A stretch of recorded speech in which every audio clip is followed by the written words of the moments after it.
Say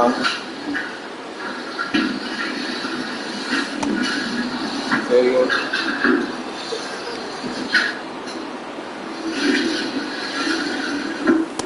I just checked on like a couple minutes ago.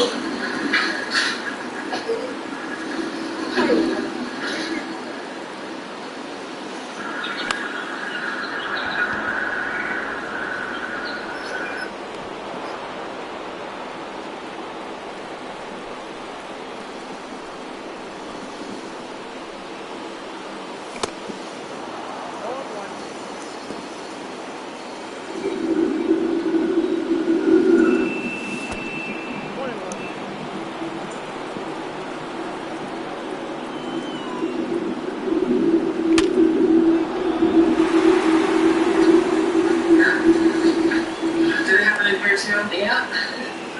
Oh boy.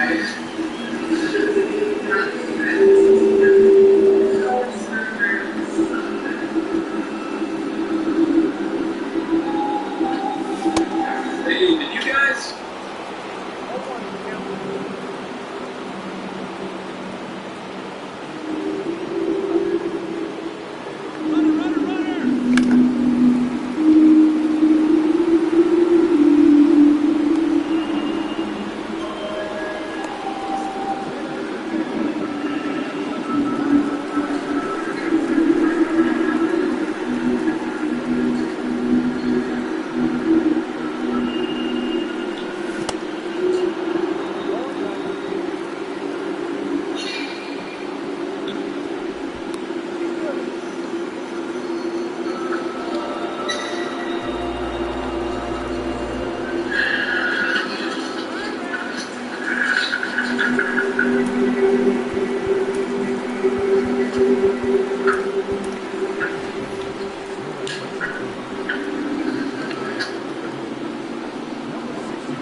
What the hell is that, dude? Something? Who are you? Isaac, my name is Isaac. How did you meet me? Oh, we met, Lynn? How did you get in here? Lynn, the realtor. No! I'm sorry. We were told it was okay to come in. No! I mean, how did you... What do you think she means? Somebody told Lynn where the key was. Yeah. They said we could let ourselves in.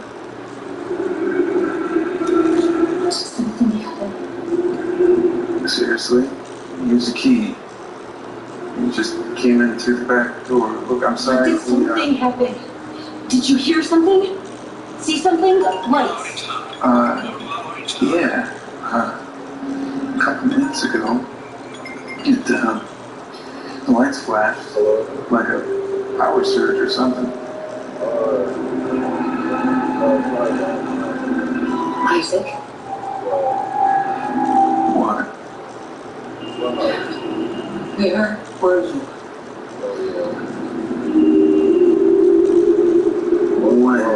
When the power surge happened. I was in there.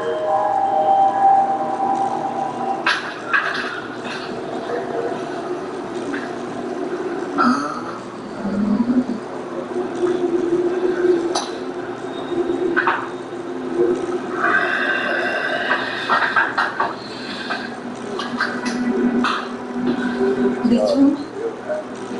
Yeah. Look, my wife and Lynn, the realtor, are downstairs. You can ask them if you want. Did you call Lynn by any chance? Where in this room? Specifically, Isaac, where in this room were you?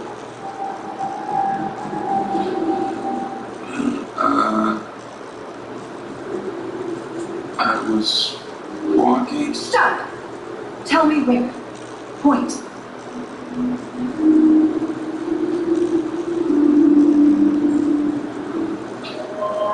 By the window.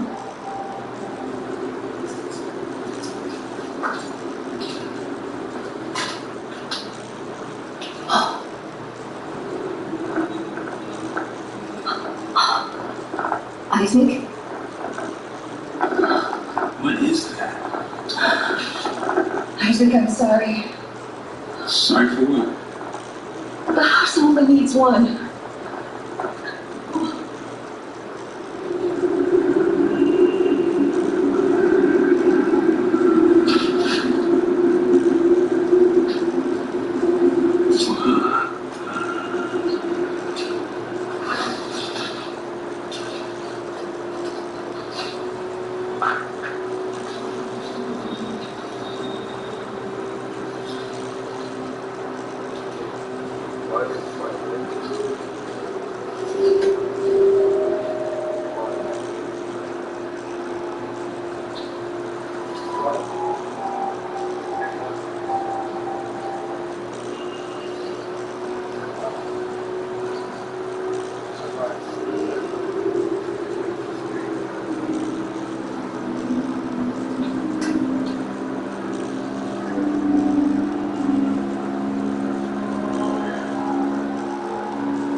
What the hell?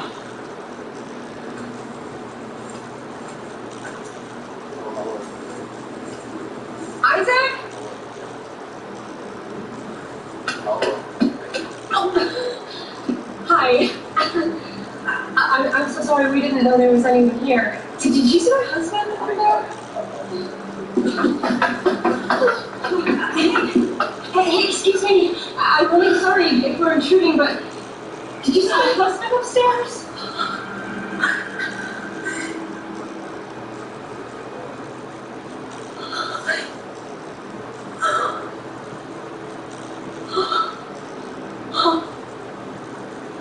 Hey. You okay? It's letting me go. Who's letting you go? I'm so sorry. But wait!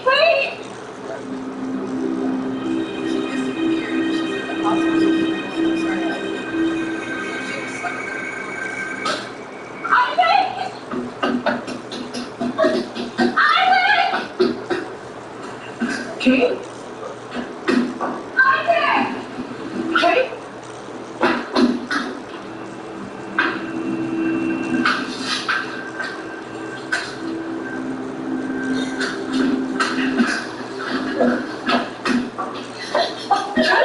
Chase, what's wrong? Isaac! Caitlin, what's wrong? I can't find him. I can't find him! No, he didn't leave. He's here. I can't find him.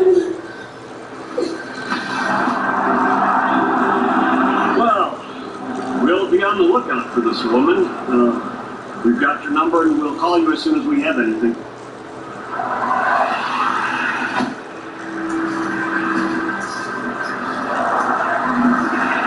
Let's go. He's fine. I'm sure he's fine. Yeah. You said you saw a woman in a white dress in Spain. Yes, and she ran past me and she said, I'm sorry, and then he's letting me go or something like that, and then she ran out and she went that way down the road. In a white dress. Yes. It's not what it looks like to me. And that's certainly not a white dress.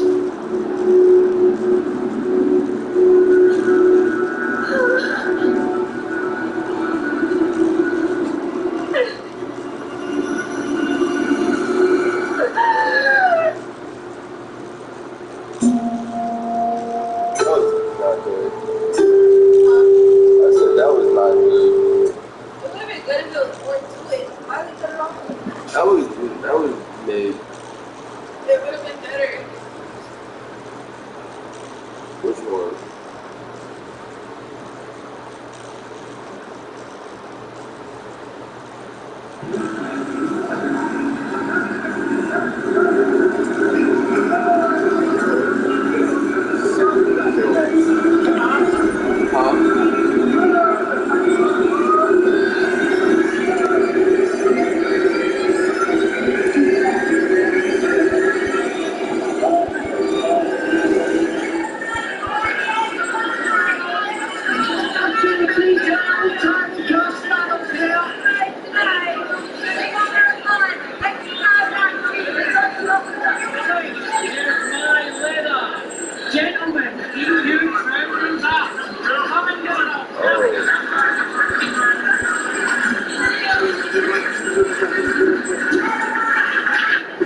What's in the call? Oh, forget that one. It's not worth the price it costs. What's the call?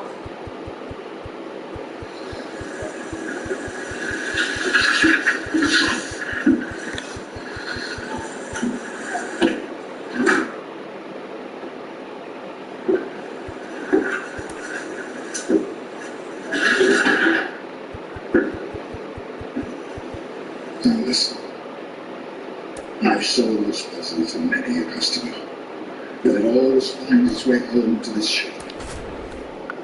It was my mistake for putting it out. Now choose another before it becomes yours.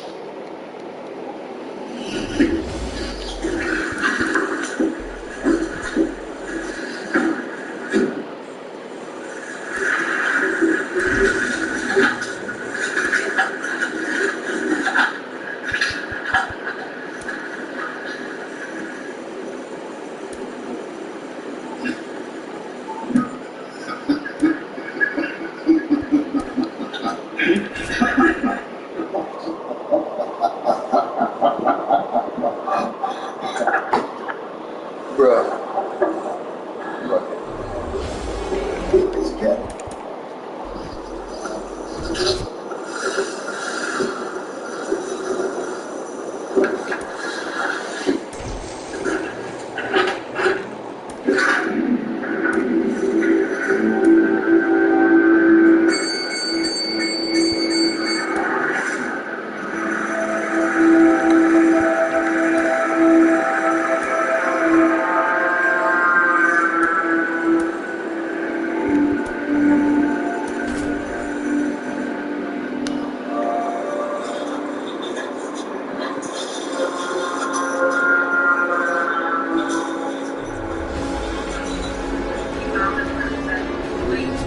From the hallowed grounds of Fenway Park, Diamond Dynasty Baseball coming your way on the show. Bullshit. It's the Boston Red Sox taking on Minneapolis.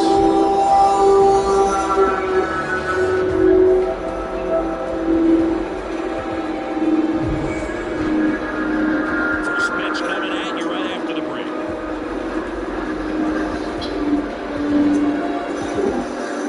All right, ready to go here. And stepping in for Boston, Jaron Durant.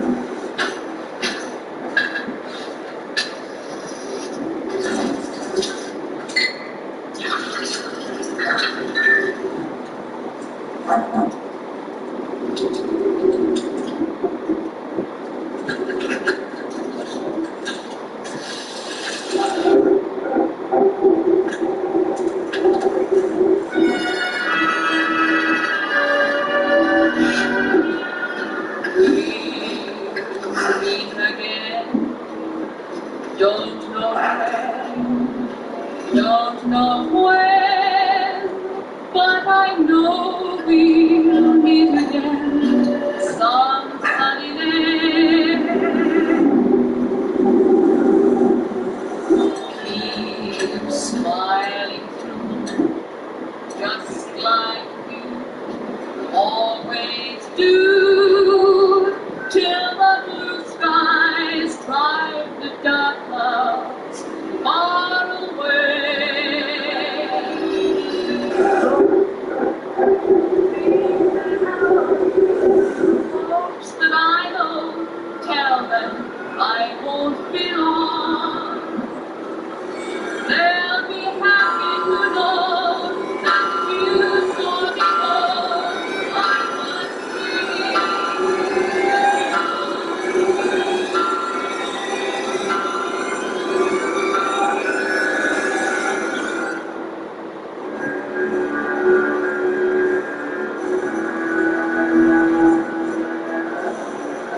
empty on the swing. 0-2 now. Two pretty nasty sliders to get this hitter in an 0-2 count. You're up there at the plate. You got to look up in the zone. Ah, that hit him. And the leadoff man is aboard to start the inning. Well, a rough start to the inning on the mound right there. He's just simply trying to lock into the strike zone, but instead lost the handle on that just one. wanted to introduce we will make a start in a minute. Don't worry, it's all very relaxed. Little chopper will spell. Great. Tatis Check it out. here at first with nobody out. I'm good to know.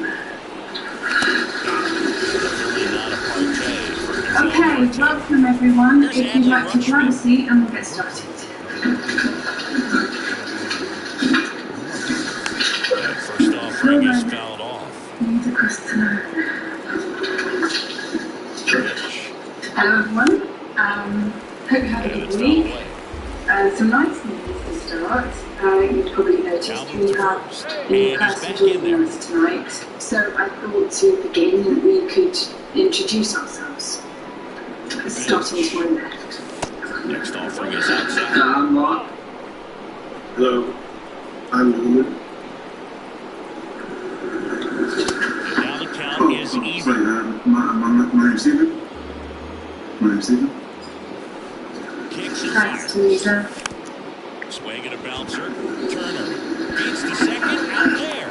Over to first, safe. Sinker low in the zone right there and produced Hey exactly everyone. what he was looking Nice to for. meet you. Ball in I'm the ground, Monica. nice ground out. Sarah.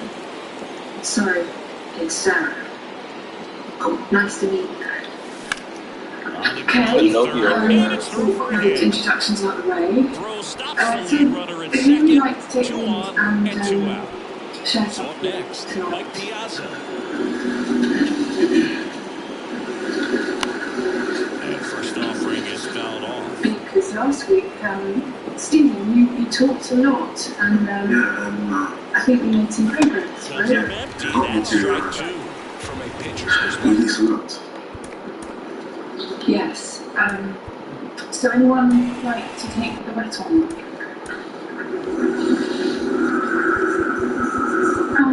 Do you want to say something? You don't have to talk for long. What's your name? Just a bit about you, maybe why you're here. That's a beautiful splitter right there. As a hitter, you don't like it. He's commanded his fastball in that same tunnel. That Still splitter living comes my in. life. Got him swinging. People stare at me Back here. when I go outside. Hey. It's just pathetic, really. I was okay, I'm hoping. Took me years to get back in the bath. It's not the same, though. The wind follows me around wherever I go. It torments me. I'm 8 years old. With a stupid face, and this happens.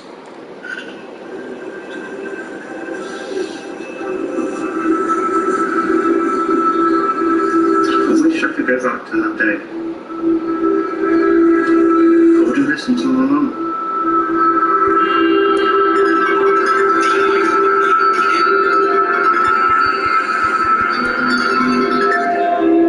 I'm sorry, guys. I shouldn't think that was a mistake. What's going on, Dean Mike? What's going on, my man? Nothing. Chilling in the house, watching my nieces. Yep, same spot. What? Really? Is it the same spot or you moved?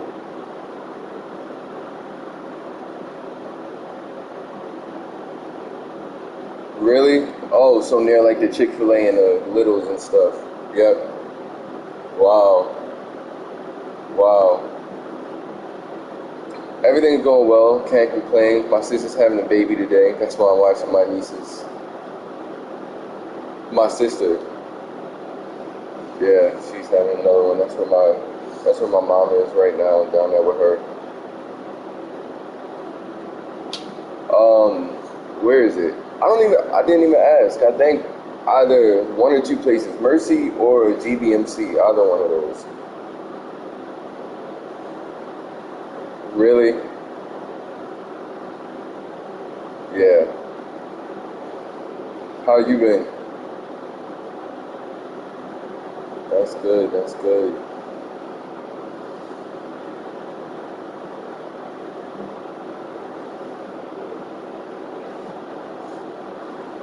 Mhm.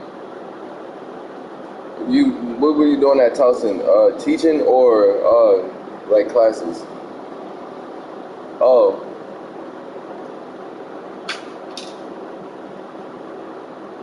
oh wow.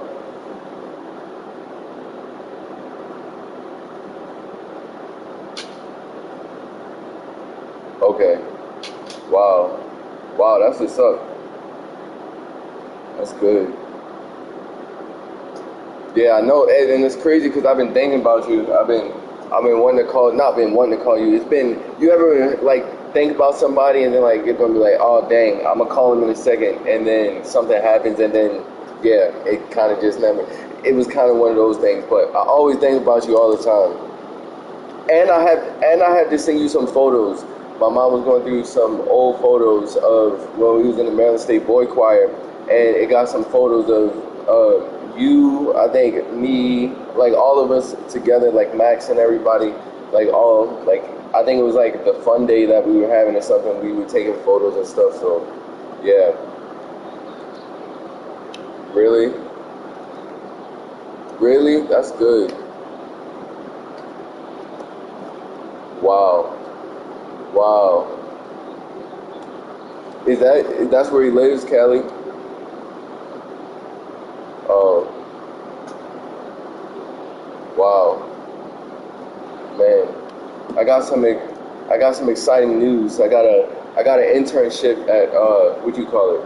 At the governor's office. Yeah, it's called the Youth Crime and Services Department there at the governor's office.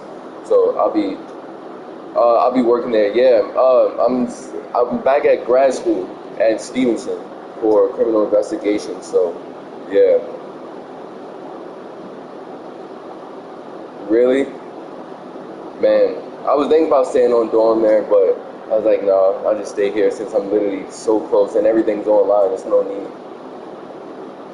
So that's what's up. So yes, yes.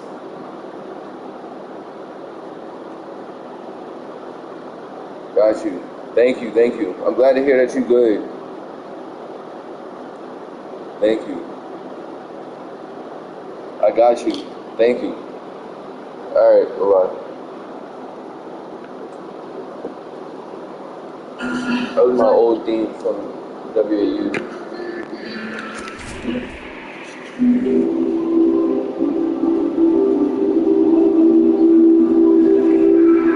Hey, yo. Why are you looking around?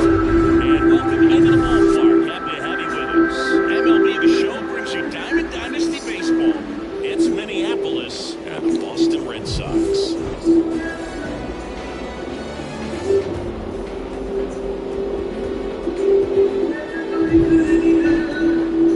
And we'll be back with the first pitch right after this.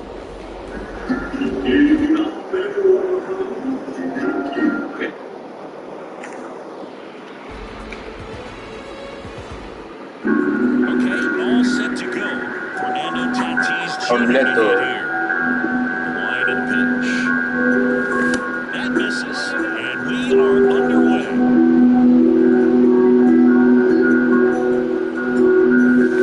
Next pitch is in the dirt, and it's 2-0.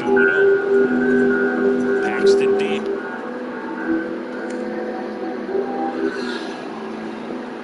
Hills. And there's a strike.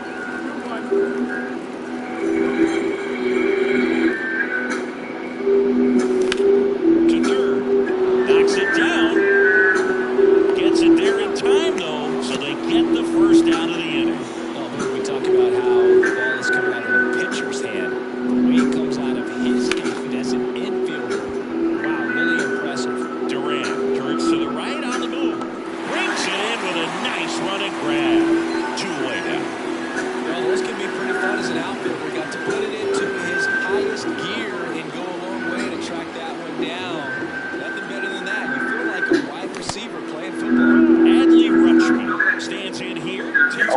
Trevor Apollo so bad. Pitch misses there, and the count is 2-0. No passive unauthorized notes. No weapons of any kind. No smoking. No flammable substances. Good eye right No there. prescription drugs. No food. No pictures or video. No cell phone use. No recording On the devices. ground No to the left, pencils, and pens, it or goes other just sharp objects foul. that can harm the inmate or a guard. And finally, no physical contact. Next offering finds the zone, and the count Enjoy is your visit to Desert Canyon. Skies smiling at me. on the ground. And Nothing but foul. blue skies do I see. Never saw the sun shine so bright. Never saw things Just shot right. by the wall.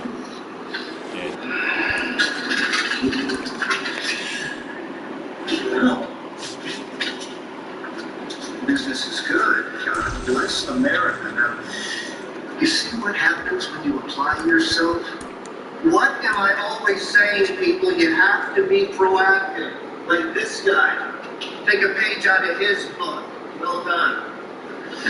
Bluebirds singing a song. Nothing but bluebirds all day long. 687-303. Rise music yourself, Mr.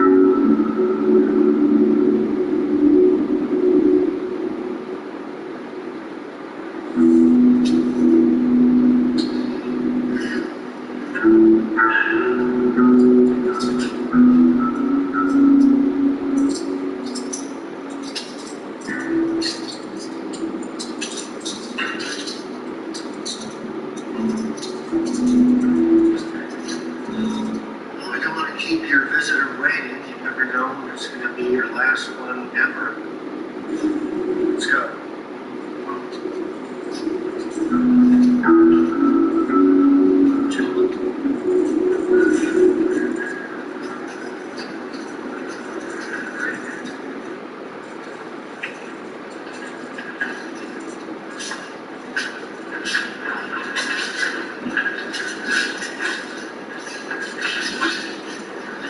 Hola, mamá. Hola, amigo. Gracias por verme. Me sorprendió que dijiste que sí, después de tantos intentos.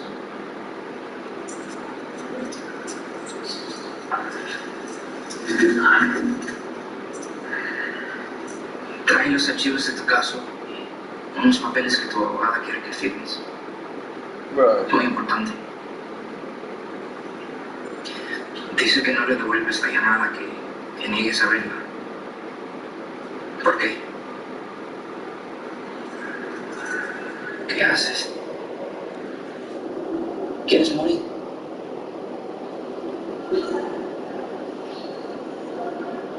Todos mueren. I couldn't have been in English. Tengo un amigo en la escuela. Su padre es un gran abogado, no es un defensor público en papeleo. Hablé con él sobre tu caso y nos puede ayudar, solo tienes que hablar con él. ¿Qué piensas?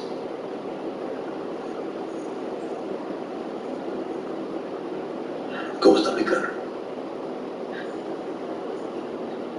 ¿Tu carro? ¿Qué carajo te importa tu carro? Estoy hablando de tu vida. Mi carro, mi vida. Trabajé mucho tiempo en él. What do they say? You're talking about his car.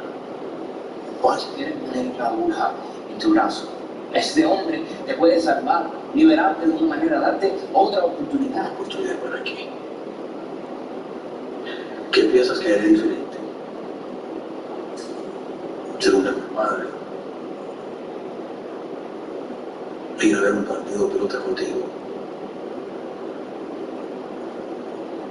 Fuera lo mismo afuera que acá adentro. Yo soy lo que soy. Lo mejor que hice fue alejarme de ti. No voy a dejar de ayudarte. No puedo. Trajiste lo que te pedí.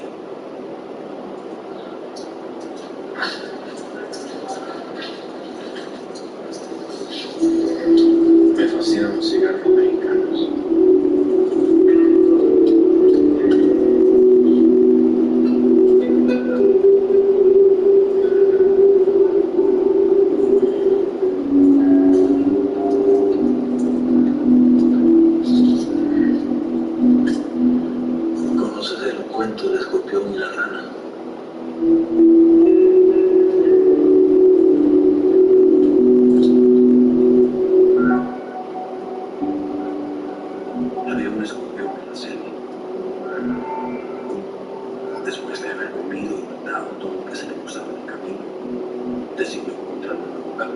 pasara.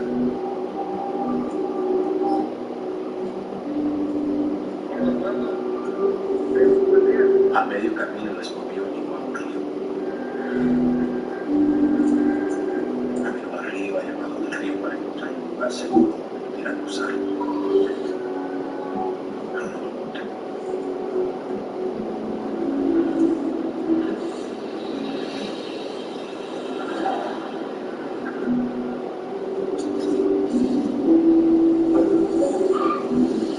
De repente, el escorpión ve una rana controladora.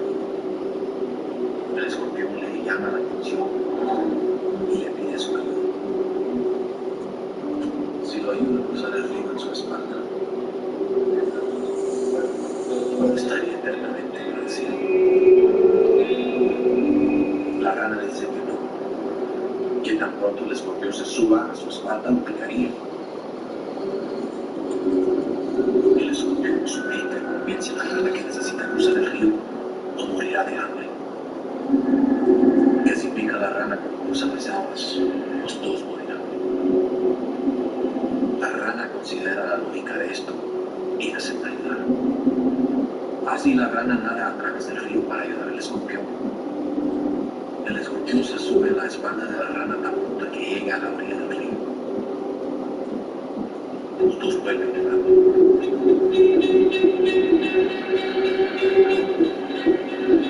A mitad del río, la rana siente un dolor en la espalda. La rana mira hacia el escorpión y ve su cola perforando su cuerpo.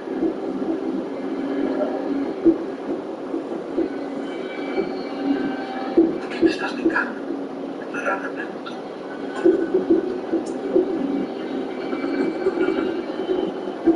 Ahora los dos huyeron.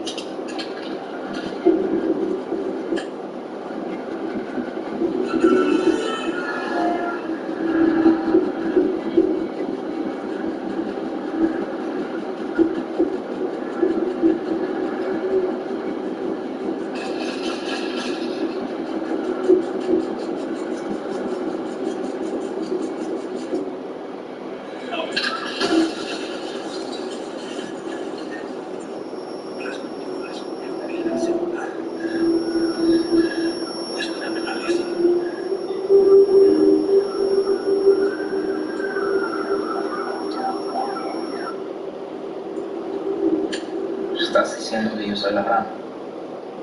No. Todos son la rana. Los dejaría a todos. Eso es lo que hago. Así que llévate esos papeles. Dile a los abogados que me esperen mi llamada. Tómale cualquier castigo que me den.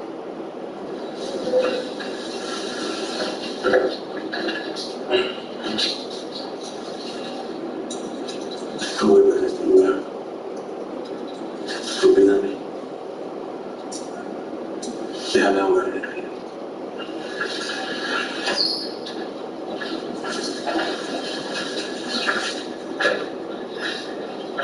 It's a damn shame, kid, but that old man of yours is a monster, you know? He deserves everything that is coming to him. I'm just sorry that his blood runs through you.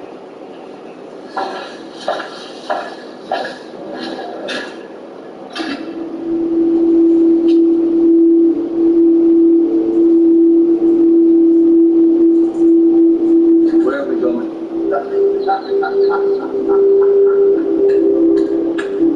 So you do Pablo the English. Good. See, I thought my friend here was going to have to translate for us, but this is better. You'll hear it straight from me. You're not going back to the cell block. In fact, you'll never have to see bars again. Vamonos. Did you know that back in the 1950s, just before this was ever a prison, it was actually built as a fallout shelter? It's true. The government was so freaked out about the Red Scare that they built dozens of underground bunkers, including here at desert canyon. Eventually, the scare faded, of course. Leaving all of these heavily fortified structures behind. So they figured they'd work as prisons. Over time, everyone forgot all about what lies beneath.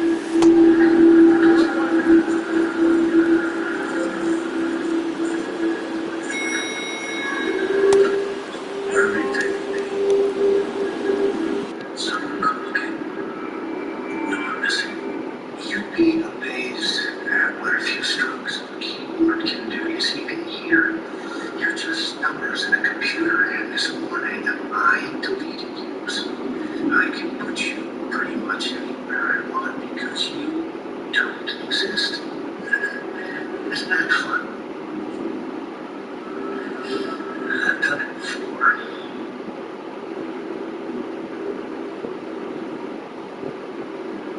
That was you. You weren't dead. I was told by my employers that a jealous husband wanted his wife's ex-boyfriend to go away. Wanted it to be a big bang.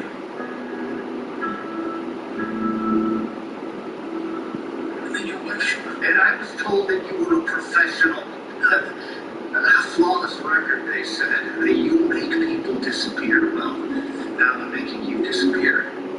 My way. He was her lawyer, not her lover. She was gonna leave you. Watched her for weeks, never saw an affair. They spoke by phone. And suddenly she shows up in the ashtray. It felt wrong. When she called to him, he was surprised to see her. He rushed to her. Saw something on her face. Bruise. Yeah. Made sure she'd run to him. He was consoling her, not caressing her. And then he did what you knew he would.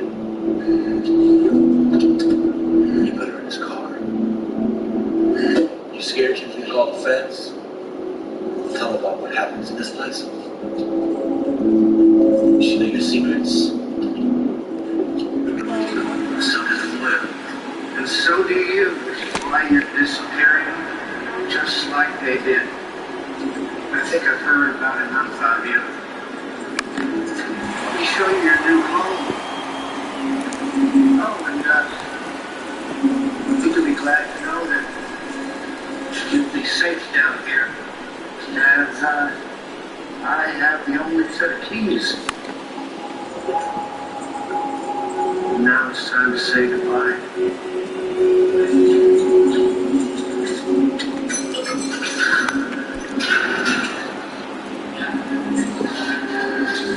There it is. The deluxe suite. Yeah, I think you're gonna be very happy.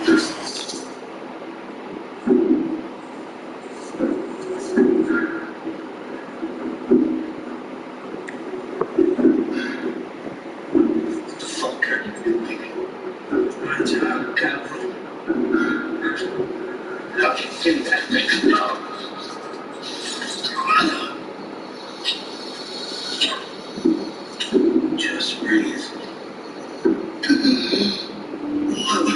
Why? He had a debt to pay.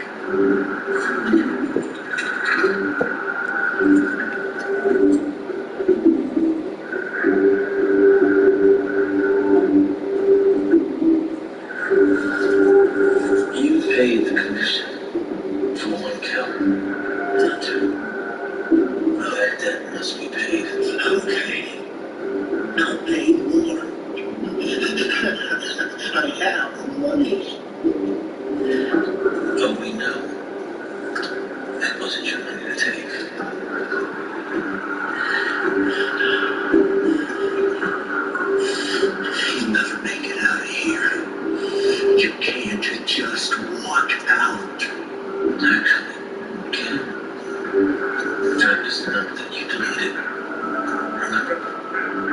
Besides,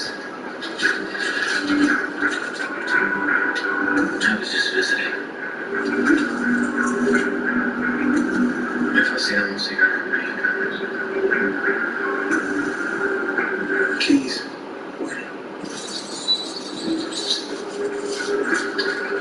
Oh, and one more thing. You can't be serious. You can't be serious.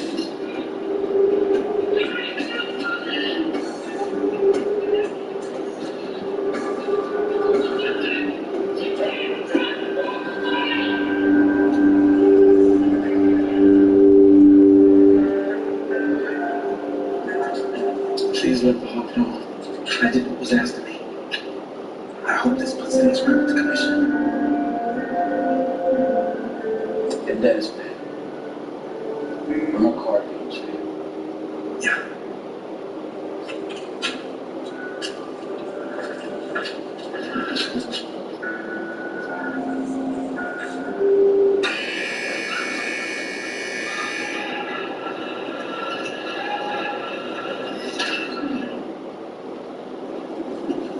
Get off my car.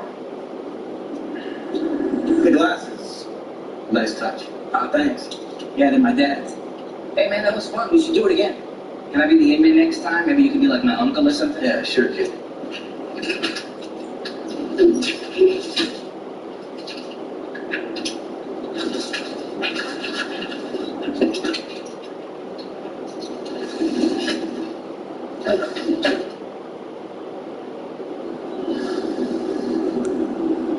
So what's next, boss? We go see the Hawk. That's a road. It's our job to go back.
Washington, D.C. is one of America's most celebrated small towns, Harper's Ferry.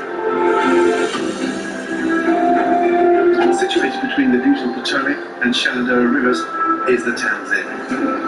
My wife, Anna, and I bought the inn for my mom back in 2007. We wanted it to be a good investment, but we also bought one with our hearts and our heads. I think it's the type of woman who's happiest when she's working, so we figured this would be a good place for her to work and enjoy the season of life that she's in. I'm a grandmother, so it's kind of grandmother's house. And I'm here mainly because I've retired from the teaching. I love historical properties and decided that being an innkeeper would be a fun thing for the rest of my life. The town is probably kind of like a circus. Karen's the ringleader, and you never know what's going to happen next. Working for Karen is interesting. It's frustrating. She's pretty set in her ways, and it's her way or the highway.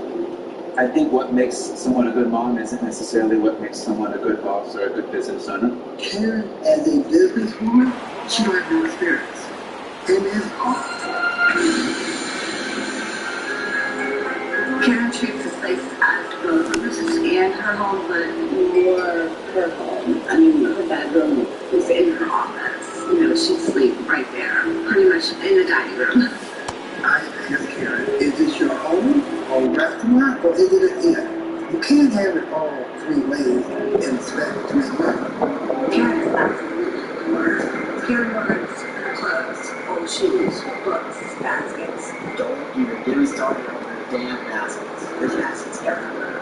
You could open a closet in the hotel room and see a pile of baskets. You can open a shoe area in the fridge and I bet there'd be a basket there. Because they're literally everywhere. Karen's not, what's wrong? She needs to separate herself from this place, or things aren't going to change. We are suffering. We are in debt. The customers are going away. When I saw the town it's in, I think we're certainly at a crossroads of just saying, is this becoming overwhelming for my mom? And she's not getting any younger, and it could be a potential trade. So if the ship is sinking, then we want to make sure we're carrying on before it sinks.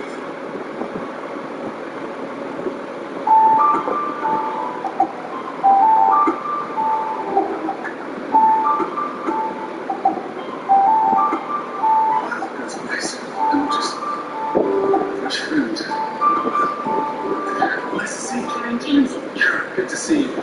I'm glad you're here. Go to the town. Do you mention your Yes. kind of a place? What is that? I mean, it's just literally. Has it really? Well, okay. And it's just a little round and Okay. So there's nothing here. Is that? It's just watching the plants. Yeah. And we get a lot of hikers, and it rains here sometimes. It's nuts. It's weird. It's like Freddy Krueger's house. Who's this? It's just their favorite. Does anyone want that? Interesting. Nothing was with the wolf. Alex. Are they for sale? Yeah, see? Some of that's The membership. right now, we did 20. It is. And this is how much? Maybe not more. Whatever you would offer. We're very flexible. Too short is my style, and this dusty. It's pretty special. Why is it so special? It's From dust. yeah, West Virginia. And it's almost here. Whatever you offer. Nice. Second hand. No, not that. Some things are, but not that. Sure. Are you selling money? Are you busy? No, we don't really sell a lot of hats. I see. Well, I've got customers already. Hello. This is my friend Sarah. Sarah. Nice to meet you. Good to see you. Are you joining us for lunch today, or are you? I have no idea. I'm up to whatever. I'm here. I do. She just came in. Hang on. Is she not a customer? I'm just I'm not a customer. Is this a convenience store? Is it? I mean, it's very claustrophobic. There's bits and bobs and everything. Those freaky dolls. We have they are selling years. Are you selling lots? We do. Dustin. A lot of people come and have children and looking for something to take back. Well, I guess I'm going to take this choice.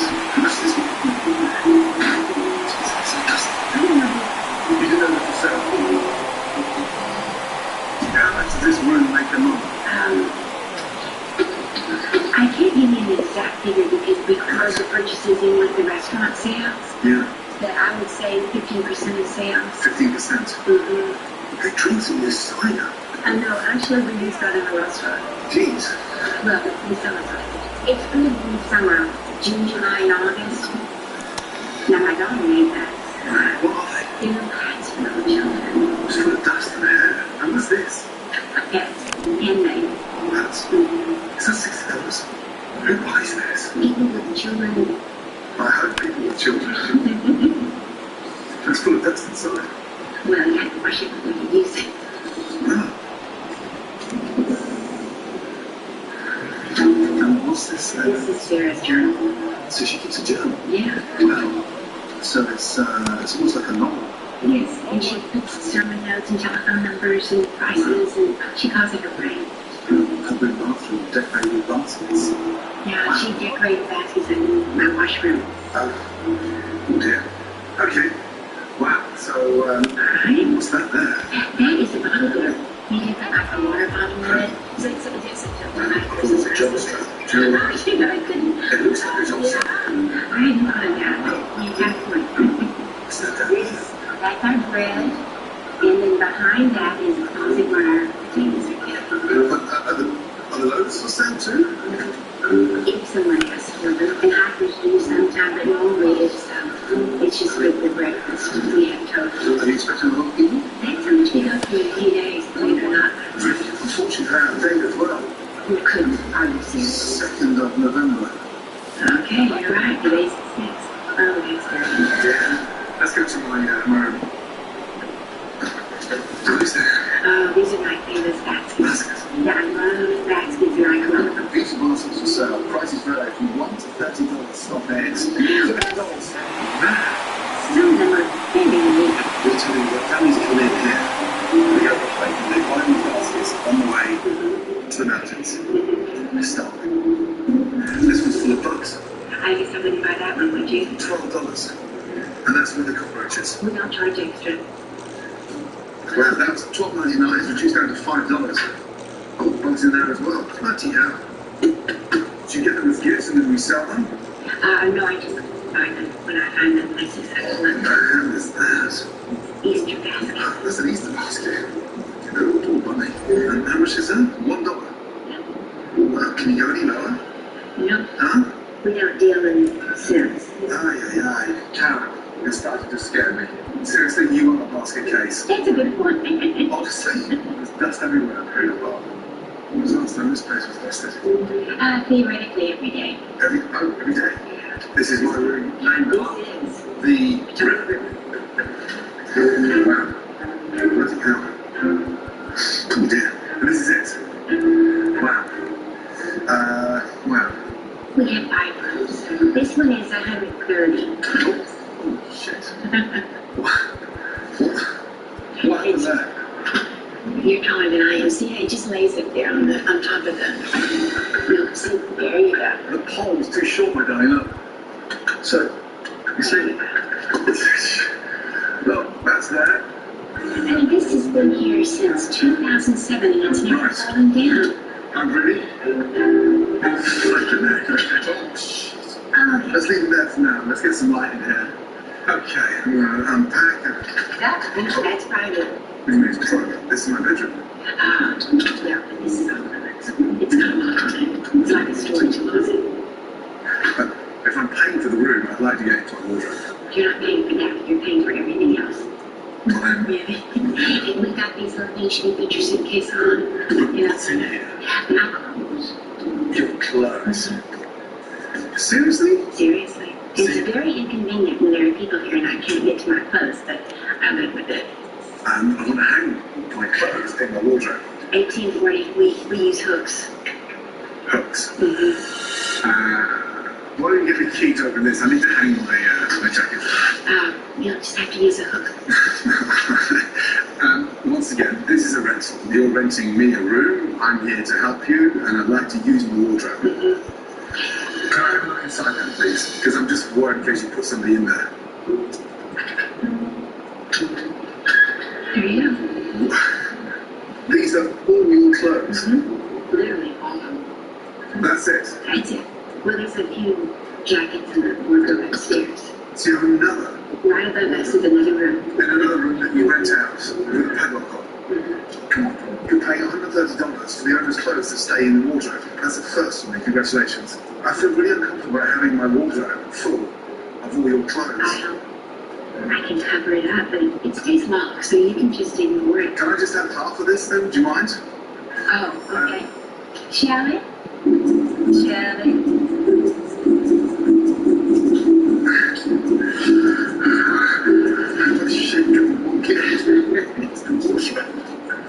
I need to bring some of those clothes and things down. Just give me my office, okay? Hi. Oh my, do you see Karen wearing this stuff? No, it's not strong. What do you mean she wears it to the fit? I've never seen her do other than what she's wearing and doesn't think. It's like Karen's awesome. Did you ever go through this stuff, Karen? Do you ever think, wow, I'll change colour today, maybe a bright colour or red or... Seasonally. Seasonally. Mm-hmm.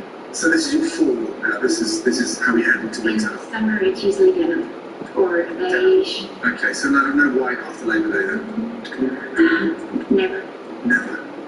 Okay, thank you. Thank you.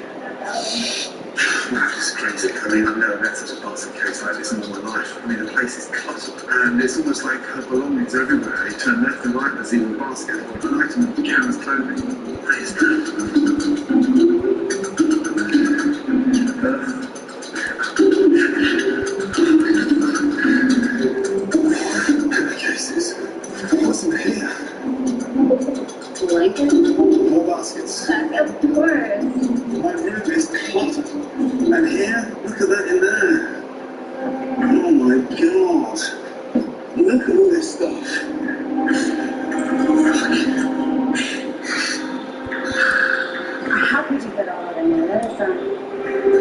7 chicks go. Where is she? Downstairs on Your house is good, please. This is insane. Karen? Yes. Karen? Look at all this stuff. Shoes, handbags, scarves. This smell. It smells like my shoes. They stink, you know. They reek. Your shoes. They smell like my shoes, yeah. They should be in my room. Well, like I said, in my mind, you rented everything except this wardrobe, which I'm You didn't tell me that. You took the money. You didn't have. And what about these? Those are extra sexy lemons. Yeah, but why do I want the lemon beneath my bed? And you don't need to be in this bed, do you? But we'll get this out for you, and I'll just put it downstairs.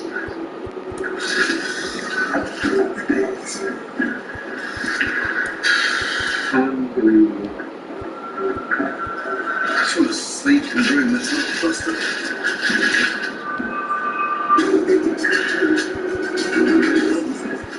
I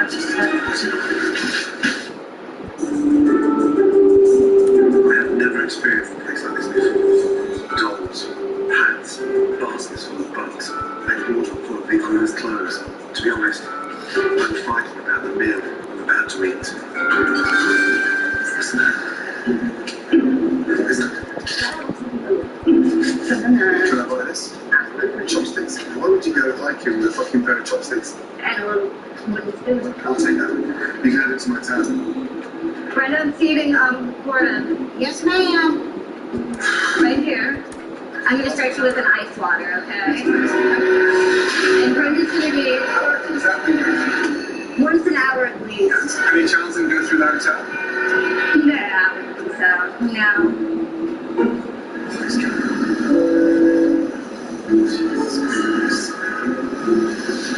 The town's in, atmospheric, almost heaven. We're standing on my room, that's for sure. What's name is? Lamont. Good to see you. What do you do? A little bit of everything. Big question. Where do you store your clothes? Do I have any of your clothes in my room? No, sir. No, because we're the same size. Shoes in my bed? I promise. Toys under the bed? No, they're mine. Promise me? I promise. Excellent. Yes, sir. Good to see you. Likewise. All right. Are you ready? Nice to see you. How long have you been here? 2 years. 2 years. How's it going? It's a little frustrating sometimes. In which way? Miss Karen is just very chaotic. She's eccentric. Yeah. We have to knock on her door when we come in and let her know we're here. Right. And sometimes she'll slam the door in your face, or you never know what you're going to get. I've never quite been crossing over those. Right. I'm so out there. And all this stuff outside. Is that a fridge outside? That's our kitchen products. Outside. This fridge here? That is for the owners' stuff. They keep their food in there. No. It's stop. Let me move this. Seriously? Who's scared? What is that? What is that? What is that? I have no idea. Jesus. There's not enough. That's not So you have your own personal fridge as well? Yeah. Outside? Well, there's no room inside. Yeah. Okay, what's that over there? This is where we store our produce. This is for the restaurant? Yes. Seriously? Look at that. Ugh. Oh man. I can show you the receipts that we buy. I'm not interested in receipts. Fresh every week where we season. No, touch it. I don't want to touch it. You don't want to touch it, but you want to serve it. Karen, look, it's disintegrated in my I don't hands. want to touch it. More fridges down there. This way. Bloody hell, man. How old are these freezers? This one's about 3 years old. No. When was the last time it was defrosted? I don't know. Bloody hell. And all this stuff stayed outside? Yeah. Jesus, And what's in that's here? a fridge. Wow. So it's more like a fridge. So it's a fridge. We use it as a fridge. There's more bread in here. Yeah. This is how much we need. We keep running out of stuff. You do not need all this. Absolutely possible. What's that? That's the egg rolls. Egg rolls. We're just hoarding stuff, Karen.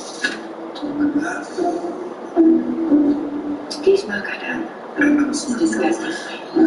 I tried when I was 17. Sausage brats.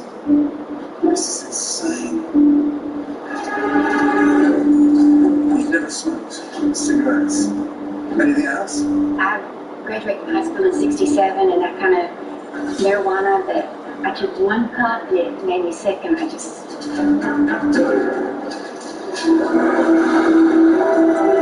All right. I was hungry about this sort of. Lost your appetite? Let's start off with mac and cheese. Okay. What else? The fiesta stew. Okay. Let's have trout as well. The trout. Okay. Yes. Get that going? Right back. Oh my god. Okay, here's his ticket. Okay, look. That's how we ordered it. The mac and cheese. Are these yours? Yes. I bought them. Oh, from my store. From your store. No wonder for my. So mac and cheese. Thank you, ma'am. The mac and cheese. That's The mac and cheese. why is it split? It looks like a soup. It is in the fridge. And then they might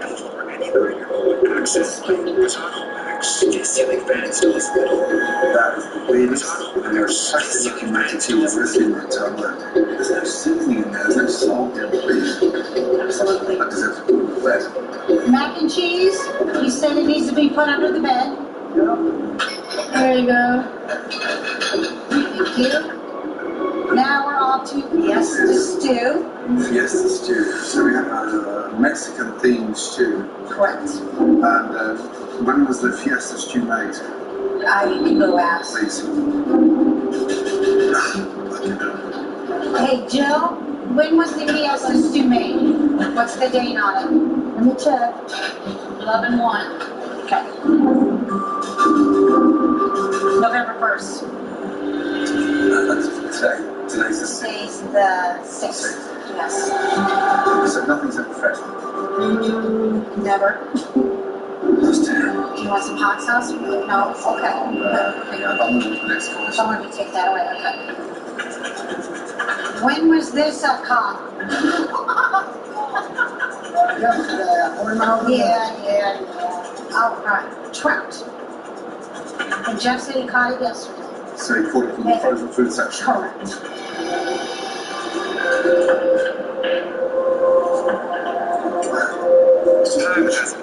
How's that look staying on the list?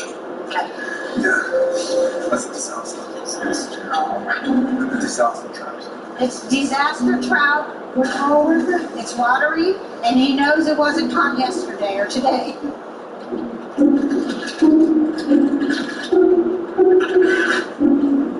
Sarah, what are you doing? Putting labels on magnet labels. Do not eat. No, I'm putting ice cream. They'll put labels on the freezer to tell what's in the kitchen that that's ice cream in that container. Here, it has to be here. When you work here at Miss Sarah, do you pay very well? Oh no, I'm not on It's all payroll. voluntary. I visit a lot because I'm semi-retired right now. Also, this is my mini bio. Wow, blood drives. I run blood drives every 2 months. Right. Wikipedia editor. I've done that. Well, he writes art, travel, tutor, acronyms. You teach Greek. I do. Inspire, royalty. You're a busy lady. Yes, sir. And then I run circles around naughty pops. So I run circles around naughty pops. Yeah. Well, if there's something that needs to be figured out, I try and figure out a way to solve it. A big circle around carrots. I try to do that. Any way of support with any other flavors? Sure. Cheesecake, Chicken rice, burgers, tortillas. And you just stick them on the side of the freezer. Yeah. Let me tell you what you should be making on the side. That's the only thing to go there. Do not enter. That's brutal. See what I'm saying? They gonna be able to see you stick that in the freezer and one on this carrot's which is what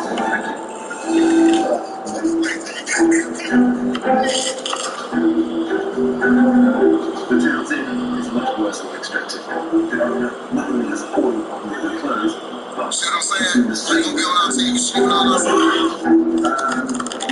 Yes, sir. Why are you taking these? She wanted me to remove these because she was... I took out one bag out of my wardrobe. Where's the rest of the Tattoo game has officially changed. So long, the days of searching tattoos on the internet. Download DaVinci AI and create unique tattoos that nobody else is going to have just by using your words. Just get it for me, please. If life has given you lemons, squeeze the juice into a water gun and shoot people in the eyes. He said you want to talk to Next part of my costume, I've got fingernails attached to my mouth. Yes. This is a wolf. That's what came out of the wardrobe. Another wardrobe? No, the one that you emptied. No, I had one bag full of stuff. No, this is the stuff that was in the black wardrobe in your room. Well, where's this stuff going now? To his basement till I can sort it out. Basement? Because I don't have any place to store it here. What is? It's my clothes. The things that came out of the black wardrobe that we keep locked up in the Potomac room. Did you ever ask yourself if you have a probable amount of things? Have you ever heard the word shoulder? Miss Karen, this is your business. This is your hotel, not your junk shop. Can you get the tea man from the kitchen? I'd like to open work with you all on the terrace. Yes, sir. Good luck with that stuff. Yeah? Miss Karen, can you make the tea on the terrace? 1, 2, 3, 4, 5, 6 bags. You want to check things for bugs as well.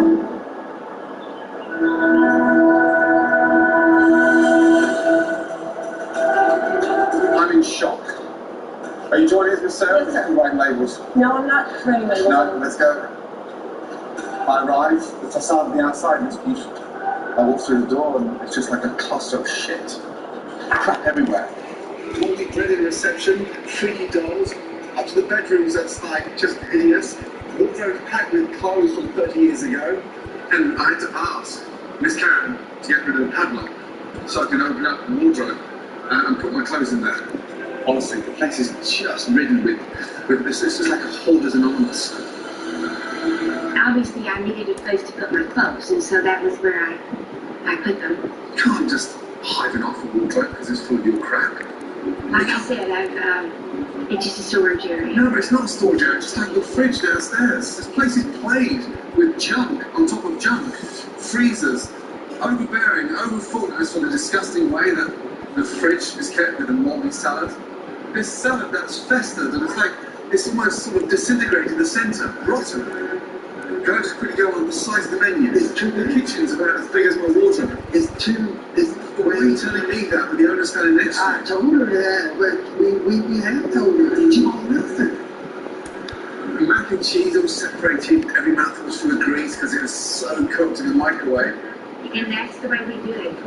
People say that we got the best food in town in the fashion. Stop there. Now you're sounding slightly bizarre. The best food in town? Are you okay? Well, it depends on how you define okay. I'm okay if I'm not standing. The mac and cheese, I mean, come on. You know, what are you looking for now? Are you taking notes? Yeah. You're taking notes? Yeah, you're making some good points. And you're laughing. What's so funny then? Help me to understand. I don't have anything to do with the food. So, I don't know what you're doing. I've got no idea what you're doing. What I ask you to do, basically. So she does what you say? She helps me, yeah. Jeff, is this correct? I tell her to do one thing, Sarah tell her to do one. Miss Sarah tells you what? She just... And she said she's a volunteer. She tells my crew what to do, and it pisses me off. I get mad, and they blame it on me. She's got authority to do that. I know. Jeff, you've never talked to me about this. I have told you about this. Is this true? Is this when you treat the staff? Nothing more humiliating to the team that are on the ground, keeping this place open, and then a stranger comes in and tells them what to do. Well, she's not a stranger. She's been coming to here. them she is, because she's not exactly qualified to run this place. This is so screwed up. This is bizarre. Ain't nobody hearing me what I'm saying. And what kind of message are you sending? The menu needs to be down. A menu like this, there must be 50 items on there, which 49 of them are tucked out of the bloody freezer. This place is so messed up. It's a mess. A disgusting, festering mess. Yeah.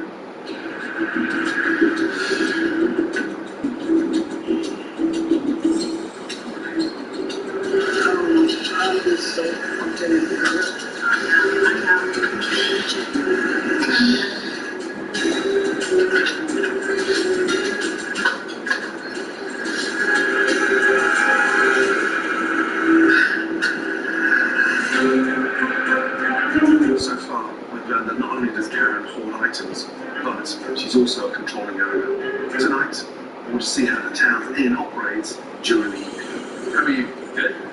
Your name is? My name is Tyler. Tyler. What do you do? I'm a server. Okay, great. Tyler, and hello. Hi, I'm Gage. Gage, nice to meet you. Doing out here? We are both servers. Great, so who told you? Where's the best place to hang this? I can hang it for you, sir. We don't have these filthy hats laying around. Why do you have filthy hats in the hallway? So, looks like a thrift shop. Thrift shop? How old are you guys? I'm 17. I'm also 17. 17. Objectively, what's wrong with this place? Well, I think that we're not well organized. I also think that we need to work on cleanliness. Cleanliness? Yes. Wow, is it that bad? It can be. So what do you think is dirty?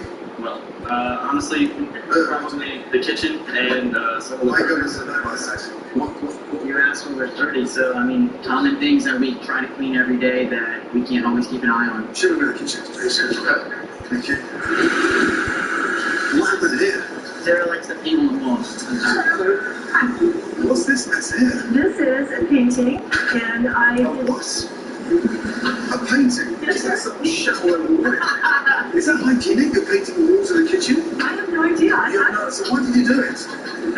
The town's inn became Sarah's town's inn, even though she had nothing to do with the establishment. Karen, did you see the mess in the kitchen? She painted it all. Let me show you some paintings. Oh, Yeah. Yeah. Have you seen it? Yes. It's one of my favorite things. You know, it's one of your favorite things? No, seriously. I'm lying, maybe not well. Did you see the mural in the dining room? That is a children assist in guests. That's unique, isn't it? What is that? Well, it started as a crack in the wall, and I asked Sarah to make a line. Is there anyone else you painted? There is a... in my room. You show me? Thanks. What have you done to my wall? It's so weird. You paint up cracks. Look at this here. I know, and this apparently is something new that is falling apart. Wow. I mean... Must be wet. Wait, it's soaking wet. The plaster's just... Whoa. It's bits of cards. That's correct. It was a temporary fix. So it's not mural. There's business cards. You put your cards on here and then you paint over the cards. You should make a label for this. Decaying wall. Do not paint over it. I mean, the wall's rotten.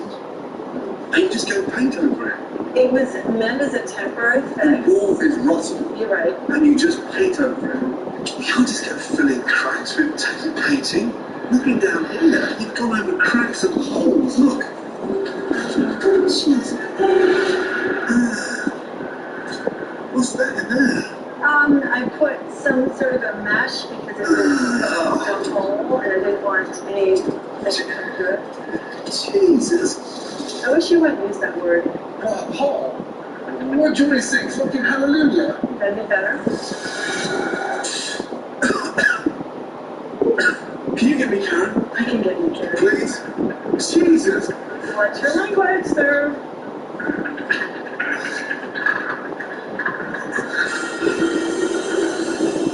Miss Karen. Oh my goodness. The whole thing just started coming off. The wall needs repairing. And she's just painting over it. And then secondly, she found a big hole here. Started putting the cards on there and then painted over that. But inside the hole, oh Jesus. This is not paper mache. What's she doing to your hotel? If you go outside, I mean, it's not a hole to the outside. It's not a hole outside. No. What does that mean? The stone wall is out there. We're sleeping on the inside, we're not sleeping on the outside. Right. So you're not going to get any cold drafts or anything through there. So it's just like I don't get to use the wardrobe and the holes on the inside, not the outside, and we can just do what we want. It's just stuffing it. It's really solid. It needs to be plastered. You can't just paint over that. Well, if you can. I really did, but... And then stick Brillo pads in a hole. You can't just band-aid this place. Good gosh, just wash my hands. Order French bread as an ad. Alright. What is that there? A sports bar? Are these TV screens? What are those? Microwaves. How many microwaves have we got? Well, there's 4 here and 1 in there, that's 5. There's 1 microwave. There's 1 in there. And 2 chefs. 2 chefs. Oh my god. That's why it turned. It's just junk everywhere. Well, this is cooking stuff. Just I never cooking stuff. This is not cooking stuff. Okay. How does this kitchen function? Give me a little tour. It's very challenging. It's very, very challenging. What's that there? That's a burger that I'm heating up. Yeah, You're boiling the burger. I'm just heating it back up. When you say heating it back up, why are you cooking it from fresh? We make them ahead of time. This is what we got here. We don't. A boiled burger. Are you aware that burgers are boiled? No. Do you think a customer would want a burger boiled in water? They seem to like them. Just taste the water. They have to. They're not. You won't taste it. Okay, well, I just. Tastes like water with beef in it. That seems okay. When they fix it up on a nice Kaiser roll with lettuce, tomatoes, onions. I need Tom, please. How the fuck would boil a burger? No, this is a joke. This is terrible. Every day. I'm appalled to learn that the town's inn boils pre-cooked burgers. Well, just show me the table with the burger. And what's more frustrating is how Karen doesn't think there's anything wrong with that. Join me 2 seconds. I'm pretty sure so. Perfect. Chicken party? Absolutely. That's your burger. Out of respect as a customer, I'm not going to sit and show that shit. Let me show you. So, this is the chef? Yeah. You just explain how you cook that. Pre-cooking. Let's start from the top, please. I'm not going to let you eat that. Pre-cooking. You made the burger when? Jim, when was the burgers made? Yesterday, I believe. Yesterday. Just explain how you reheated them for the gentleman. I reheated them. I put water in. I put the burger in there. Were you expecting a fresh burger or some shit? No, you just expected a fresh. I will give you a fresh burger. My apologies, sir. Thank you. I'm sorry, sir. Okay, this chicken refused their food. Okay. Young man. Have respect for our guests. Take the ladies outside and show them keep the freezer skin. Yes. Ladies and gentlemen, just bear with us for 2 minutes, but I'm just going to show you something I'd like you to see. Yes. So just follow me. It's just right down here. Watch your. Yes. Right here next to the trash. Yes. This is our lasagna. This is our sprout. We got more sausage, ice cream. These are your right there. Yes. Yes, ma'am. Yes, ma'am. We've got food freezers of everything standard. I mean, Karen has always looked at this as her home. Obviously, it is embarrassing, but it's a serious situation that needs to be solved. You okay? I'm sorry. Yeah. It's okay. But I think I just canceled my order. My apologies. I discovered that today, and I have respect for you as customers. I can't sit here and fake you eating that shit. So hopefully you can skip around the menu and order something a little more. Thank you. Keep it.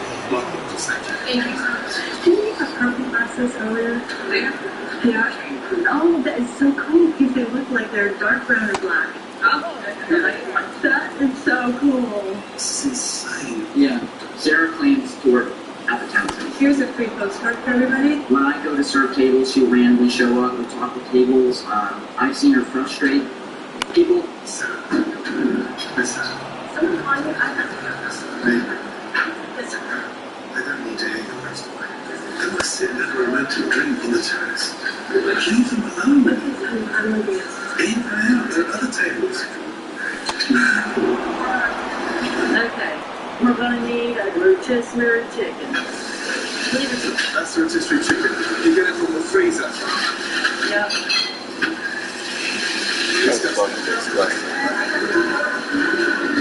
Explain rotisserie chicken, please. Show the table. Yeah. This is the dish of the day. It's our rotisserie chicken. It was roasted 6 months ago in the grocery store. It's $12.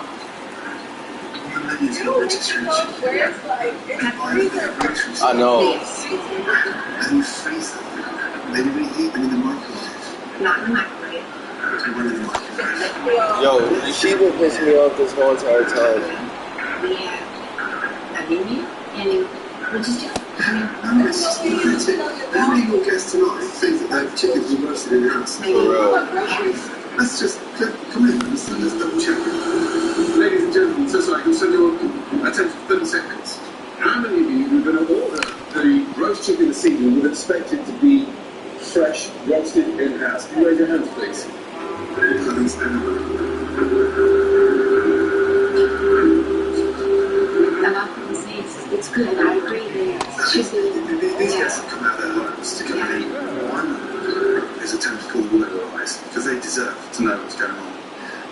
cooked yesterday and reheated the pan, boiling in water, and I'm flabbergasted. So you need to take a real good look at yourself and stop bullshitting customers immediately.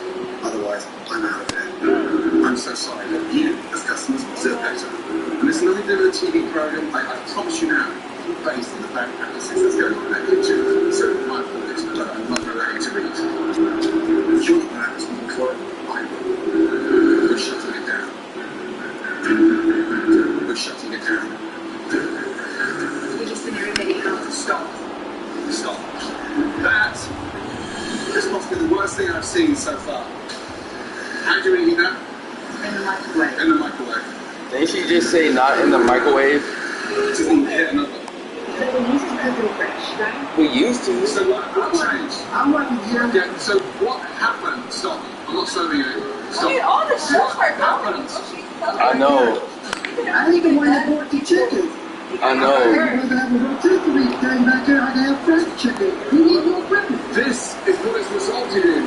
This is what we're serving. You can't buy this from a grocery store. No, you can't. Sprinkle it past them, expect to call yourselves a restaurant. I know what you're saying. You just, like a butterfly, fly around, just painting little bits of shit over holes. She's the worst. The one in the pink, I mean purple, yeah. She's a bitch, she's weird. I've never seen such a disgusting mess in all my fucking life. It's embarrassment to you, and me. And I'm not going to stand there and watch you serve shit like that and take customers' money. What is this? I know. And the fact that people don't be listening to him is so weird. You eat them often. What does that say? I guess it just that I don't. What does that mean to you? You eat this crap often. Come on. You're running a hotel. Yo, she's been having that smile the whole fucking time. Well, I even. Shut the fuck up. It tasted good to me. Yo, I want to punch her in her skinny ass, witch looking ass face. Cut in them out and then put them in How long for? About 15, 20 minutes. 15, 20 minutes in an oven. How many of your customers expect burgers to be cooked like that? Baked in the oven for 20 minutes, so there's no colour on there, cooled down, stuck in a Ziploc bag, and boiling water. So you're going to do another survey? It's 80% cut. It's just hamburger. You are seriously in denial. Miss Sarah, would you like a bite? No, thank you. Why not? It's not cut. Well, she wouldn't get it wrong. What is that? It's pockets. That's what frustrates me. I bet you that burger custard from yesterday. It's probably from like a week ago. I know, they just saying that I don't think shit. you'd be getting sick. I mean, For real. I'm not trying to blame it on the cooks. You can't blame it on me because ain't nobody hearing me. I'm amazed you're not shut down. Freezers lined up next to a dumpster. What lives outside those passageways next to dumpsters? Yeah, rats and mice. You are in denial. You have a big problem. You've got no idea that this place is crumbling. And you just go through the motions. Mr. Wingy, my guests want to leave. Your guests want to leave. That's the best thing I've heard all day. Fucking join them. Are we serving food outside? I'm not going to leave. And we're in danger of you being shut down by the health authorities. For real. Stand there and watch this shit be reheated and served. So sorry, we're not going to move forward. To be continued. What? Oh. Right there. That's all. That's the whole season. Probably gotta fast forward it to get the whole episode. It might start.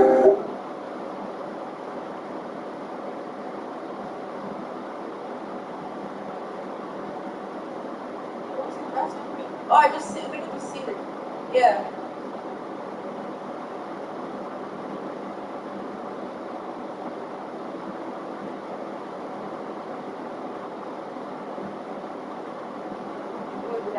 Oh, it was right there.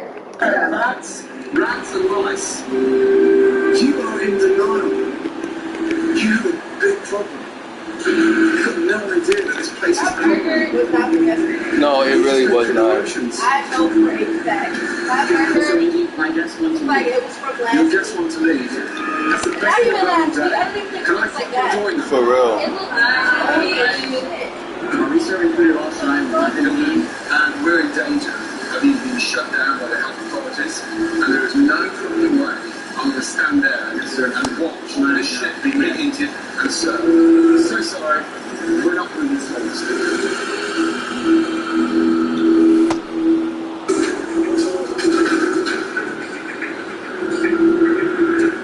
You gotta tell me that this is a good chicken. I need to find some young. You can't have those stores and buy stuff and resell it.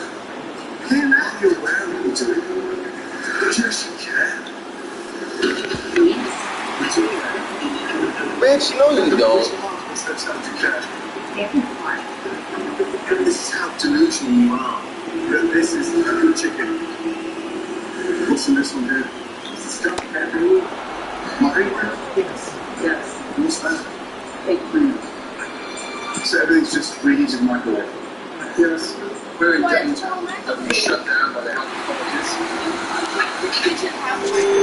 For real.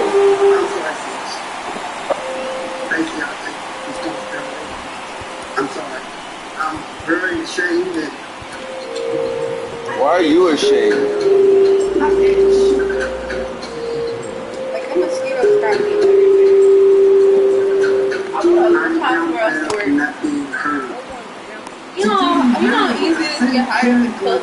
For real. Jobs need cooks. Like, you get hired somewhere else.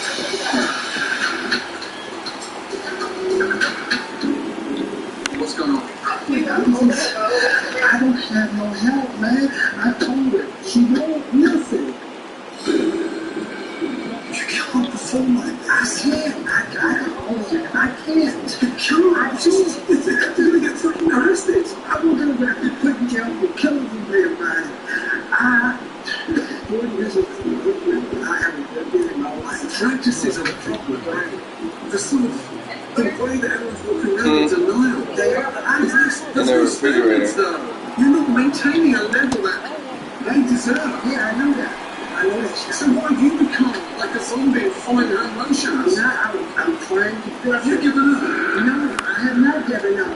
I have not given up. You're just as bad as she is if you don't put your foot down and say no. I tell her no. Keep on doing it. Someone needs to draw the line. I have drawn the line. It doesn't matter. I can only do so much for it. This is not my place. Yes. I'm not just so sorry. Sorry. Joke. Have you seen any of this stuff going on here? Do you have any idea what's going on? What's this? Pre-cooked bread. Pre-cooked from when? It's dated. They do it every day. Just a No, they don't. What was that cooked? That's not today. They did. Honestly, let's see what it says. 10:31. We're in November the 6th now. This is insane. Look at that there. Did they drain that or just Oh my god. And in here? Pencil freezer. What's that? Easy. Swings and misses. And we're underway here this afternoon. No idea that this is going on like this. Choosing waves at that one. Fries? Smith wheels and deals. Nobody really changing. Sorry? Nobody really changing. Hitter conscious of You're cooking fries from that I tonight in that think the water. upper half is open. I saw them fill up the fryer twice. And now it's even up. It's a good take. How does the fried water get brown? I think There is some things that he can do, like dump that shit out and fresh it out with new fresh water. fried or the water is cloudy white. I know. Dark. Never brown. I've never. When was the last time this was clean? Because they're using a fucking toilet. Last year we cleaned the oven. Honestly, that's not his job. It is some things that he can do. He's just a chef. He's supposed to, like, if he's a chef, he's supposed to clean the what you call At a it. restaurant, and the chef never had to do that. It was the people that actually did that. Like bumping out the water and stuff. I didn't know that they Is that all I were know? doing There's things another that On the ground right side, 4, no, 6, listen to me, Jack. 3, but it's not in time, and they just get 1, 3, but it's not in I time. asked for some new equipment. I can't get no new equipment. Why not? I've been here for 4 years. I've been asking for new equipment. I can't work with this shit here. No. Look at that. I'm fucking pissed. I've been asking for new equipment. How long do you think this shit's gonna last? It ain't gonna last forever. I'm just so fucking fed up. Every damn thing. I can't get no help. Me and Jeff pulled you out of this. And y'all asked for some help for some equipment? And you can't spend no of it. This is real. And that's working. Look at this shit. Look at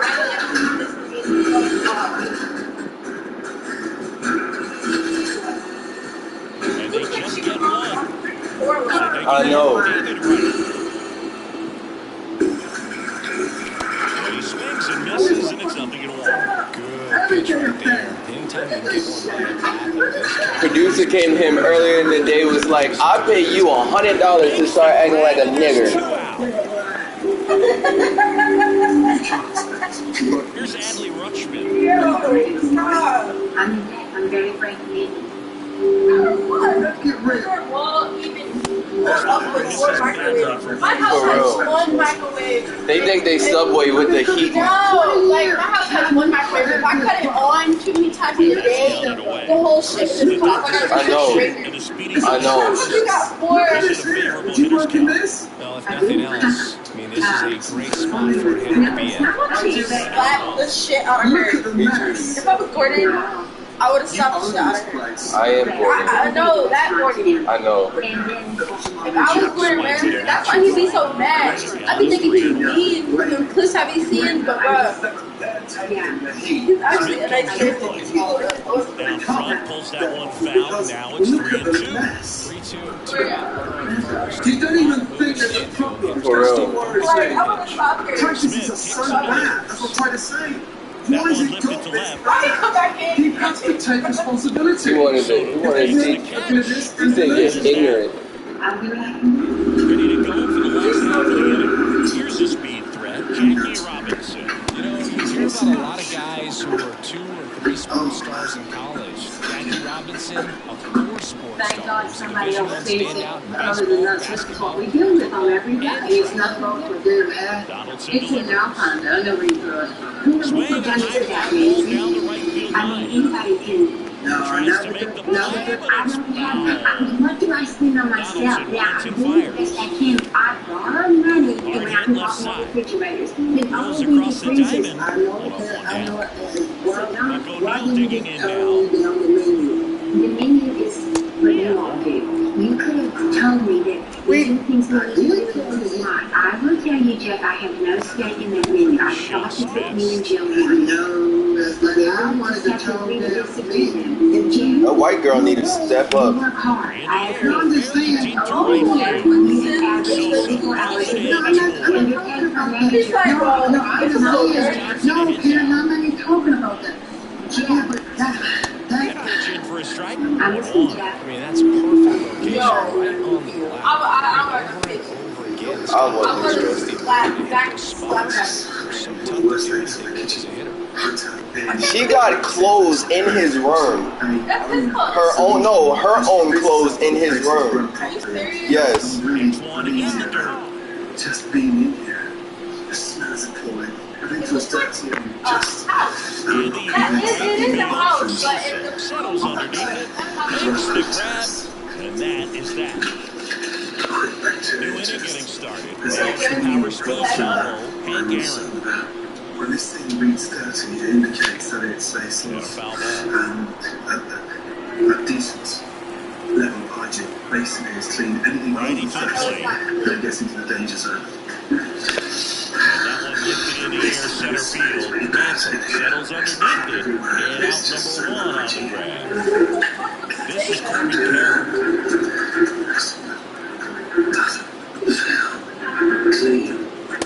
One there. You know, this guy's great speed is in the back of that pitcher's mind. If he Yeah, where all the piss and shit is. he's got to think about it. In these premises,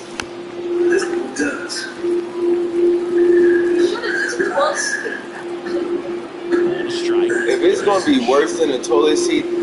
That's disgusting. That's called a strike. Why would she get something like that for a hotel? You know, you sit there and eat the food. I know. On the ground right side, and it's just foul. That was close. So 1-2. Knocks that one away, and we'll do it again. It's clean. Even the smells. It's very difficult for you to identify the smell, but in here, it really stinks. So... Got it, swinging, it's a strikeout.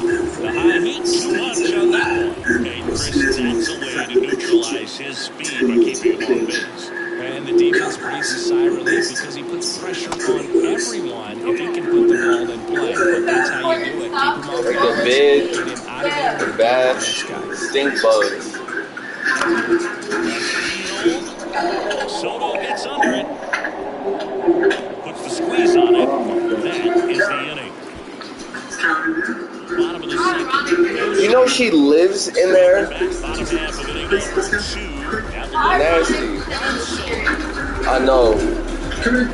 Should be bitch. I've done a swap test with the carpet. That's what it smells. It's gross. And they've got 30 through the danger zone for unhygienic practices. And it's not fit for customers. What's the ingredient is 100. One of our favorites, Jerry Hillsdale, umpiring behind home plate this one. 10. With the strike zone. And because he's so by the book, you'll sometimes see pitchers questioning him to make a good It's 800 and what? Cuts and misses, it's a strikeout. What? Mickey Mantle, the next to him. That's how you know. 103. 1-0. This is just the No score here in the second. Can't be that bad. Next pitch misses. Ball 2. $130. To get out of bed and step on And another a ball. disgusting, stinking carpet. It smells like there's crap all over the floor. There's the strike. Carpet can be. What's that mean, carpet? And that's ball 1. Shift here. You were in the I don't think he really wanted to pitch to him right there anyhow. Matt Olson up to the plate. And he takes a strike. I mean, yeah, there have been times when I had had diarrhea, but this happened very often. First with 1 away. Hacks and misses, it's a strikeout. Well, that event seemed to be over as soon as it A started. dumbass. At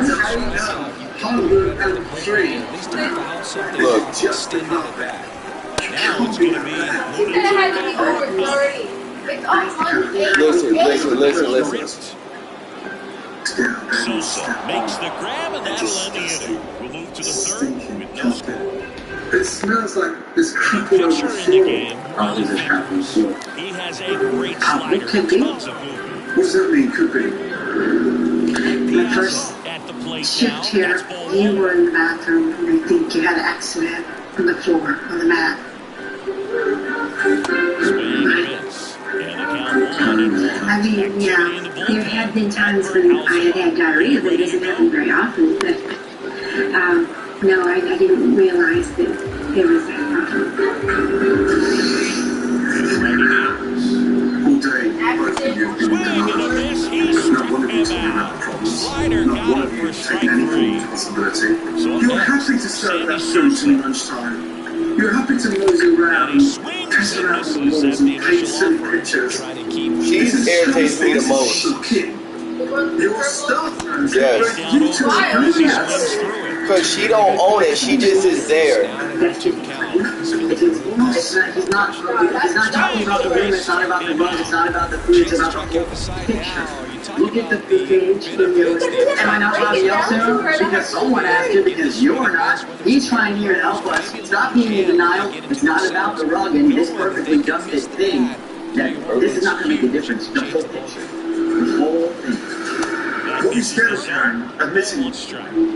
Well, I'm working 16 hours a day and spending every time in money. These are those two values constant feedback about. Bitch, you live there. You spend 24 hours a day there. No, you can't be that. No. Right now, I want to think I'm not sleeping. Misses, that's a strikeout. Slider got him for strike 3.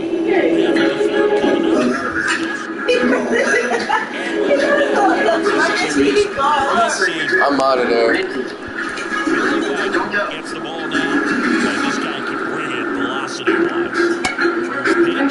misses.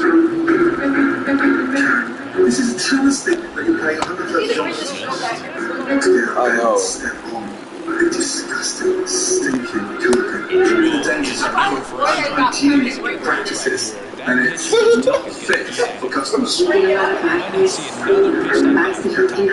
is that? Well, I'm working 16 hours. Raise your eyebrows. The two rooms too that I get positive feedback about. I'm asking you. There you go again. No, you can't do that. No. No, I want to think. I'm not sleeping. What you mean? In this dark. Are you for real? Bruh.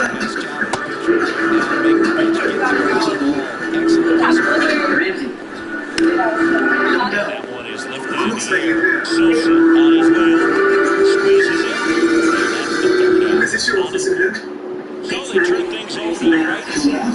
Here's Ketel Marte. He's over.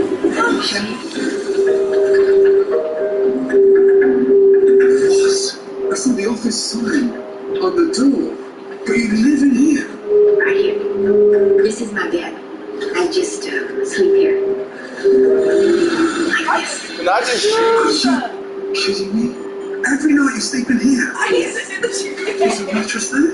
No, it's just quilts cover on sheets. You sleep on a board. In the winter, I could go upstairs, but I choose not to. I choose to stay here.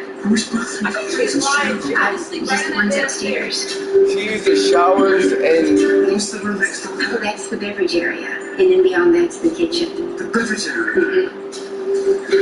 The keg is right on the kegerator. Is right on the other side there, and then that's the beverage room right there. It's not even a dog. I sort of sleep in the kitchen.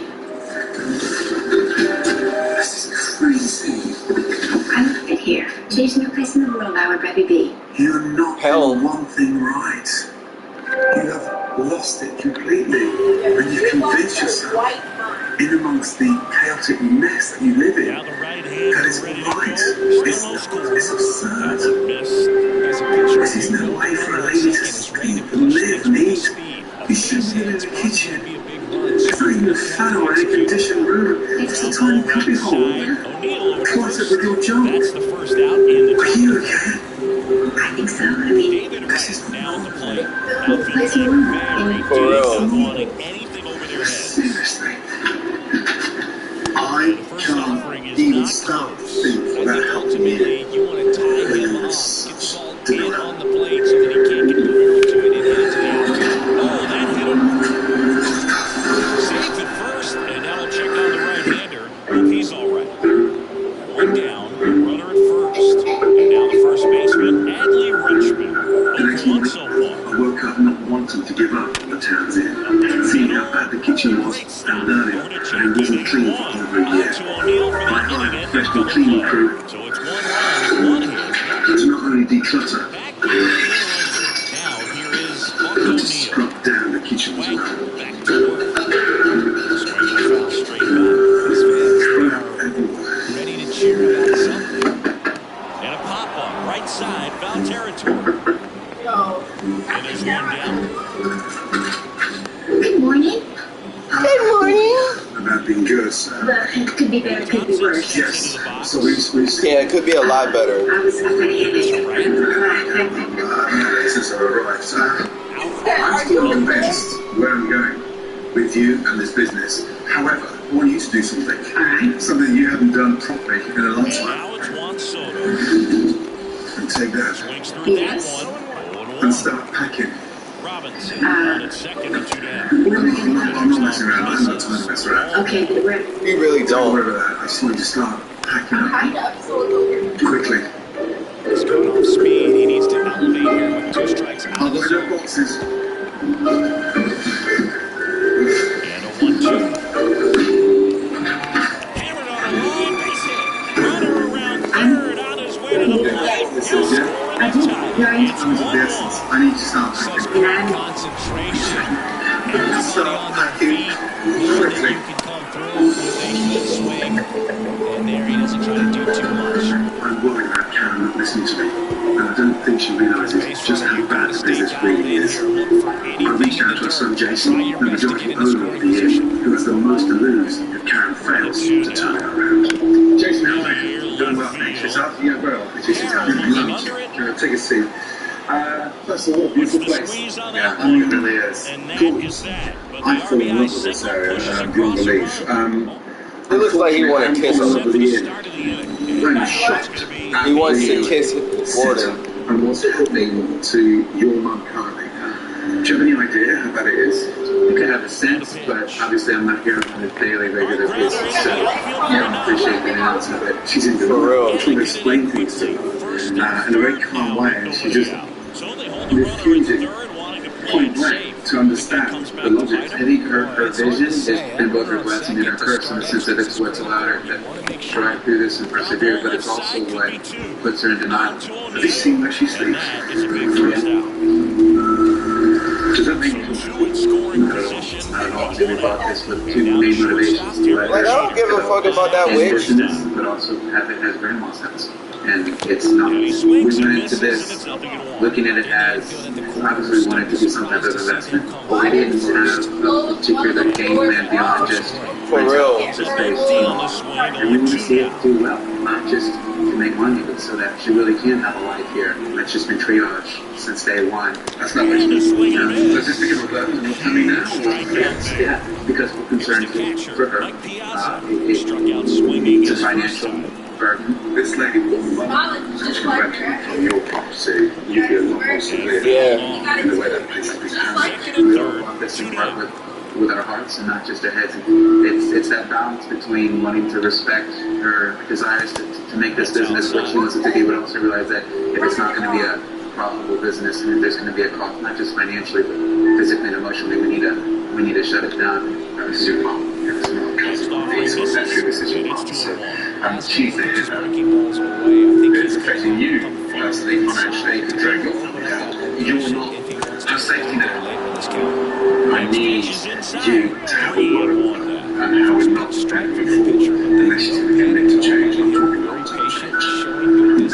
She needs help, and she needs help urgently.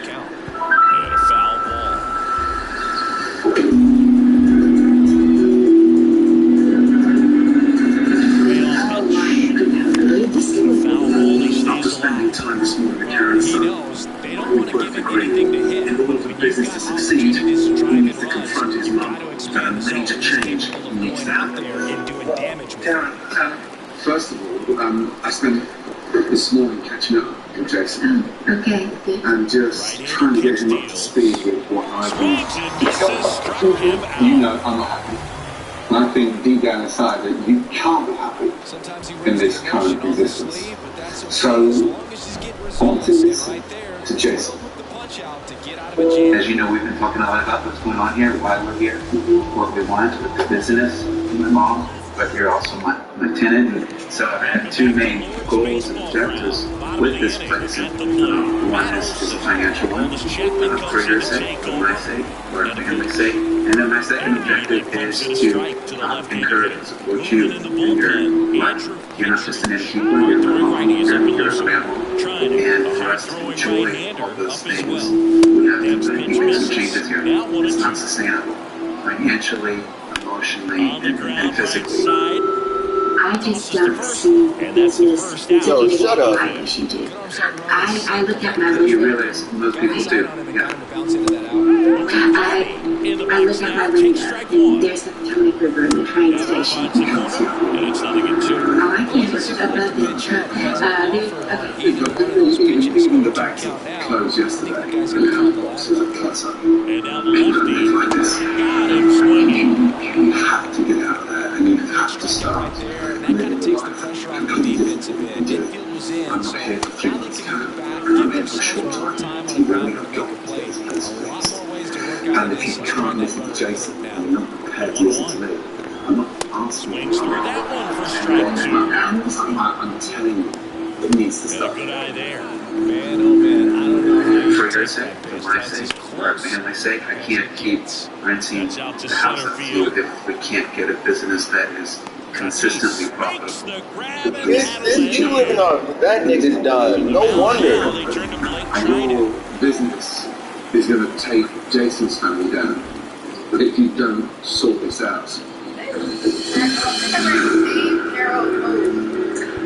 So a change being made I don't want to burden my children up.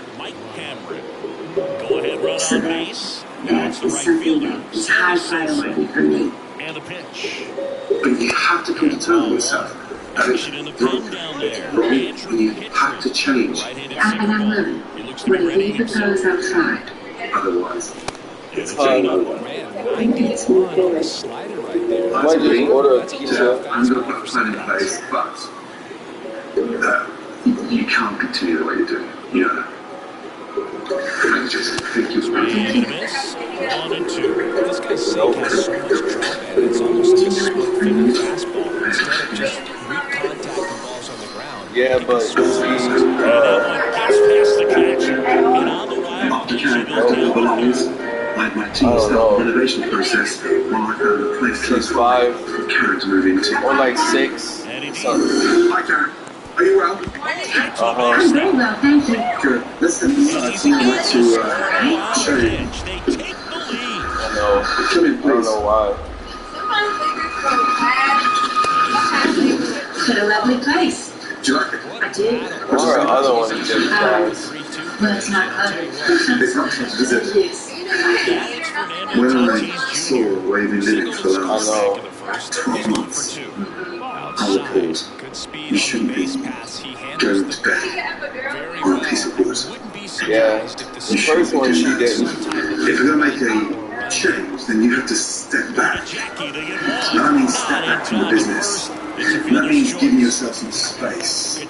So I've done something, and I'm paying for it out of my own pocket, and I've rented this space for you for the next couple of months. 2 months. 2 months. 2 months. Give yourself a break. You can relax, watch a bit of TV. I haven't had a television since 1993.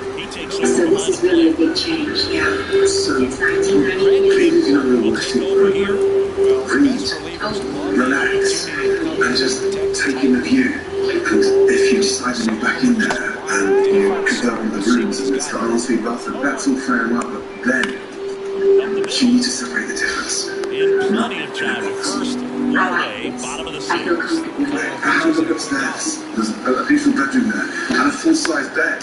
The first offering is fouled off. There's a ensuite bathroom I see. to yourself. Big bathroom. Very nice. To first base.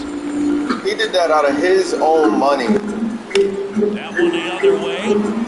He can't get there. It's a run score. An apartment. Yeah. There you Yes. go. The RBI machine. Yeah, he's been so good in I know these for 2 situations. months. Calling punch if he wants. His resume speaks for itself. Karen, you need Pitch to downstairs. start thinking And now about it's even 1-1. being a boss, being an owner. With that comes certain responsibilities. What's it like for you to be an owner? What's it called? But the important thing was serving the guest and trying to nurture a good relationship with my employees. Right, that means setting an example, yes? Yes. And being the face of the For real. is the most important Just thing indecisive about in being the that face of the business. commit to the slider, try to set it Having between. a presence, On your cheeks. standing out like an owner.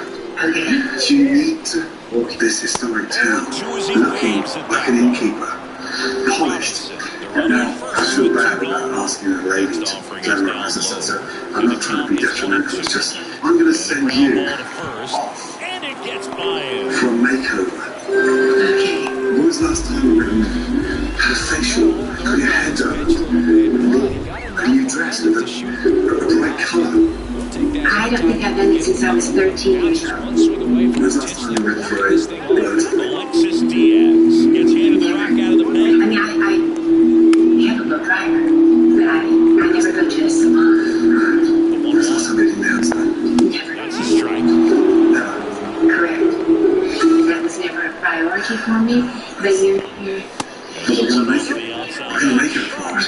things that aren't new. It's a business, you have to front it, and that comes with the knowledge. I'm glad you're up for change. I want you to feel better. I want you to enjoy your life. I want you to appreciate what your team can do for you. Hopefully, just for real. You're happy with this? Ready to age. I was thinking it wasn't here, so it's a rental. No murals. Alright, we'll leave it the way we found it. Thank you. See you shortly. Do you want me to start TV for you? Not yet. I'm going to take this one step at a time. YouTube? I've seen a few things on YouTube, yeah. Instagram? But my granddaughter is teaching me. Selfie? Taking a picture of myself? Oh, never. Tinder? I don't even know what that is. Welcome to the Dark Ages. Enjoy.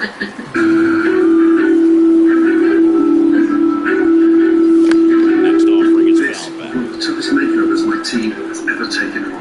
We've not only moved Kurt out of the town's inn, I want to see it before transforming the space. Good morning. How you feeling? The sun is shining. There seems to be a new, bright breath of fresh air on the town's inn. We're missing somebody. She's been busy over the last 24 hours. I'm hoping you notice a change.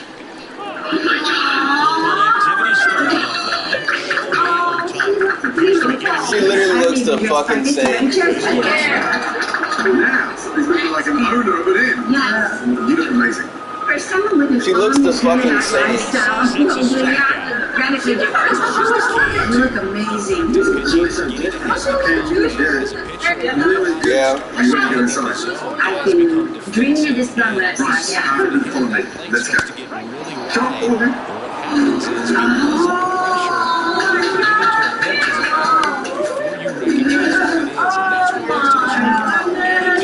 It's beautiful. What's missing? My dad. Isn't this what an inn should look like? A tiny little convenience store that is bright and modern and everything is on view. And even if you're staying in the inn, guests will come in and buy stuff. You can sell stuff properly. It's a proper little boutique. Oh my word. It looks amazing. Amazing. What you've done is phenomenal. The store in here looks great. It's like It's here. a whole nother place. It's here. Like What is the dust? Tacoma. Goodness. Well done. Beautiful design. Beautiful. When I walked in this dining room first off, it was dreary and laden. I'm not sure, but I know the Potomac is here in Maryland. Oh, lovely. Potomac River. The menu hangs on the wall present day. Of course, what you've got to play with. Yes. That is the third out of the inning. Turn around and see the custom artwork on the wall. Please do not paint over that. I will not. I promise you. I love it. That's really good. We need all this. Enough is enough. Yeah. Right, you ready to see upstairs? Yeah. As you come up, have a little look at the hallway first, please. Oh, wow. Go to the baskets. Anyone wants to do a little bit of work on the writing that's here? Beautiful. Jump in. Everything's Jump in. A what? A boy only boiled. It's the same room. You shit. With that nasty looking cheese. No murals on the wall. We have a nice, stunning wall. No brilliant pads in the wall. They're gone. You have your very own wardrobe. Bro, that's so nasty. No padlock on it. How nice is that? Yes, you can use your wardrobe. It is exquisite. That's what I was My about to family say. thinks I'm so Your set in my expertise. ways that I'm not going to like any of these changes. And I'm going to go right back to the old way. I know that's what know. they're thinking. And they couldn't be further from the truth. Stays nothing in two. My team has spent the last 2 days cleaning out the kitchen by getting rid of the microwaves, refrigerators, and freezers. Bounce that off to the left. I've created a much smaller menu and has managed for the kitchen staff to execute. Please, take a menu and pass them on. That shit is still too much for them to Be maintain. more beautiful than the even. Is it? Now, let's express the kitchen is tight. For real. A small, dynamic menu as the seasons change and go through spring, and some of them will increase on a daily special. Business is about. And so we're not buying unnecessary, and we're not adding temple advertisers and entrees on there just because we look busy. No. Yeah, that couch can be vegan It's plain, delicious, and simple. That's what I do feel like sometimes when I wake up. High Street Burger. Lovely season. I grill in there to sit and cook them chicken pot pie. Oh, I love chicken pot Twist pie. on the salad these ones. We've done it with salad, homemade granola, seasoned berries, cheese. It's easy to put out that tiny kitchen. And then of course the mac and cheese. The Popeye, yeah, from Popeyes, I mean from KFC. That's what I meant. Busy, what do you think? It's beautiful. Simple and fast. And it takes a bit of load in the kitchen. We're not buying frozen, it's all fresh. Right, no pork, and then a little taste. Oh my, that's like Mama's macaroni and cheese. People will drive from Washington, D.C. to come here to meet Miss Gray. Swings through that one. Tonight, Towns Inn relaunches the inn and the restaurants. Right, how are you feeling? Good. Ready? Yeah. Tough week. Nice. So what? Let's put this place back. Okay. Push the freshness of the menu. I don't want anybody panicking. There's nothing we can't do on the menu. Any issues we talk about it. If we talk to each other, prevent mistakes happening. If we shut down, things will happen without knowing. Karen, anything like to say to the team? Thank you, and I'm looking forward to moving forward. Here you go. Let's go, guys.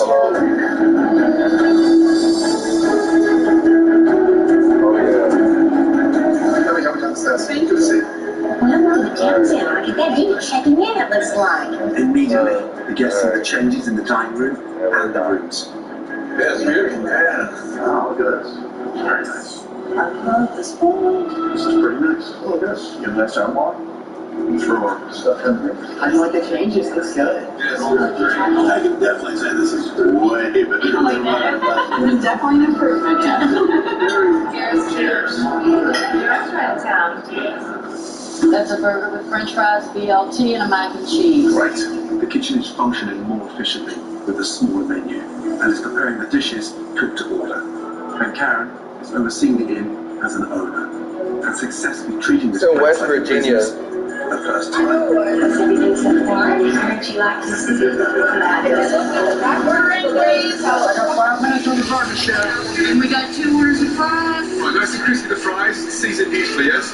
Yes, sir, chef. Well done. And now we have a place to go in the wintertime. Do you want to come back? Yeah, we love it. What's the need for a small little bistro to town? Actually, it's huge. We need more local bistros like this. We're really excited to have it. Good to see you. It's okay, good night.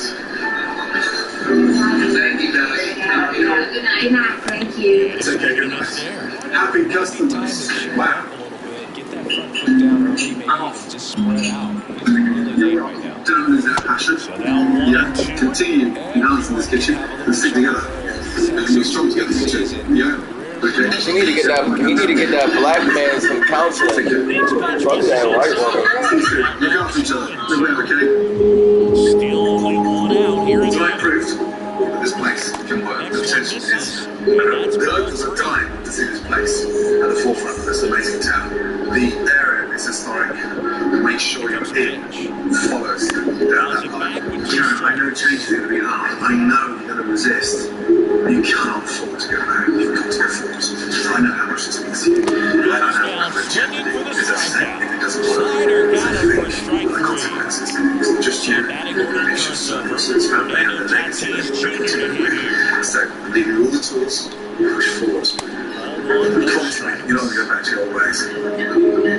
fun and more effective. And I just have seen the positive response from everybody. You did the groundwork here. So.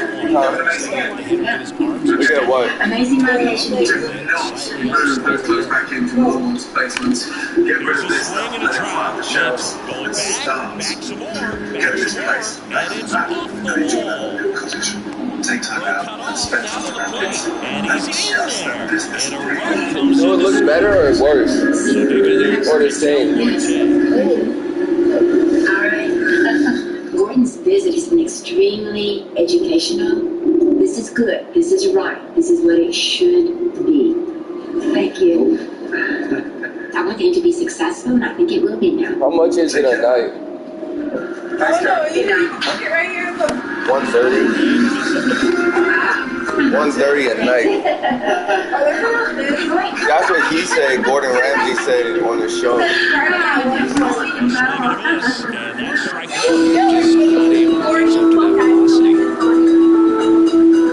Since my visit, Jared's continued to lease the house I had previously rented for her, and has been listening to the staff to make positive changes. Then it's awesome. And her son Jason has got involved with the business to help Karen meet their goals, and both are happy to report the business is heading in the right direction.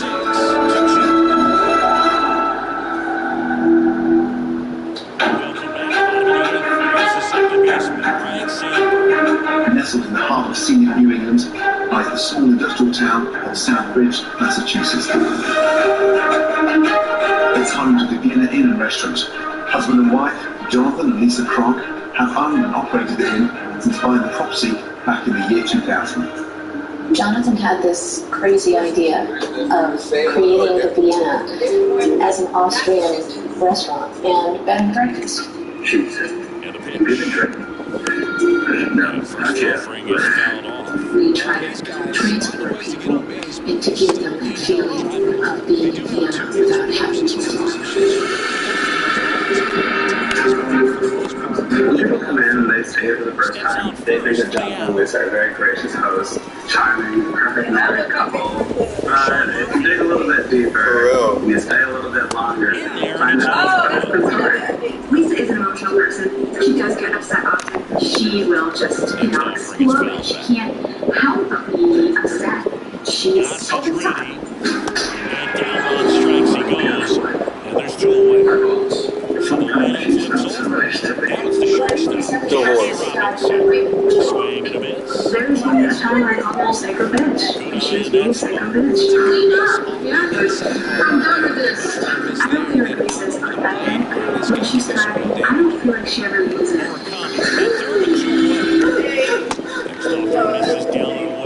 Jonathan and Lisa live in a room at the end. You hear them screaming at each other, and you hear it in the dining room. Another one where they live in a fucking after the shift, at the end of the night, and they'll have cigars, have some drinks. The environment can quickly become unprofessional. So those two people are so with their sex lives. You're good looking.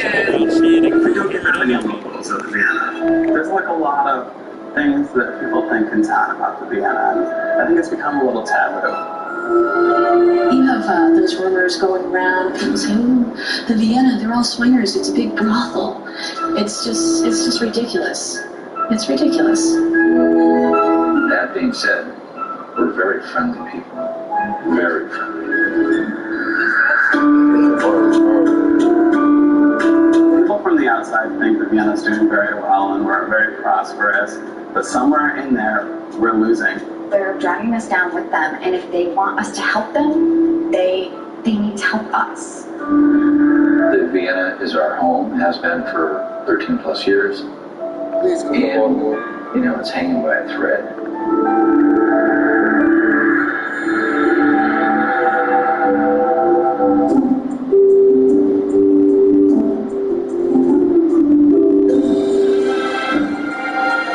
It's 5:30 to 5. Ready for it. This place. Oh my God. What happened to him? The fuck? He didn't last very long, did he? Found that cat. Oh? Bloody hell. That cat. Isn't that funny? That cat, bro. Hello, welcome. Nice to meet you. Nice to see you too. Go on, first name is? Melissa. Melissa. Good morning. How are you? Lisa. Lisa, nice to see you. You don't look very happy. Who don't she like? Who don't she like? Wow. Yes, welcome to the Vienna. So happy to be here. What happened to the cat? Cat got run over. Oh, I see. Have you got it stuffed? Probably. Right. Actually, better see now. Right. Yeah. Lovely attire, by the way. Thank you. That is Everyone wild. wears this. Wow. How much are the outfits? About $300, $400. $300? Average, you know, they get their own. I mean, they're their own dresses, you know? Oh, you buy your own uniforms? Yeah, we do. Stop it. We do. Oh, they have them for many years, and it reminds them to not gain weight. What? Wow, so who designed the place? Well, my husband and I. And whose idea was it to buy it? My husband. So it wasn't yours? It was not my idea. I was actually very much against it. Wow. Not.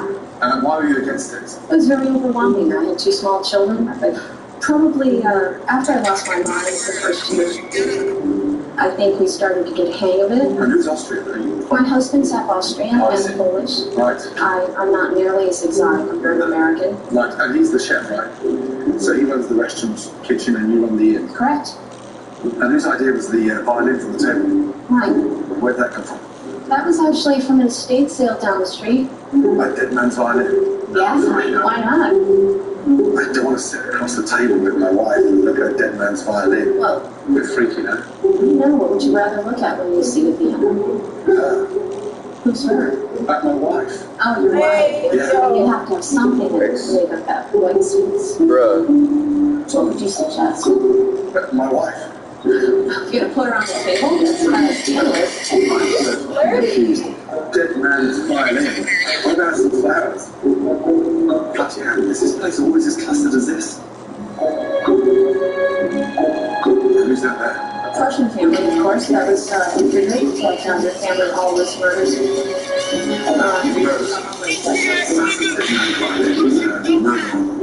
Great story to encourage a nice warm welcoming dinner. So, why don't I check in upstairs? You can do that right now? Yes, please. Yeah. Okay. Thank you. Wow. Interesting indeed. Just a clutter. You bet you do. Rocking chair, where's that from? That's actually the first piece I ever refinished. Wow. So you're quite an empty floor.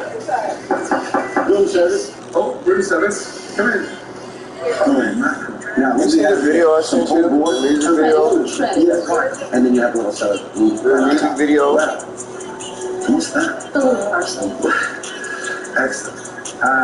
Well, take one. Would you like to have one? Yeah, of course. There's three pieces. Excellent. Sure. Thank you. Thank you for sharing. You're welcome. Oh, wait. Let me put a bit of the garnish on there. Yeah, we'll have a lovely seasoning.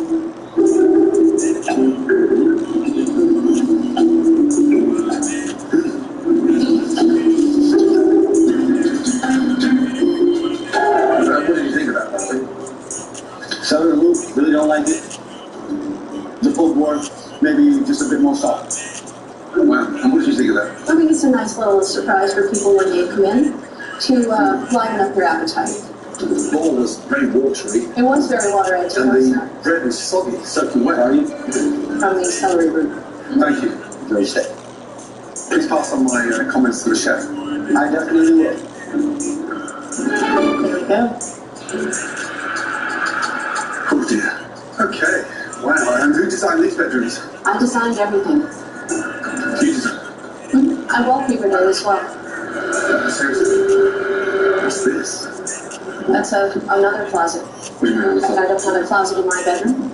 That's a closet that we have because there's an area over here for guests to use. But where am I going to hang my clothes? Right over here.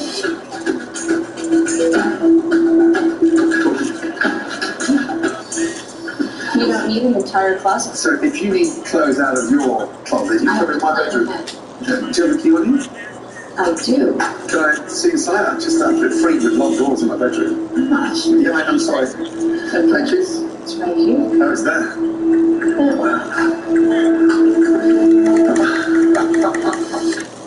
Just my closet. Holy crap. Yeah. Stuff. Seriously? All my stuff. It's like a garage sale in a closet. That's why we keep a lock on it. I've got no interest in wearing any garments, but thank you. You sure? I'm positive. 100% positive.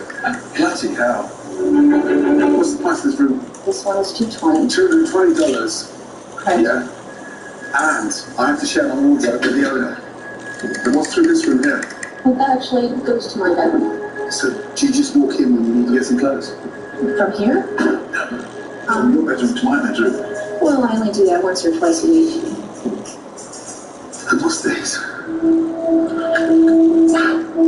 It's an antique purse that was actually found in the house. We thought it was really neat to be able to have. That's for it's a toothbrush holder in case you decide to take it along with you. That's a toothbrush holder? Or you could stick tampons in there if you wanted to.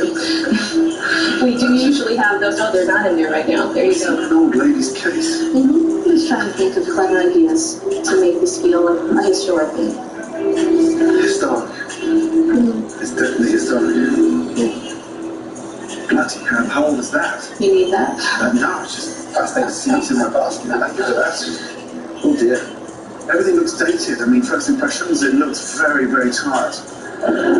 What is all that? That's like somebody wants to throw roses on the bed. Come on, say. Isn't it adorable? And then they go back in the drawer. I guess so. Once you've used them. Okay, well, I'll look forward to seeing you downstairs. I'll have lunch. Thank you. You're welcome. Wow. Jesus. That's freaky. The owner's bedroom is literally a metre away. The place is so dated. What a mess. It's just cluttered. What a mess. Look at this. Aye. Seriously. Bloody hell. Pack of shit everywhere. Decoration.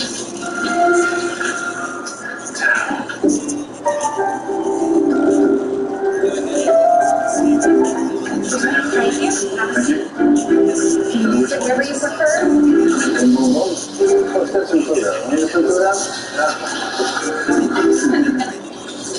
Jesus. Listen. There's junk everywhere. Mm-hmm. Yeah, I know. Everywhere. Is the whole house packed like this? Of course it is. It's crazy. Have you always been this bad? It's a new thing I'm coming to terms with. Right. It's just actually, no. I think I've actually gotten rid of a lot of things in the past couple of years. Don't have a problem with everything I've just seen in the last 10 minutes. Right, let's, oh geez. And do you understand this? How do you pronounce that? Right. Sufgar taco. A lot of people must point to what they want to order, right? Yes. Or just pick up the last line. How do you pronounce that? Königsberger Kloss. Wow. And how long has this menu been running like this? Since the beginning. That's 13 years ago. Yes. Seriously. Yes. Let's start off with, go for the Scots. Okay. Let's do the beer batter, the sauerkraut. Yeah, let's go for that. And throw the vegetarian mushroom ravioli in as well. Wonderful. Okay, great. I'll keep hold of the menu for now. Thank you. Zero in first. Whoa. Yeah. Almost lost it. Big group. Where is Missy? I'll bring it right up. For Angie first. That happens to block? Yes, sir. Our seared diver scallops with the red pepper block. Thank you. And scallops are normally red, right? Yes, they are. You have beautiful sea scallops. I'm not sure why they cut it up today. Normally. Oh, well, thank you very much. For the doctor, I mean, seriously.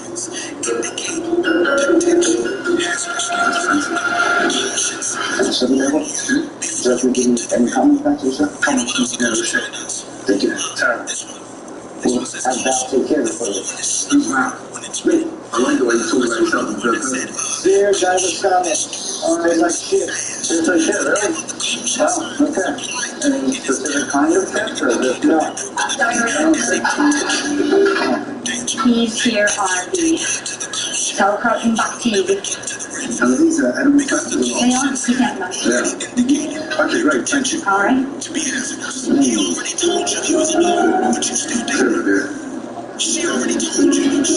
This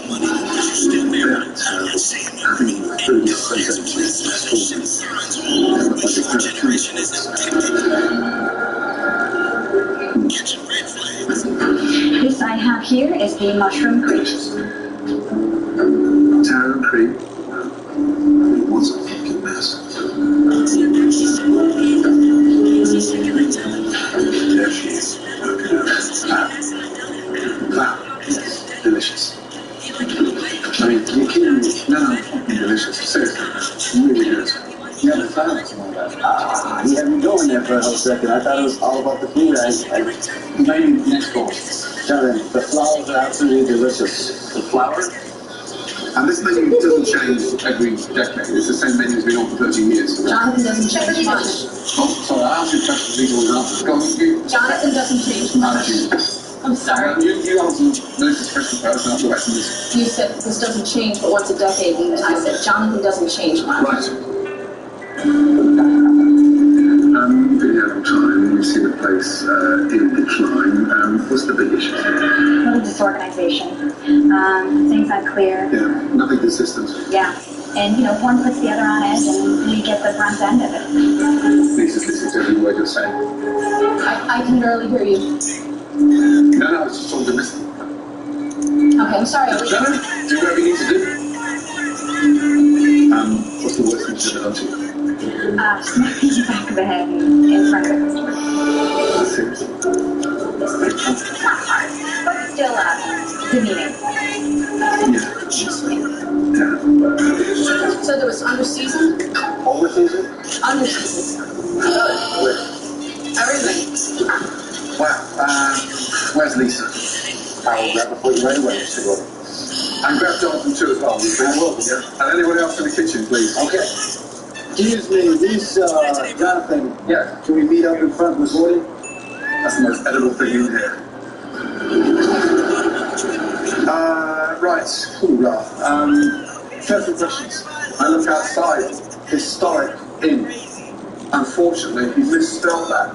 Prehistoric. Everything's so dated. I go up to the room and the room's shoddy. Jonathan, do you not think it's a bit weird that A, my door's open adjacent to your bedroom, but your wife's clothes are in my closet? I never thought about that. I guess that is weird. That was shocking. He just served me one of the worst lunches I've ever eaten. And it was that bad, I started eating edible flowers. You can't be proud of what you just served me and Charles and me. Absolutely not. You're correct. You clearly have given up. It tastes like it, and it feels like it. What do you know she did? Close. Because your heart's not in it. And I think your head's just in with the clouds. Embarrassing. Pretty fucking awful. It's...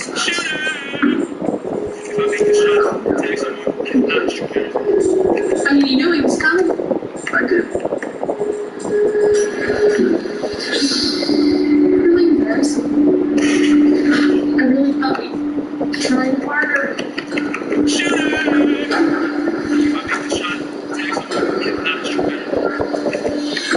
Let you down, I'm sorry. You did let me down. I'm really sorry.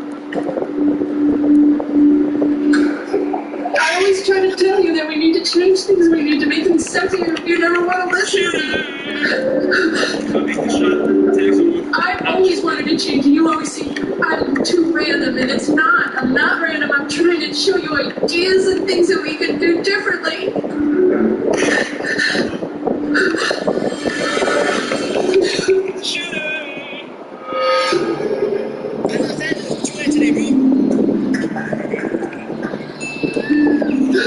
This sucks.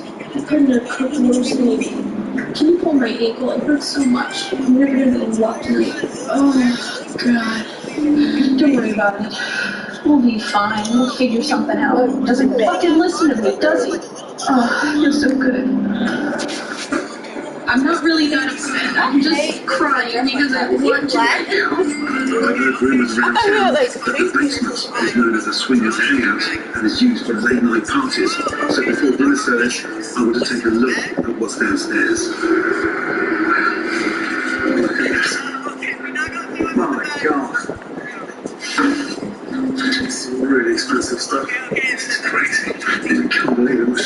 because they're spending their money in all the wrong places. That's it. This place gets old and old. Oh my god. Pressure for entering the mineral spa. Mineral spa. Oh my god. Touch me, sweetheart. Tonight is crucial because I need to get my eyes on how Jonathan and Lisa are in the hotel, since both of them seem to be on different pages. Can I get you beverages to start with? We're going to need some wine. Okay, I was thinking cocktails, but wine. There's so much stuff in it. I've never seen a kitchen so cluttered. It's been worse, believe it or not. How come the food just sits there?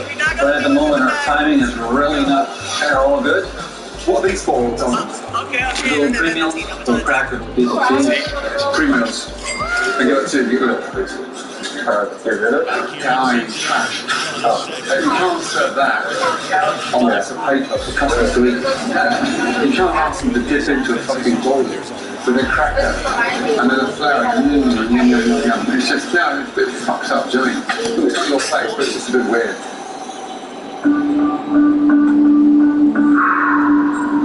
You okay? Yeah, no, I'm fine.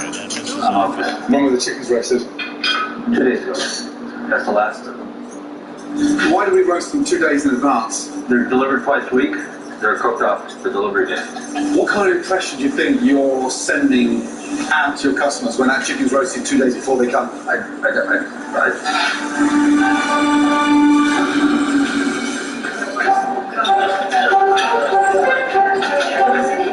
When do you think this chicken was roasted? Oh my goodness, I hope it was today. It was roasted 2.5 days ago. I am not happy to hear that at all.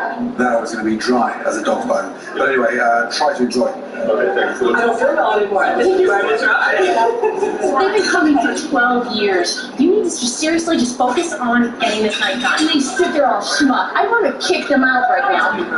Do you want us to take the food back? I mean, this is like so disappointing that you guys feel this way. I thought we were friends, and I thought you would maybe told us if you felt the food sucked that much. You know, it's really, gosh, I feel like I want to pass out right now. So the lady you was talking to had no idea her chicken was roasted 2.5 days ago. It was roasted 2.5 days ago? Yeah. I didn't know that. Oh, okay. I mean, it's not my business with him. No, just you two are so defensive. There's 1,000 different ways to make expensive. I'd like to do that. I'm talking about the chicken. No, I mean, I'd love to find out the process. Chicken. I'm talking about the chicken. Nothing resonates with you, does it? Nothing. It certainly does. Absolutely, it all does.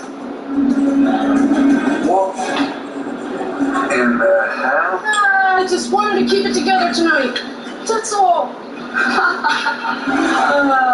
Crazy. Are you like manic? I'm manic. Yes, I am right now. How's it going, guys? Something between shitty and awful. What does it mean when you feel like an elephant sitting in your chest? Oh, you don't have a heart. You can't have a heart attack. Are you hungry, Gordon? What is this? That is bacon. Should be on a different shelf. On this, yeah? That shouldn't be thrown there either. What's that? Beer batter for the beer batter shrimp. What should be thrown out? And this one? Let me just stand on top of it, put it in the top. What is all this? That was bacon. No. That's okay. No, why is it in the fridge like this? I dropped it one shelf below. Instead of putting where it belongs, I put it on the corner. Normally these things are pretty orderly. This is a complete clusterfuck. What's that? Barbie. Let's see this guy's What is going on? The whole operation is screwed. The kitchen, shocking. The line, disaster. Cross-contaminated. Raw meat, cooked meat, shit everywhere. And then the biggest asset, where all the money is downstairs in the wine cellar. Who's maintaining standards here? He is. I cannot believe what you've just done in there. I really enjoy it. You can't enjoy that. What did I do? I must be like cuckoo in the hair. Well, you need help. Maybe. He does. You need to wake up. Fuck me. I think we can do this. I know we can do this. Yeah, but not just you and you. I want you and I. Because you so don't listen to me most of the time. Like when I tell you, it's time to come home, Jonathan. It's time to fucking come to bed.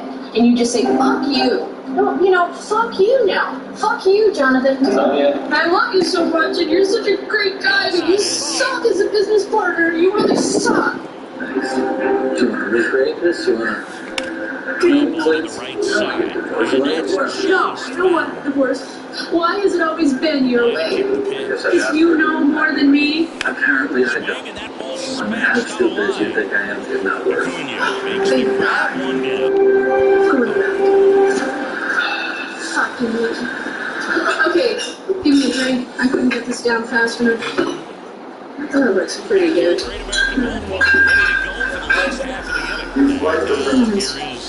And first off, these offenses are. Thanks for being on the other side. We appreciate it. That one is absolutely belted. Oh, sorry. That's back there. That bourbon was really strong. Touch them all. We got. It's not really trying. It's just releasing. Release it. Oh, Please, yeah. you're new together, please. Sure. Swings and fouls one off. Here's an opportunity. If you're going to get back in this game, I'm unconvinced. take advantage of I've never met a couple so deserving of my time. And I think you say you're just faking it. To the right out of play. I'm just trying to get through the night tonight. No, you're acting. The crocodile tears there. Next minute's a laugh. It's self-preservation. It's the only way for me to get through the day. There's no heart. There's no feeling. There's a lot of heart. No, there's not. I love what I do. But what do you love?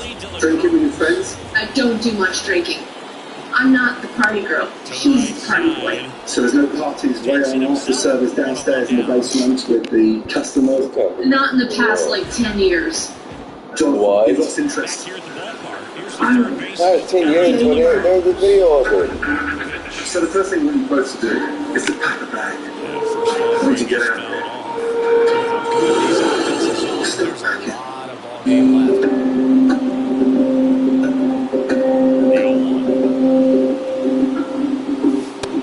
After sending Lisa and Jonathan away for the night, I'm hoping they can start to realise the effects they're having on the Vienna. But before they return, I call a staff meeting. Morning. Good morning. So I can get a better understanding of the damage that Lisa and Jonathan are doing. I didn't get a chance to be here yesterday. I'm Jamie.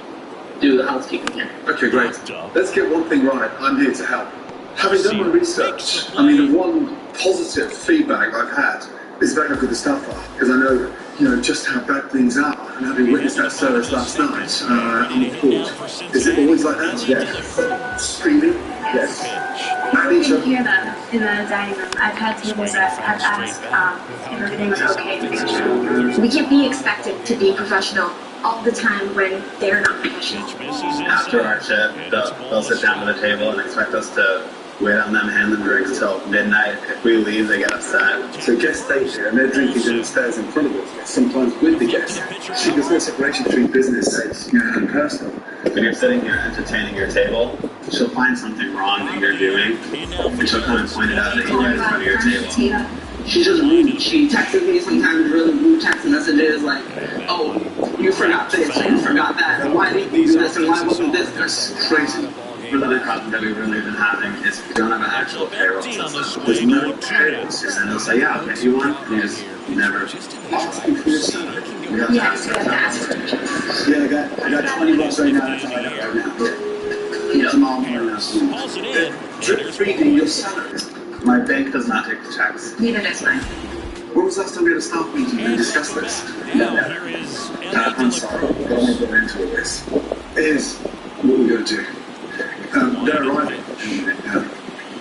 And my message to them is if they're not prepared to bring in a level of professionalism and understand that boundaries need to be met on a daily basis, they're going to lose the in and they're going to lose you. And they're going to go.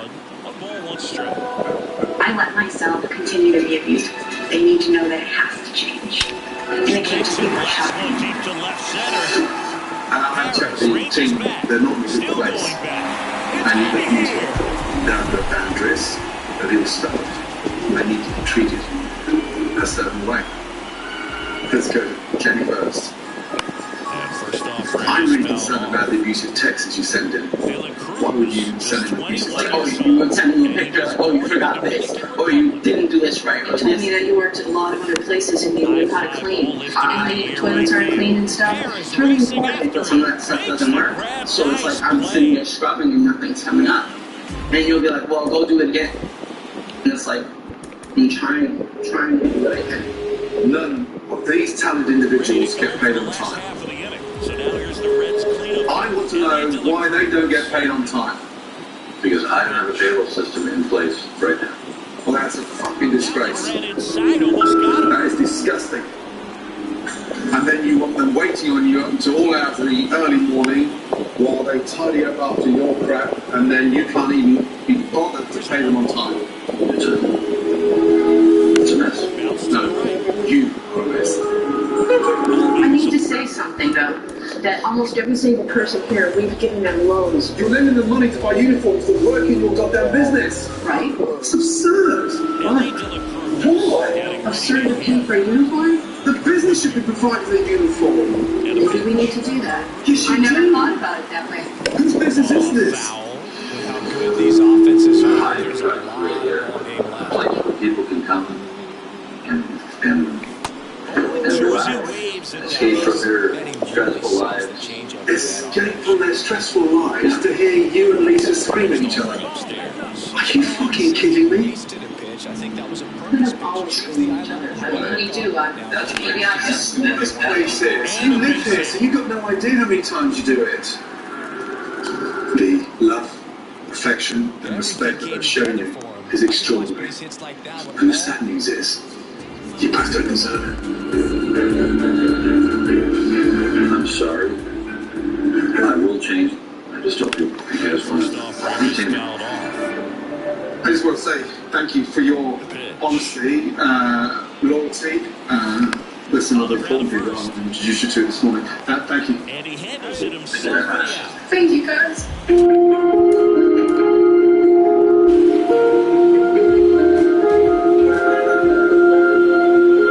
Good morning, ladies and gentlemen. Good morning. So, ladies and gentlemen, I've asked some ex-customers, locals, to come and give you some feedback.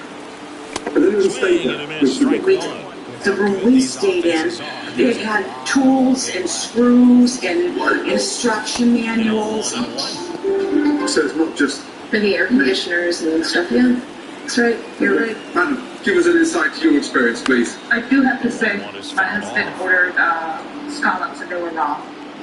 We returned them. The decor was very outdated and it feels very cluttered. You feel like you're locked in a closet. It's just overwhelming when you're trying to have a nice dinner. I would never come back there if things don't change. Damn, I wish I could have went tonight, man. It's sold out tonight. Like, look at that cute Our crowd, server man. was the nicest person, but I think it takes a lot to make from them to really interface. The reputation locally is crucial. What have you guys had? I've heard that swingers hang out. I heard that as well. When I had mentioned the Vienna, they say that's where the swingers go. You eat downstairs and then you go upstairs, is what I was told. Swooped on the ground a second.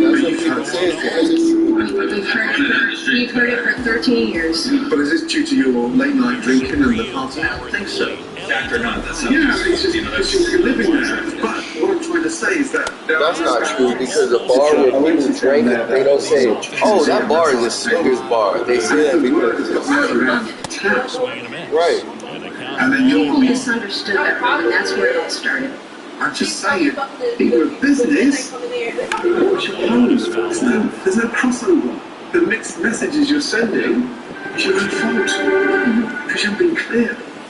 And that one almost got it. I used to come to the restaurant probably every month or so. And I can tell you have a lot of passion for your heritage, but it's not in the food anymore. If Gordon can help you take your heritage and the food and modernize it, and you can progress with that, I'll come every Friday. Mark my words, it's a promise. Do you have any need to say, both of you, to these guests? Thank you so much for your honesty and input. Really appreciate it. We're going to be making some big changes to address many of the things you talked about. The staff have been incredibly loyal. They've been treated the way they should be treated.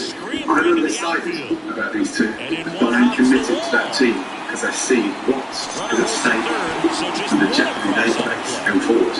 Now, something else important to sort out. After leaving Jonathan and Lisa, I moved forward with my plans to help renovate the inn. I brought in sommelier Dave Foss to create a beverage program. Just have a look in here. I mean, that one's fantastic. From the excessive inventory they weren't using. Oh, free? Oh, that's delicious. My team worked up to the last minute, transforming many spaces at the Vienna. Wow. Oh, wow. That is amazing. Smokes. This is beautiful. This is incredible.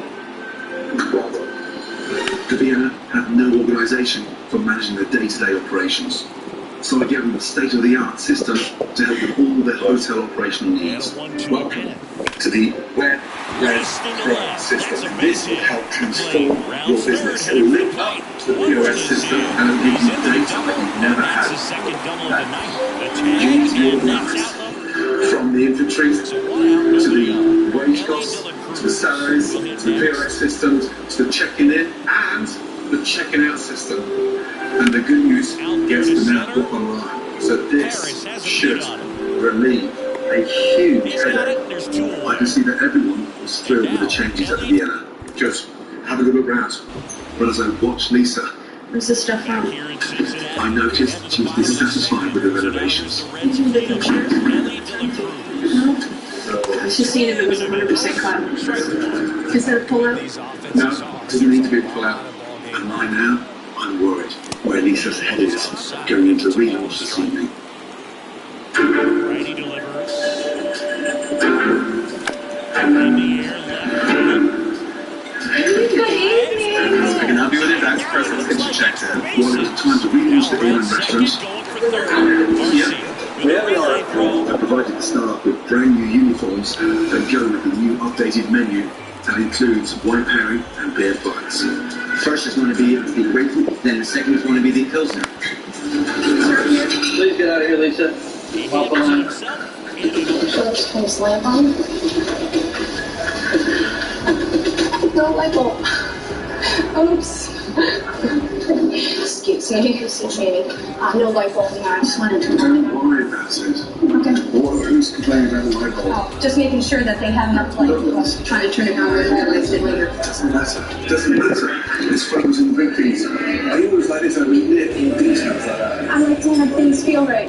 So I'm feeling extra, like an extra need to make sure everything's right. That's all. OTT. OTT. Probably, whatever that means. Over the top. Huh? Over the top. I guess I don't have to be so over the top now, do I? Do not. Oh yeah. What is wrong with that tonight? Do you think she's going to back from the way where I leave? She might accidentally. Lisa is nitpicking everything unnecessary. You guys have the appetizer for table 5? No, you didn't. No. Jonathan is lost in the kitchen and service is starting to suffer. What table number is this, please? That is table number 11. They're waiting on 2 flank steaks for it. Oh, where's the flank steak? Are they coming? Moments. Minutes. Who's cooking the flank steak? Come on, guys. We can do one full top at the same time, yes? Yes. I designed the menu around the size of the kitchen and the speed of both you working together. Okay? Come back for the flank. What the hell is this? You really designed the kitchen. Cut the shit. The shit for the side of the kitchen. 4 fucking main courses at the same time, especially the two of you. And one of those main courses is the same dish. We all talk to each other. I'm not going to start serving one dish at a time before top. That's a base hit, one score. look at me, look at me. I need some fucking effort from you a little bit. I need a little bit of respect and a little bit of effort from you, okay? Yeah, and look at me. You're a man holding this fucking thing together. If you go down, the whole fucking place is going to go down. So I need you to step up, okay? I need you to talk a little bit. And I want 4 main courses at the same fucking time. Jonathan, you can get your mind set around 4 main courses at the same fucking time. Understand, we're serving 1 table at a time, and we're going to complete that table.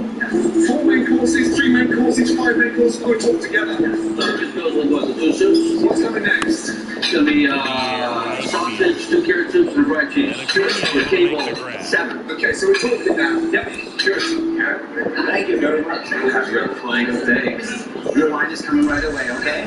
Your sausage. You guys are all sharing, right? Yeah. I think the new Vienna will definitely attract a younger crowd. Oh my gosh. So beautiful. I'm super excited about the new changes, and I hope they'll last. I really do. Right, we've had ups and downs, but tonight is a prime example of how good and how profitable this business can be. Customers love the food, they love the decor.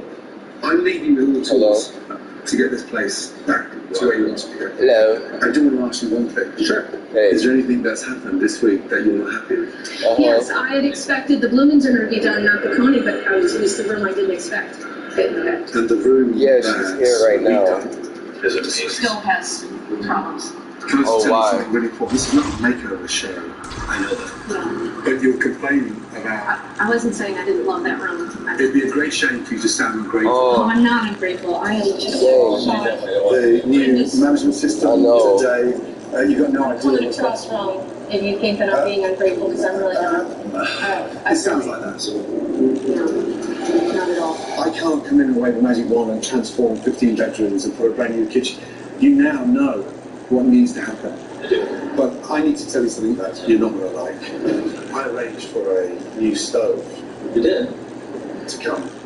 And then when I got the engineer to come and survey the place, unfortunately he had to leave. Yeah. Because he was going to shut the place down. Because there's practices that are taking place in there that aren't appropriate. You're saying the gas system? The whole setup underneath there. Nothing's been changed in 13 years. And it's on the verge of running legally. Listen, I came here to help. But you need to help yourselves and not to dig deep and stick together. Okay? Thank you. Thank you. Good luck. Okay. Okay.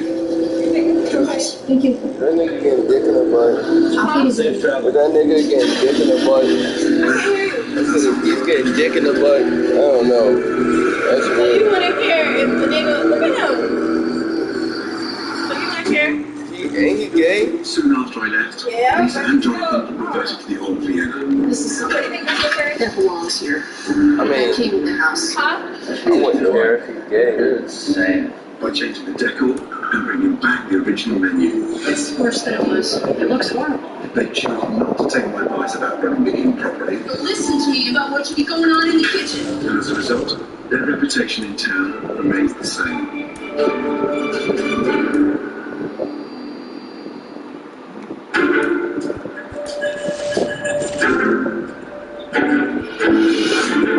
Miles north of Philadelphia lies the borough of Newtown, Pennsylvania, home to this historic brick hotel. Owner Miranda Clark has been a therapist, water music in 2006 with her son CJ, who serves as a sign-up farmer in their business. We bought the brick hotel because it was an investment opportunity. When we first purchased the place, we were told that it was going to be a sort of a hands-off. It'll run itself, you just have to watch it. Of course, we had no idea, zero idea what this business is about. I always said to my son, maybe this year we'll make a profit, maybe this year we'll make a profit. And it never happened. She used to be in family therapy, so patients come with that job, and I've seen her have a short fuse where she wouldn't do that before we got the place. When I came here, it blew my mind away that they're still putting in money.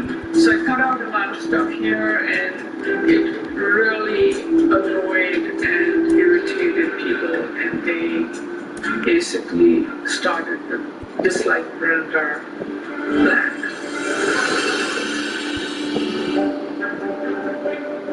It has been a bit of a dictatorship here with Brenda. You know, it's either her way or not her way. No. Miranda is a control freak. She is involved in everything. She will not release or relinquish control ever. Yeah, so you want me to put it in? She's not a people person. She has no people skills. She just screams out demands, and she's very rude at times. What? French onion on here, now. There is such a turnover with staff that I don't even know their names. In 8 months, I've probably seen over 50 people go. Some people come in for one shift, and they listen to her for 5 minutes, and they roll right out the door. I wish I had 2 clones of me. And believe me, this place would be happy. I feel that Brooklife have become like the laughing stock of the town. So the reputation around town is that, you know, no dancer, they call me the crazy lady, which is fine to me. You know, if I'm crazy because I'm trying to save the business, so be it. I think we're at that point where this is really our last chance. If we don't figure something out, it's either sell it, get rid of it because we can't sustain it.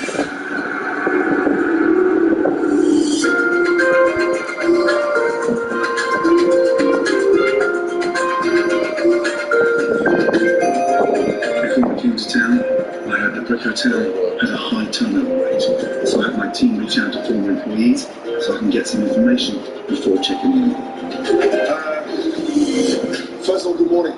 Good morning. I've never met such a large team of ex-employees. This is a small show. Oh, yeah. What, there's more? Hundreds.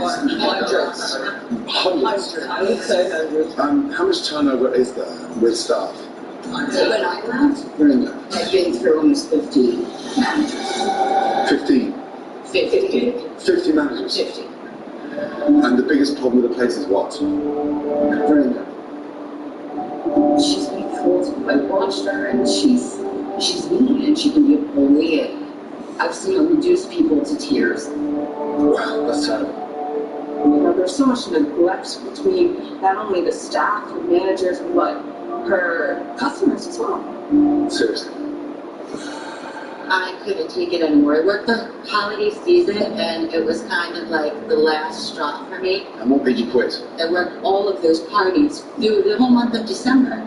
I was lucky to receive some payback, like in February. With your tips? Yeah, she'll cut you a check in 6 weeks when she feels like it. She wouldn't let you go pick up the paycheck. She called the cops on you.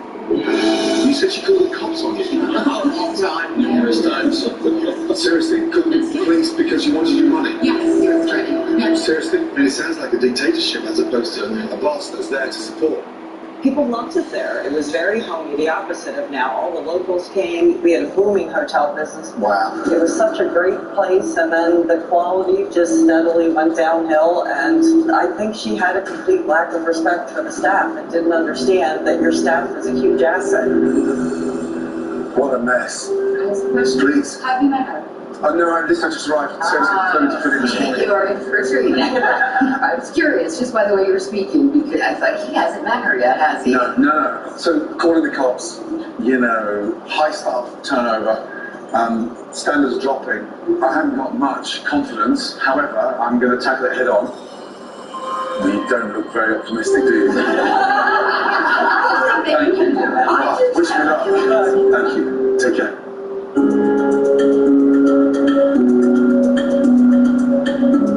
Besides this place. Oh dear. What happened there? Damn. When did that happen? You know, it's been here since I've been here. Oh, really? Hi, I'm Marianne. This place. Oh, I was going to say, I get a bit nervous when checking the hotel and the windows are smashed. Anyway, how are you? I'm good, thank you. I'm happy to be here. Are they bullet holes in the wall? You know, they might very well be. I'm not sure what they are. We're 250 years old. So. 250 years old. What's wrong with the place? I think it's a beautiful place, but I think it really just needs some upgrading. And which part's beautiful? Help me. Starting up the entrance with the smashed windows. Well, I think it could be beautiful because it's been neglected for a while. What happened here? Oh my. Oh my.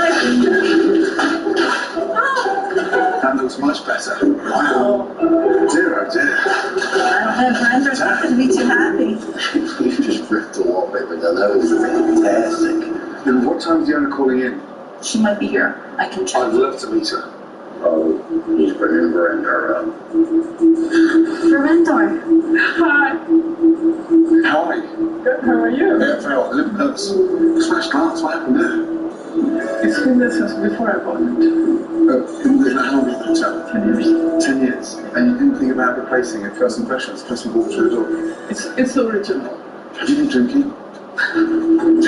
You look like I drink. Did you run a hotel before you bought this 10 years ago? No, never. No, what did you do? Therapist for children. I did that for 20 years, so that was my practice. Wow. Okay, 201. I'll see you shortly. I'm going to go check in and unpack. Okay. This is filthy.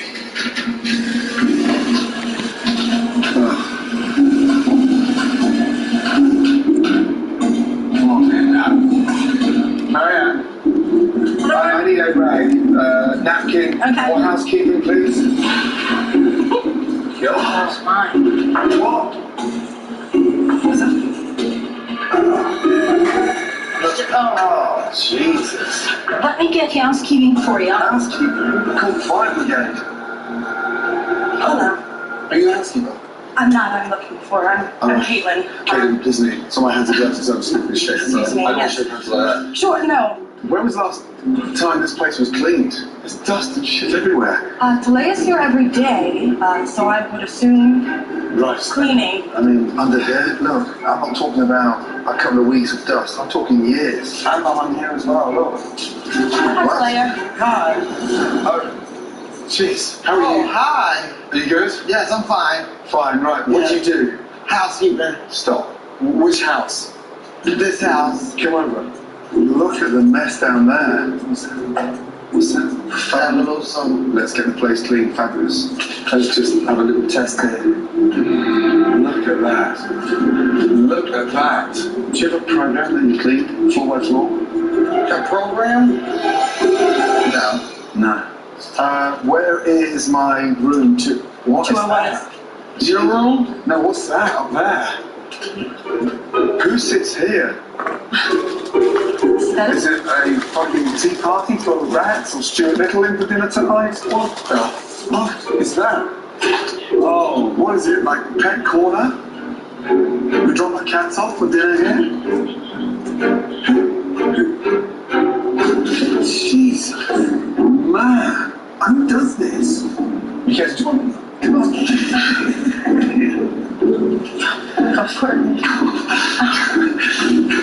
Let's sit around. Let's talk about your cleaning habits. I got your pen right there. No, my butt's way bigger than yours, so take a seat. Alex, menus, please. Sure. Yeah, absolutely. So, what in the fuck is going on? I actually said something about that, but, you know. You comfy? Absolutely not. All jokes apart, forget the nice parties, tea parties, Juliet's fucking hang out. What is the biggest problem here?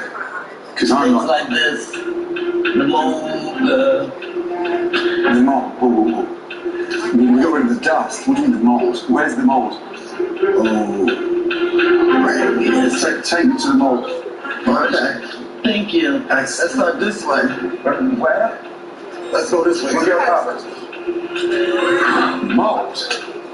Or this it starts, I don't know exactly where it comes, but it comes from somewhere on the shower curtains. I accidentally changed it. Did you tell the owner to change these out? Yes, sir. And any response? She'll get to it. Oh, look at this. Look at that. Come on. Is that mold? That is mold. Yes, I said that. That's mold. See? Bloody hell. When was all the linen last changed? Look at the colour of this. How much sweat is on there? Oh, man. Oh, look at the colour of that. So that's what that is, sweat? That's sweat. And then, is that a tube television? How old? Have you ever heard of a flat screen? Yeah, I got 5 You got 5 flat screens. at my house. What a mess. What's that in there? What? A empty box of tights? Silk infection. Does the owner ever come into these rooms? Since I've been here, I've probably seen her here maybe once. What's a...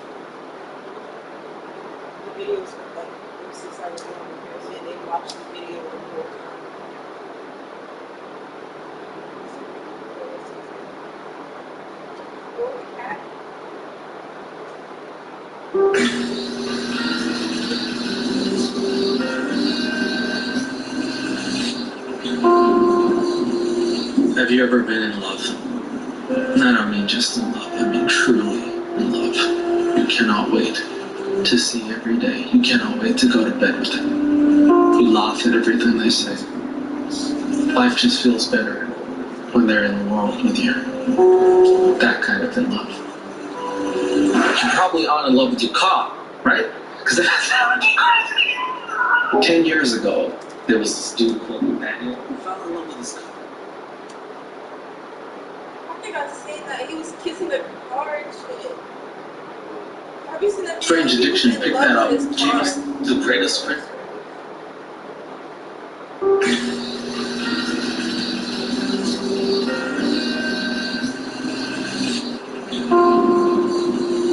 Have you ever been in love? And I don't mean just in love, I mean truly in love. You cannot wait to see every day. You cannot wait to go to bed with them. You laugh at everything they say. Life just feels better when they're in the world with you. That kind of in love. You probably aren't in love with your car, right? Because that's how it is. 10 years ago, there was this dude called Daniel who fell in love with his car. Then TLC, My Strange Addiction, picked that up, gave us the greatest cringe video of all time. And we never heard from him again. Did he marry the car? Did they have little car babies? When he watches Cars, is that considered like an adult movie to him? I don't know. There's so many questions that were left unanswered. And today I'm proud to say, after 10 years, TLC has decided to revisit him. And he's still going. Except the true love of his life, his car, is no longer with him.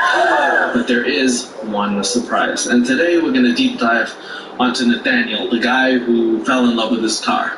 And we're going to take a 10-year journey and look at his life. I cannot believe they actually documented his life for that long. I didn't even know he still existed. But when I saw the show was there, I had to take a look at him. And thank you, by the way. One of my subscribers gave me the idea for the show. If you're not subscribed, maybe you should fall in love with your car, bitch.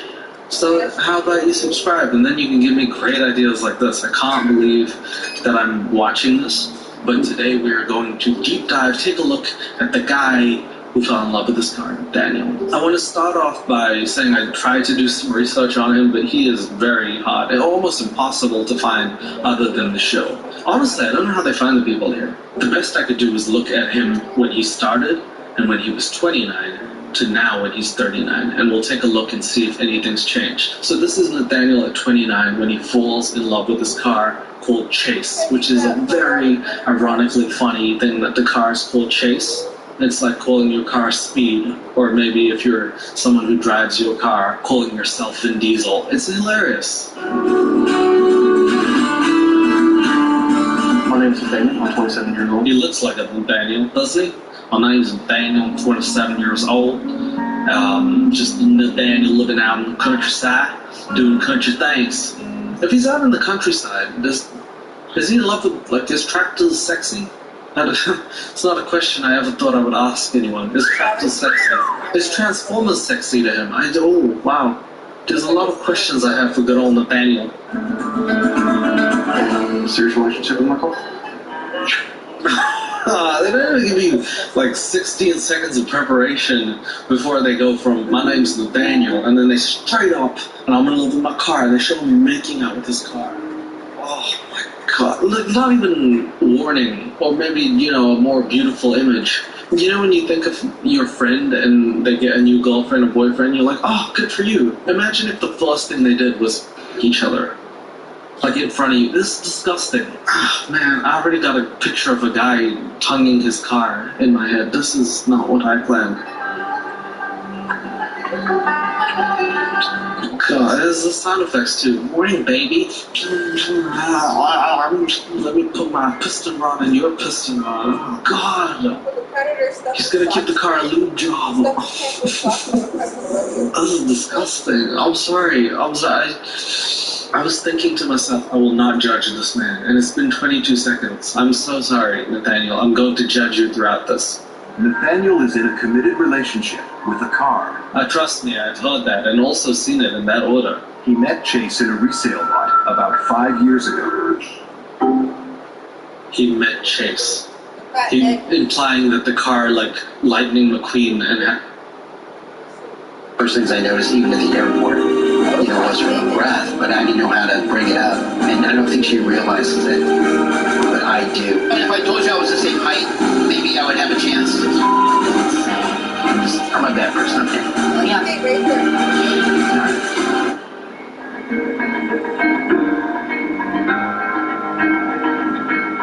Hi, I'm Rosemary Vega from 90 Days Fiancé Season 4. I'm a single mom and I'm from Manila, Philippines. Hi guys, welcome back to my channel. Today's video today is House Lizzie. Hi guys, welcome back to my channel.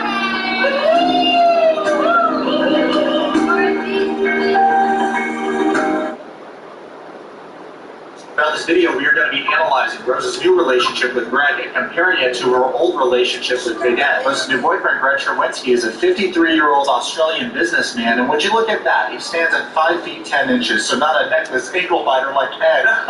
Greg is a manager and creator of his own real estate firm over there in Australia. This man has sold more than $100 million in property throughout his stellar career as a real estate agent and broker in Australia. In short, Rose's new guy is everything Big Ed wishes he was. Do you guys remember when he used to try to give us business advice on YouTube? We will sell no wine until it's time. If you ever find yourself in the sales process trying to sell, stop. Because people don't trust people that sell. They trust you. That, like how you try to sell the fans of the show cutout stickers of your face. I'm a successful businessman, but please buy my stickers. Not gonna lie, we're gonna be spilling quite a bit of tea in this video, so make sure you stay until the end of the video. Recently we saw Rose on 90 Day Diaries cooking Filipino egg rolls with her sisters. Rose then explains to the audience that her 90 Day Fiancé journey started when she met Ed via social media, so let me take you guys back to about 2 or 3 years ago. When Rose and Ed began their online relationship, he was 54 years old and she was 23 years old. I mean, legal, but if the math is mathing, when he was 31 years old, she was 1, which is kind of like obscene. Just about everybody that watched Rose and Ed season came to the understanding that he did not come into the relationship with good intentions. He really prioritized coming up with a social media career, and he used this girl to get famous and then also tried to paint her as a gold digger. Rose says on 90 Day Diaries that after 3 months of talking on social media, Ed came to the Philippines and they soon realized that they weren't meant for each other. Flashback. Stop it. Oh my god. Ooch, ouch. My name's Edward Brown, but people know me as Big Ed. Also, it's funny because I'm not tall. Before we continue reviewing this trash TV show, I'd like to tell you about today's video sponsor, Audible. Audible is the leading provider of spoken word entertainment all in one. You know who Andre Agassi is? He's really famous in Las Vegas because he's from Vegas and he's a huge tennis star. My dad was actually friends with him and they used to play tennis together back in like the 80s. It's a memoir, so in this book, Andre talks about his life and his toxic relationship with his father, a lot of things that the public didn't see, and it's a really good read. If y'all are interested in getting started with Audible, go to audible.com/yourwetsock or text WETSOCK to 500-500. February 23rd, 2020, the world met Big Ed and Rose on Before the 90 Days. Ed introduced himself as a lonely 54-year-old man from San Diego that made some mistakes in his past, for example, cheating on his pregnant wife. Edward says to the audience, at least I got a daughter out of it. My daughter Tiffany is the best thing I've created on this earth. Obviously, for everyone that has eyeballs, she got her looks from her mother that he cheated on. Ed communicates to the audience that he didn't make any time for relationships because he was too busy prioritizing his daughter and her needs. He met Rose on Facebook, and after only 3 short months of talking to her, he's very sure that he's in love with this girl and he wants to propose to her. That's suspicious. Right now, Ed's driving over to his mom Laura's house, and when she brings up the fact that Ed hasn't communicated with his daughter Tiffany in the past couple months, he says something that I found very interesting.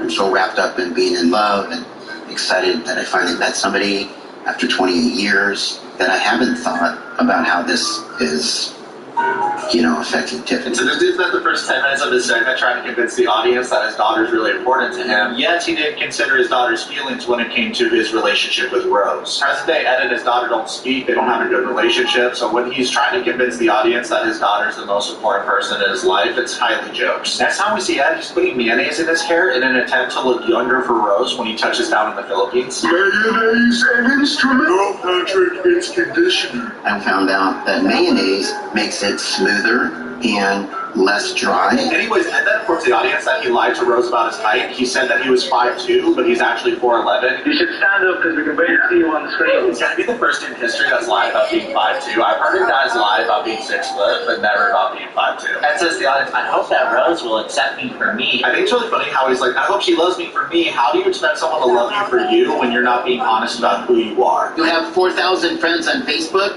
I don't know. I think you want us to react like, whoa, dude, that girl is definitely a sleuth. Rose is very evasive when I talk about her past. She shuts down. She doesn't want to talk about it.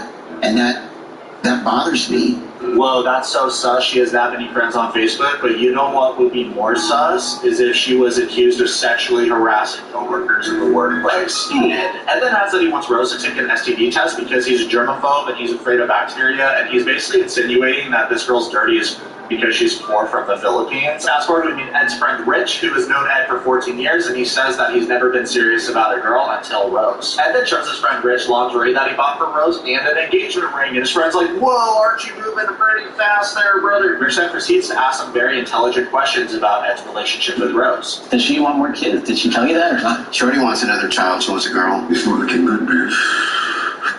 I haven't told her this. I don't want to tell her this, but I want to get, nipped. Okay, so you know the love of your life wants more children, and you're hiding the fact that you want a vasectomy so that you can no longer have more children until you touch down to the Philippines and then capture her reaction when the camera crew's there. Let's just manipulate the situation and take that obvious deal breaker and just save that card to play later. You need to tell us, that's...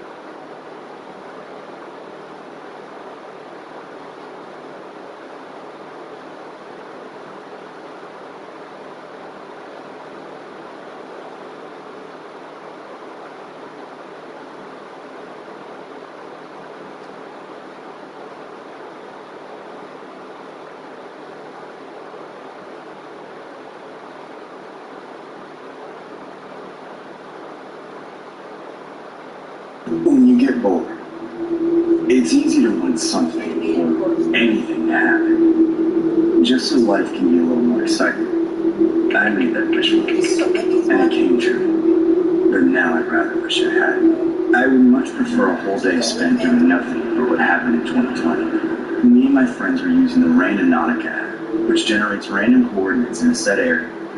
The whole point is to go there and find out what happens. We set the app to pick locations anywhere in the city of Seattle, but the first pin it put down wasn't far away at all. In fact, as soon as we saw it on the map, we all knew where it was. It was the Alki Beach Pier, which since we lived in the neighborhood right off that beach, we'd all been to it plenty of times. It was close by, and it had always been fun in the past. So we agreed with the app and drove to go check it out. All we were doing was hanging out and getting up to stuff, and we had all day, so we could start with something chill like the pier. It was better than sitting at home, or so we thought. At first glance, everything seemed normal for Alki Beach at the time, although a lot less people were out than usual, but that made it even nicer, honestly. It almost felt like we were the only people there, like everybody was completely turning their backs on this beautiful day and we were the only ones outside appreciating it. But then, not long after we got there, I saw something in the rocks beneath the pier. I pointed out to everyone immediately, not realizing that it was anything more than litter at the time. Hey guys, look, a suitcase. What? Look. See? What the heck? Who would leave that here? It probably washed up. I mean, who takes their luggage to the beach? Well, who throws their luggage overboard off a ferry? It's probably some hobo's house. Oh my god, be respectful. I was just kidding. Obviously, a person couldn't fit inside of that. It's way too small. Oh, really? I don't know. There could be anything in there. Could be a bunch of mafia. Or like kilos or bricks or something. Kilos? Bricks? What are you talking about? I'm just saying there could be anything in there. Like, what if it's full of diamonds? I wouldn't have diamonds in it. That's ridiculous. Never know unless we go down there and open it. Well, I'm not opening it. Oh, yeah? 1, 2, 3, not it! Not it. Oh, come on. Fine. Come on, do it for TikTok. Yeah, do it for TikTok. Even then, there was something telling me I shouldn't do it. But with the camera pointed at my face and all my friends looking at me, I felt like I had to. 2 of them climbed down the rocks with me. The boy filmed and his little girlfriend must have also been feeling adventurous that day. The bay almost always has a kind of stink to it, the watery scent of oil and algae and bird poop. As someone who grew up smelling it, I've grown to enjoy it honestly. But there was something else in the air that day. Something nasty and rotten that I was smelling the second I started climbing down. Come on, hurry up. Give me a second. I don't want to slip. The tide had just gone out, so all the rocks were freshly wet and slaked, and the suitcase was lodged in the rocks pretty far out there, almost to the end of the pier. I made it eventually, though. Unfortunately, when I got close to it, I knew it was the source of that putrid smell that hit me earlier. Still, the video was waiting for me to make it. All my friends were egging me on to open it. I reached over and pulled the zipper open just a few inches. And then I was immediately smacked in the face by the worst thing I've ever smelled. I gagged immediately and almost fell into the crevices of the rocks. Oh, God, it smells so bad. Yeah, open it some more. Just grab a stick or something. Not wanting to touch it directly with my hands, I looked around and luckily found a nice piece of driftwood to poke it with. Using that, I managed to open the zipper a bit more and started to turn the flap open. It's just a plastic bag. What do you mean? That's it? Yeah, like a garbage bag. All of a sudden, the wind shifted and I became completely overpowered by the foul odor emanating from that thing. I couldn't stand it any longer. I threw the stick away and backed out. I can't. Well, I can't even stomach it. Fine. I'll open it, you wimp. I was glad I was off the hook. I didn't care if they made fun of me for it later. I didn't say it then, but I also felt something disgusting inside the bag. But since I just poked it with a stick, I had no idea what it was. My friend took my place and pulled the flap open some more. Now it was clear that there was something inside the garbage bag, and together they'd been stuffed into the suitcase. But we still didn't know what. She found another stick and slowly reached over to poke it. I watched her do it, and right as she did, her face turned white as a sheet. She dropped everything. Her mean girl attitude was gone, and now she was just as mortified as me. What is it? Just don't touch it. We shouldn't have messed with it, and we should stop before we get involved in something bad. I'm calling the police. Ooh, drama. Turn off the camera already. The odds of a story like this happening may seem astronomical, but it is true. In June of 2020, several teenagers from Seattle, Washington were passing the time using the Randonautica app, which produces random coordinates for the users to travel to at their own risk. These unsuspecting users were led to a familiar beach in their hometown, only to make a grim discovery: human remains. Just a few days prior, a man named Michael Lee Dudley had evicted the 2 previous tenants of a spare bedroom, ending their lives in a fit of rage and going through great lengths to cover it up. The remains of the victims were dismembered and packed into garbage bags, then concealed in suitcases, then thrown into the bay not far from their old home. But it just so happened that they would end up being discovered in the most unlikely of ways. If they hadn't been, it's possible that this crime would have gone unsolved. However, unfortunately for the privacy of the victims' families, those who discovered the first suitcase were somehow compelled to post videos of it to TikTok, thus launching the case into viral fame.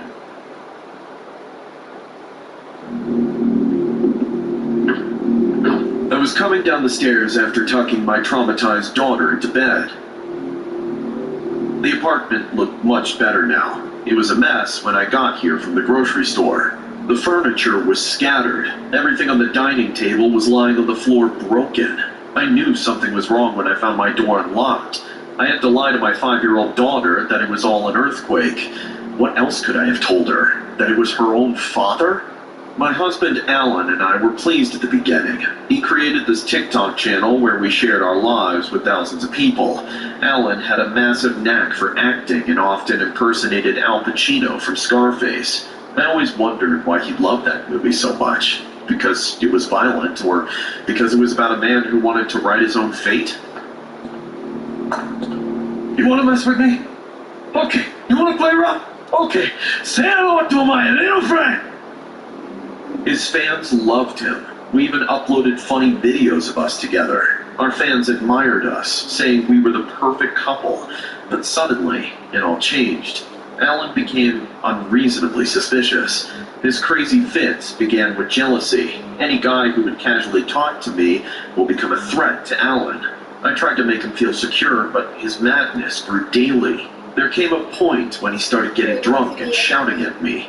He would curse and spit on me in anger. Soon, the verbal abuses turned to punches, slaps, even kicks to the stomach. So one day, I left the house, taking my daughter with me. I took the help of the law and got a restraining order against Alan. He laid low for a few days, and then... Open the door, Hannah! Julia's my daughter, too! You can't keep me away for long! Go away from our lives! You've tortured me enough! What's wrong with Daddy? Nothing, darling. He's just not feeling fine lately. Open the damn door! I could barely sleep that night. I kept having these horrible dreams of Alan holding a bloody knife on my bed. I woke up screaming many nights in my bed, praying to God to put an end to all of this. The other day, I was talking to the neighbor's son on my way home. I had this feeling that someone was following me, but every time I looked back, I didn't see anyone. When I was about to get inside the building, I heard a coarse voice.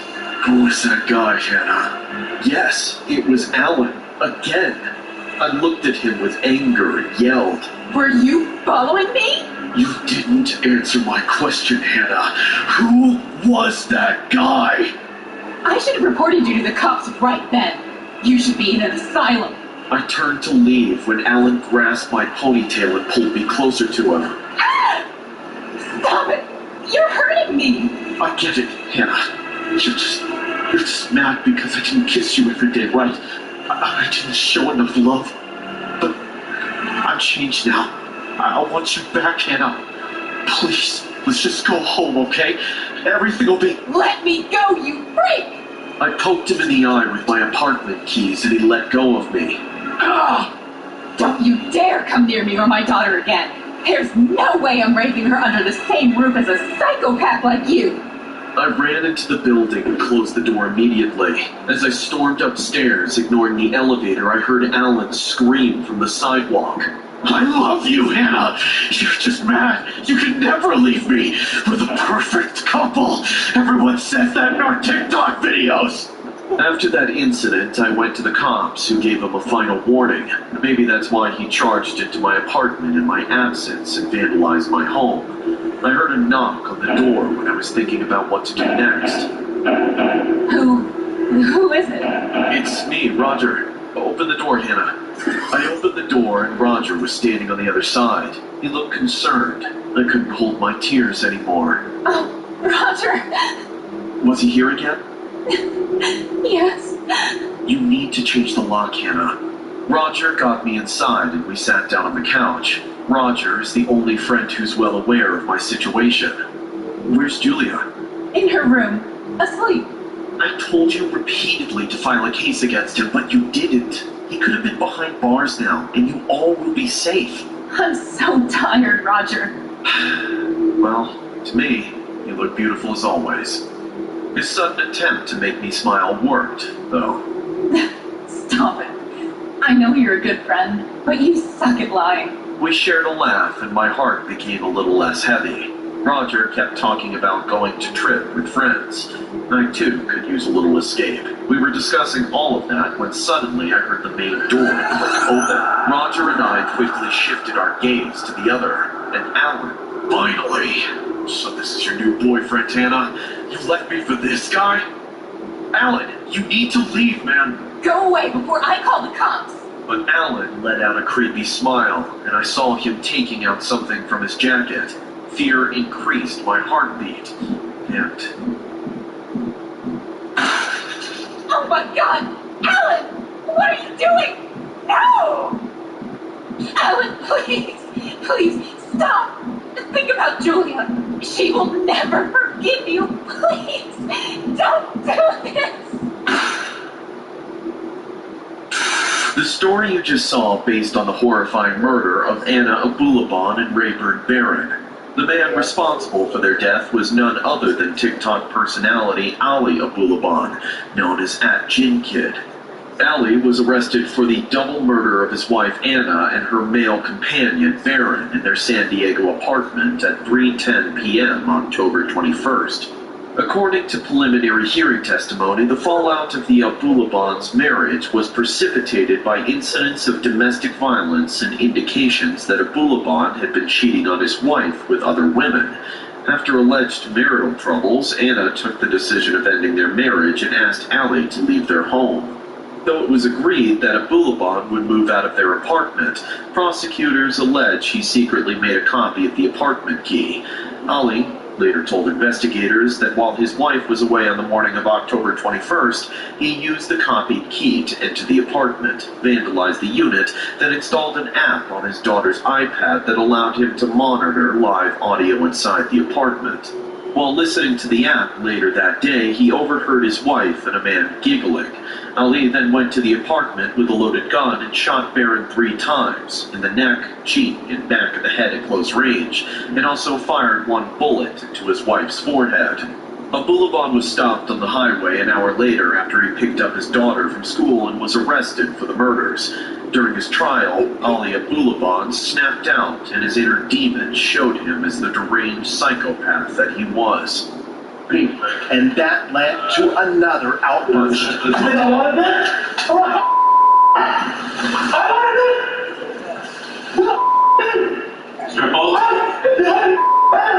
Mr. Boulevard, I need you to stop. Mr. Boulevard, I need you to stop.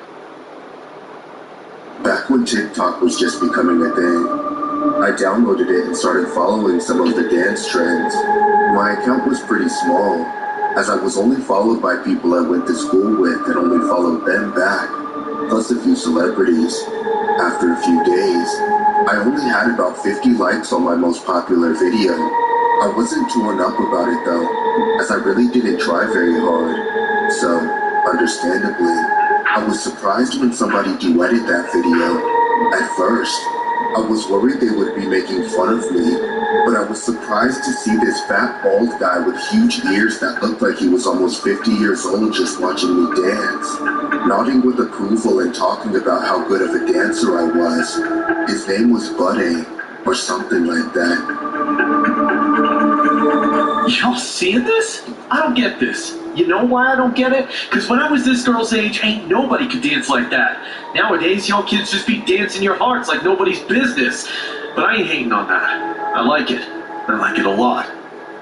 I was creeped out, obviously. I decided to DM him to ask him why he was looking at my videos. I expected him to keep being creepy, but actually, he was really nice and seemed to clear things up. Hey, what did you duet my video for?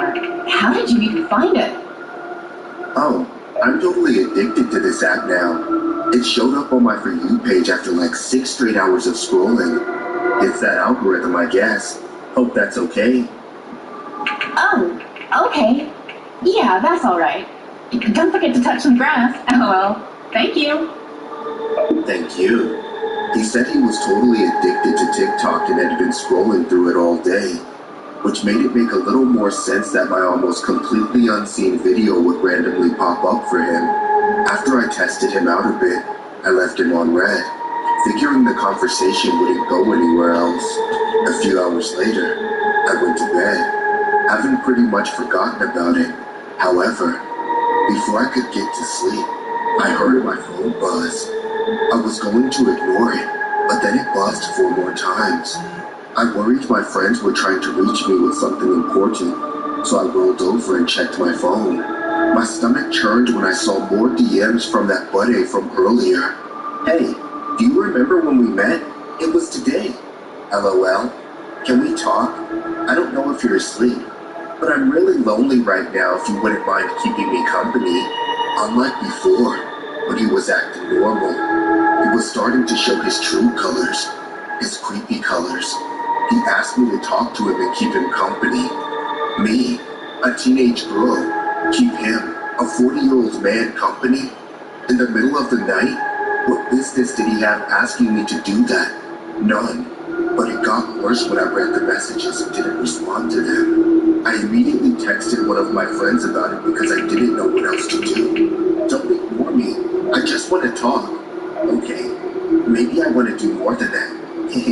JK, I really just need a friend though. Nobody wants to talk to me because I'm ugly. You're really pretty though. Really pretty. But Buddy kept texting me and throwing himself a pity party. Talking about how pretty I was and being really suggestive about being friends, or more than friends. I told him he needed to stop because I was only 15 years old. But then he made it clear that wasn't a problem for him. You know I'm 15, right? 15? And? He then sent me a selfie of him pouting in bed with no shirt on. That's when I blocked him. I stayed up for several more hours because of that and told my friends all about it.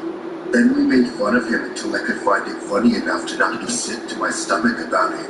I managed to get to sleep a few hours before sunrise, which meant I didn't get up until the early afternoon. I drug myself out of bed like a zombie and sat down to eat some breakfast in the kitchen. My older brother was also eating cereal, but it was a common occurrence to see him waking up past noon. We were both eating cereal with one hand and looking at our phones with the other. Of course. My day started on a bad note when I looked at mine. I got a notification from every social media app I had except for TikTok that I'd gotten a new follower. Every username had the word buddy in it. So I knew instantly that I was being stalked by that same weird fat guy. I kicked myself for putting all my socials in my TikTok bio. He was using Instagram to send me more messages. It wasn't just text though. It was almost whole paragraphs about how nobody liked him, how he needed somebody to make him feel better about himself, how much he wanted that person to be me. There were videos too. Videos from the night before of him in bed, still with no shirt on. Hey you, I don't know why you're not talking to me anymore. I was just hoping that you could make me feel better. I'm just one of those uggos though, and you're one of the pretty people. Well, I hope you know this. I could make you feel good. If you just let me. Come on, girl. Just let me. I compulsively kept watching it, like a train wreck I couldn't look away from. Soon enough, my older brother noticed the look of disgust on my face. Hey, what are you watching? It's some guy who won't leave me alone. Some guy? Do you know him? No, he's just being weird. Let me see that. Suddenly, he stood up and snatched my phone out of my hand. He watched everything Buddy had sent me, then recorded it all from his phone. I could tell by the look on his face that he was pissed. I was just going to let him do whatever he was going to. Then he asked me for his TikTok, so I gave it to him. My friend has a YouTube channel. I'm gonna send all this to him so he can expose this creep. It'll make great content. Wow. Thanks for taking advantage of the fact that I'm being preyed on. Don't worry, sis. I won't let anyone actually get to you. You're my little thirst trap. So if you could draw in some more uglies, that would be great. This story didn't happen to one single underage girl, but dozens. Starting back in 2018, at the beginning of TikTok's boom in popularity, a man named Buddy Haynes, who went by the username The Buddy on TikTok, began posting. But he wasn't just posting, He was taking advantage of the app's algorithm to get in contact with teenage girls. Countless text conversations like the one you saw are available on the numerous exposure videos that have been made against Buddy Haynes. Over the course of several years, Buddy embroiled himself in allegations and controversy over this despicable behavior, repeatedly leaving TikTok only to return and continue with his predatory behavior. Finally, after being caught in an amateur sting, Buddy disappeared from TikTok for good. As far as the public knows, no charges have been brought against him. These days, Buddy claims to have bettered himself as a person by doing therapy and quitting drinking, and swears he no longer does the things he once did when he was not in his right state of mind, as he claims. We can only hope that he is being genuine. What do you think?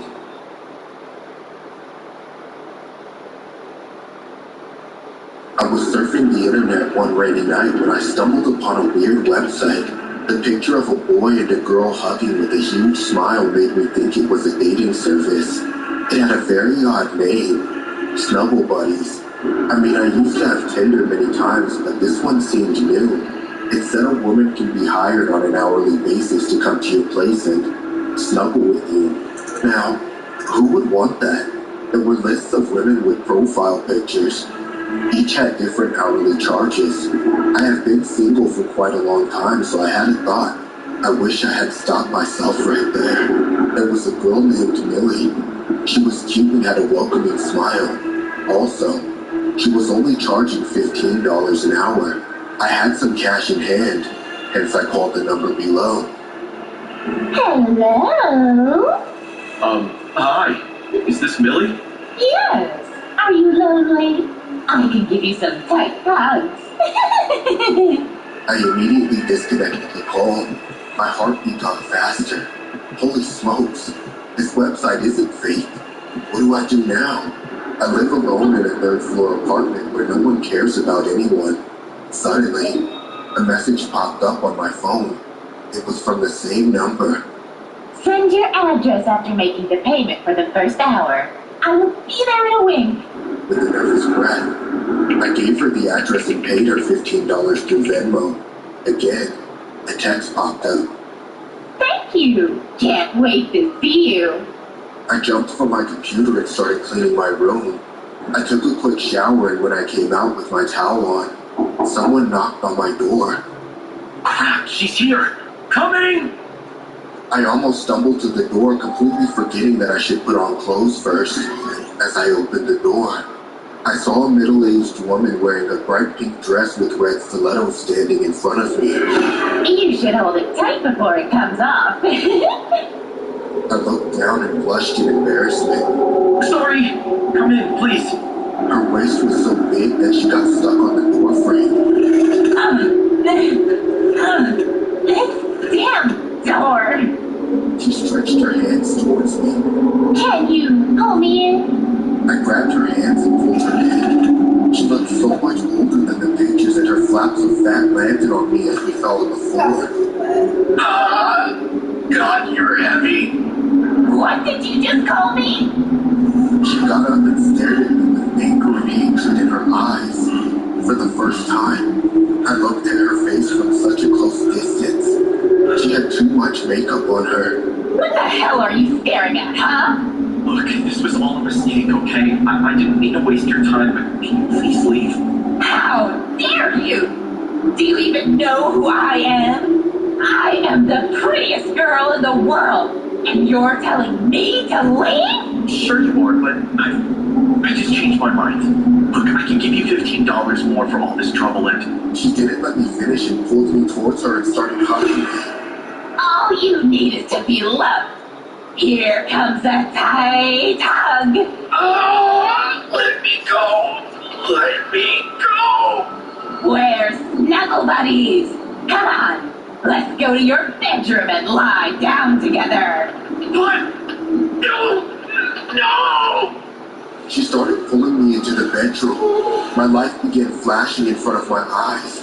Why on earth did I come across this vicious website? She picked me up from the ground and threw me on the bed. Now, it's time for the apple of my eye to get some lovin'. She climbed on the bed and stretched her hands to take me in her arms.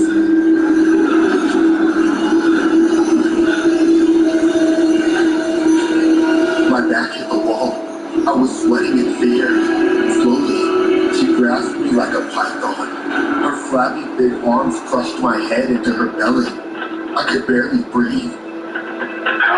Please stop! Just... My vision started to blur. I realized that not by getting enough oxygen, my brain was shutting down. Everything went black. When I woke up, the sunlight hit my face. Where am I? I tried to move my legs, but found them tied to the bed. So were my hands. Quickly, the nightmare of last night hit me. Did that woman do this to me? I started screaming. Help! Help me! She tied me to my bed! Someone! Call the cops! Shush! Shush! The door slammed open. Millie entered my room in my towel. I just came to take a bath. Don't worry, I'm here now. Oh my god! Who are you? Her makeup was gone and so were her teeth.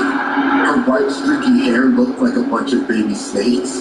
The skin on her face hung like a dirty old curtain. I was bluffed. This isn't some 19-year-old from California. This is an old, creepy woman who has taken me hostage in my own apartment. I will be right back in my clothes. Don't try screaming, because no one is coming to save you. Her laughter echoed into my ear. Fear and terror hit me like a brick to the face. Just then, I heard another knock on my apartment door. Hello? I'm in here! Please, help me! She's crazy! Please, help me!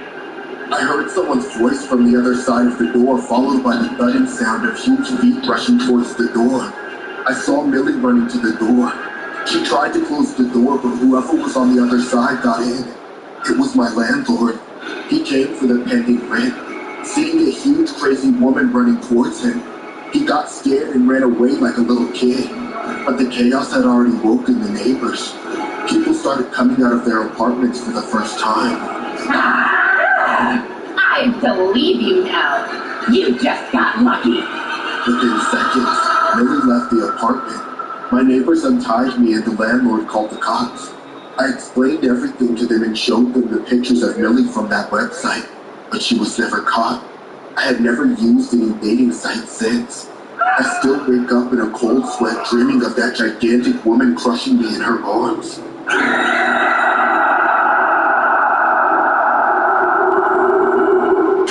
The story you just saw was inspired from this weird website. It is named as Snuggle Buddies. It claims to offer cuddling services for those who need human interaction. Yes, you can actually hire people to snuggle with. All you have to do is jump on this creepy website, browse the available women. Somehow only women are listed here for cuddling. It says you can choose them to come to your house or hotel, or you can even go to the woman's house. The website touts the therapeutic benefits of hugging, which can be beneficial on some levels. But the whole terminology of the website reeks of a sketchy encounter with lots of scary risks, with in-calls, out-calls, and hourly rates. These details make it highly uncomfortable. Have you ever met someone on a dating app? I know that my friends have met a lot of people that way. Some of them are even in relationships now. But unfortunately, my experience was totally different. I had a few dates with other guys, but even though there were some that could be considered acceptable, most of them were pretty boring. Most of the people I dated were either completely silent while we ate or couldn't stop talking about themselves. Needless to say, there was never a second date with any of them. Anyway, all these terrible dates were nothing compared to my worst date. The date I went on with a psycho, a stalker, and a person who, if I let him, could have done me a lot of harm. It all started on Happen. I normally used several dating apps, but this was my favorite, as it connected me with people I had crossed paths with. The guy I was talking to called himself Alex. He was really nice, and from what he told me, he was as passionate about movies as I was. Despite being nice, I must admit that I was surprised at how insistent he was. He was adamant about meeting at his house to watch a movie that same night. Normally, I would have said no, but earlier that day, another guy had canceled on me, and I must admit that I was still a little angry about it. For some reason, I agreed, but before I went to his house, which was in an apartment building downtown, I told my whole family where Alex lived. When we finally met, I felt that I had made a good decision. Alex was exceedingly nice. He seemed very happy to see me, which seemed strange to me, but he was probably just nervous. His apartment wasn't very big, but that was the price of living alone at such a young age. We put on the movie we had talked about before we met, and at that moment, the nightmares began. It wasn't more than 5 minutes into the movie that I turned my head and noticed Alex staring at me. At first, I thought it was a coincidence, that I had just caught him watching me and that he must really like me a lot. That wasn't the case. Looking at him out of the corner of my eye, I noticed that Alex kept staring at me. At that moment, I realized how huge his eyes were. But it was Alex's obsessive stare that really made him as creepy as he was. I started to feel very uncomfortable. Was it my imagination, or was he not blinking? Was that even possible? Hey, are you even watching the...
No, that's everything.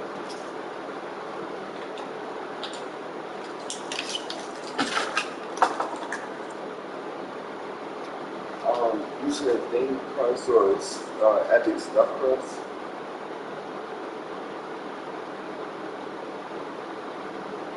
Just the original ones, the ones that are just the normal, regular ones.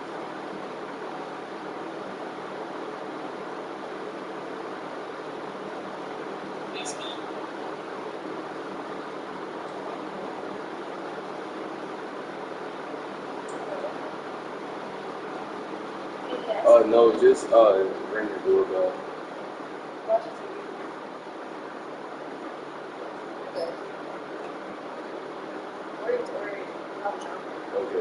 Now that I get the total 33, can I do 2 liter?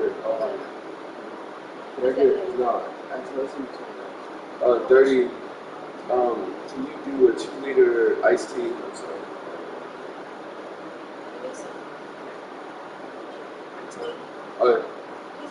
I'm sorry. A 2 liter iced tea. Yes.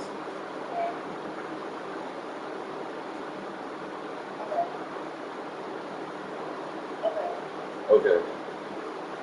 Oh no, yeah, I know. 33.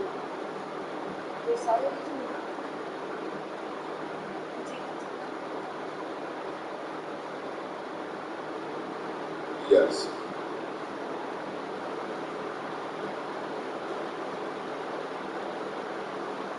Can you just round everything up to 40?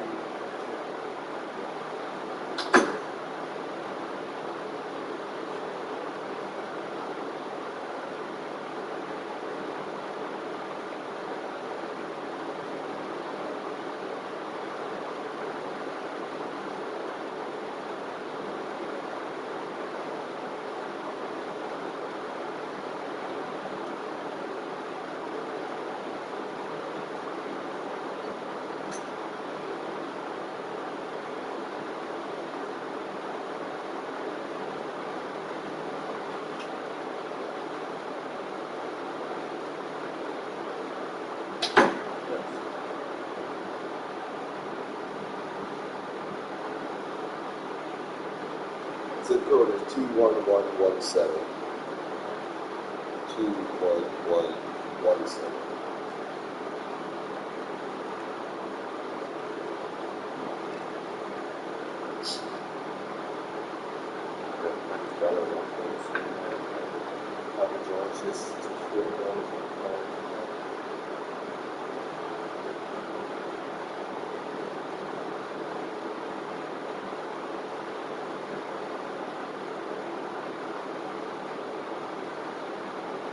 Alright. Thank you. Enjoy the rest of your day.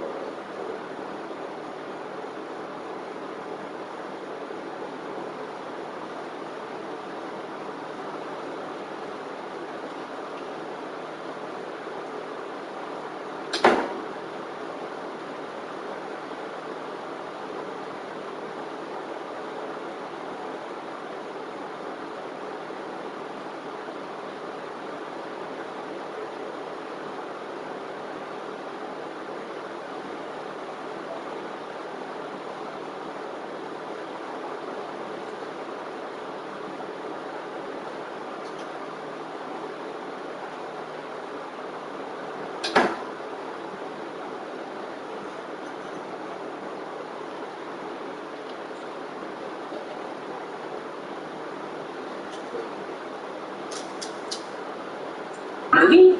Your focus seems to be elsewhere. Yes, of course I'm watching it. Even after I called him out, his gaze never left me. I could bring it up again, but honestly, I was pretty scared. I just wanted to leave as soon as possible. I let the movie go on, and during that hour and a half, he never took his eyes off me. Alex saw absolutely nothing of the movie, only me, and he didn't stop for a second. As soon as the movie was over, I told him that I had to go home, that my mother had a health problem and I had to take care of her constantly. I told him that we could meet another day and get something to eat. At first, he agreed and rushed to open the door for me, but he became more and more insistent that I stay. He kept telling me that he had a great time, that it had been the best date of his life, and that he wanted to see me again. I lied to him and agreed to a second date. Alex was still looking at me with his scary psycho face. There was no telling what he might do if I turned him down. I took a bus home, rejecting his constant offers to come to my house, and as soon as I got back, I threw myself on my bed and turned on my cell phone. When I logged into my WhatsApp, I saw more than 20 messages and 10 missed calls from Alex. The messages started out fine, but the longer I didn't respond to him, his messages became more violent and were accompanied by a frenzy of calls. Without answering him, I simply blocked him and started crying. Not only had that been a failed date, but this man was also totally crazy. A few hours later, my mother knocked on my bedroom door and woke me up. It was midnight, and she was about to go to bed, but she couldn't find her cell phone, so she asked me to call her. As I called, I heard her cell phone, but it seemed to be quite far away. I followed the sound of the cell phone until I got to our patio. The phone was on a small table. As soon as I grabbed the cell phone, it rang, and out of curiosity, I opened it. It was a number that my mom didn't have in her address book, but I recognized it. It was Alex's number. The message said to look at my mother's photo gallery. When I opened it, I saw the last 5 pictures taken. The first 2 were of my mother in the kitchen cooking dinner. The other 3 were of me, sleeping. When I saw this, I almost dropped my cell phone. Had he followed me home? How had he slipped away? Finally, I received another message. This one said, "You should go inside. It's too cold." I ran into the house and locked the door. I went upstairs and into my mother's room, locking us in and checked the corners to see if anyone was hiding. I called the police and begged them to come as soon as possible. The man might not just be spying on us from outside, but he could be anywhere. When the police arrived, they searched the house and found no one. I never saw Alex again, but recently, more than 2 months after the date, I received a message on my cell phone from an unknown number. The message said, "You shouldn't have blocked me." Not a day goes by that I don't live in fear because of that man. I haven't seen him since, but it was as if he was always around, behind a garbage can, in an alley, under my bed. I felt his presence everywhere. The police are not being much help either. At this point, I can only pray that Alex gets bored of me. Otherwise, I will have to live in fear forever. I've never had any luck with dating apps. Something about using them felt weird and unnatural. But something happened 2 years ago that put me off dating apps for good. I remember it like it was yesterday. I had just broken up with my ex-girlfriend, but I wasn't all too beat up about it. In fact, I was single and ready to mingle. My buddy Jonah helped me create a Tinder account so I could meet beautiful women online. Once my account was up, I scrolled through the profiles and noticed an incredibly beautiful lady named Amy. She had golden blonde hair, ocean blue eyes, and curves in all the right places. Her legs looked like they could go on for miles. However, I couldn't help but notice she had this dead look in her eyes. Her smile felt forced and lifeless, and her face looked like it was made of plastic. I didn't let that bother me though. I was bewitched by how gorgeous she looked. "Dude, you should totally chat her up," Jonah said. I was a little nervous, but eventually I picked up the courage and sent her a message. To my shock, she responded within minutes. From then, we started chatting and we really hit it off. As it turned out, she was really into me, just like I was into her. We went from chatting to flirting and even sexting, and I was loving every minute of it. Finally, after a couple of weeks, she asked for us to meet. She wants to meet up?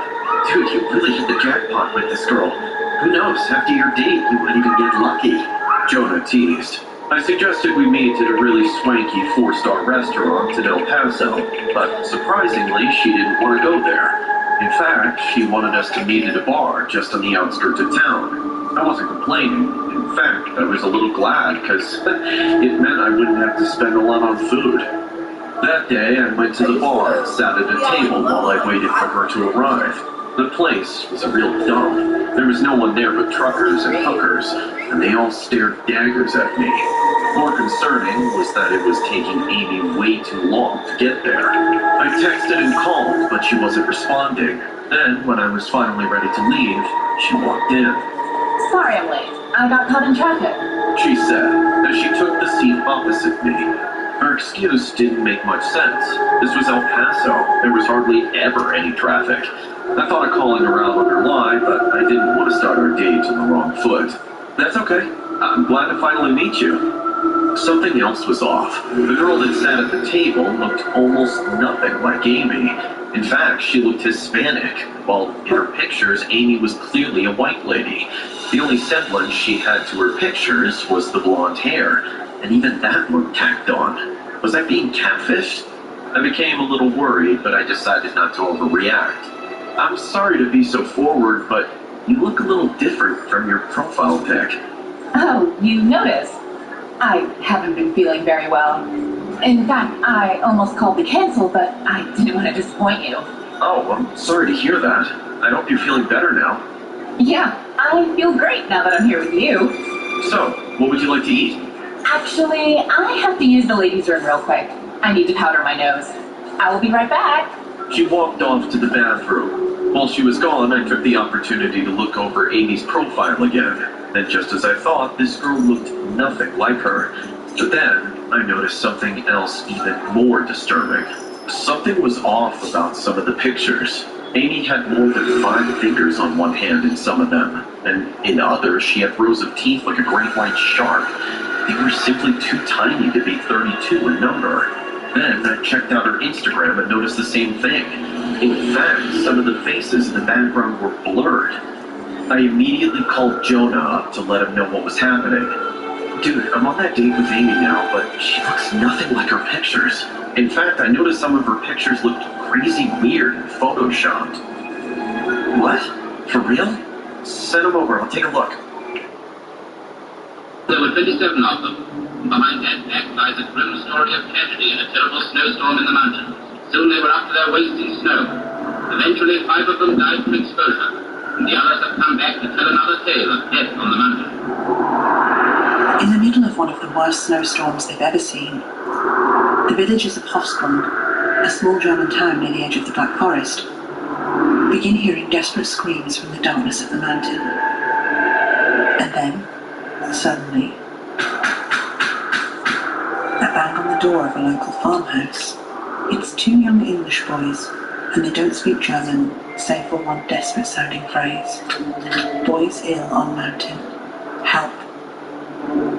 A number of brave villagers rally together, making their way up the mountain in the middle of the blizzard in sub-zero temperatures. Scattered across the mountainside, half buried in snow, it's here that they find the bodies of a number of young schoolboys.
thing. I'm just looking for an old well. Know it? Not talking, huh? Magic Dowser,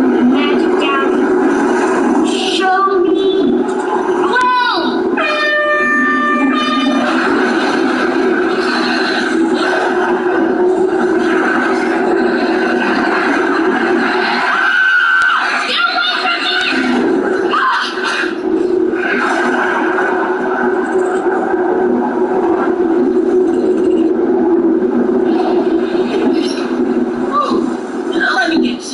Texas or Utah, someplace dried out and barren, right? I heard about water witching before, but it doesn't make sense. I mean, it's just normally a branch. It's a dowsing rod. Ow! And I don't like being stalked. Not by psycho nerds or their cats. He's not really my cat. He's kind of feral. You know, wild. Of course, I do feed him every night, and sometimes he'll come in my window and bring me little dead things. Look, I'm from Pontiac. Huh? Michigan? And if I'm a water witch, then where's the secret well? It's not too hard and you'll fall in it. Oh! See? It's supposed to be so deep that if you fell to the bottom and looked up, you see a sky full of stars in the middle of the day. Huh. Surprised that you move in. My grandma? She owns the Pink Palace. Won't rent to people with kids. What do you mean? Oh, I'm not supposed to talk about it. I'm Whitey. Whitey Lovett. Whitey? Short for Wyborn. Not my idea, of course. What'd you get, Zach? I wasn't saddled with anything. It's Coraline. Caroline what? Coraline Jones. It's not real scientific, but I heard an ordinary name like Caroline can make people have ordinary expectations about a person. I think I heard someone calling you Wyborn. What? I didn't hear anything. Oh, I definitely heard someone. Why were you born?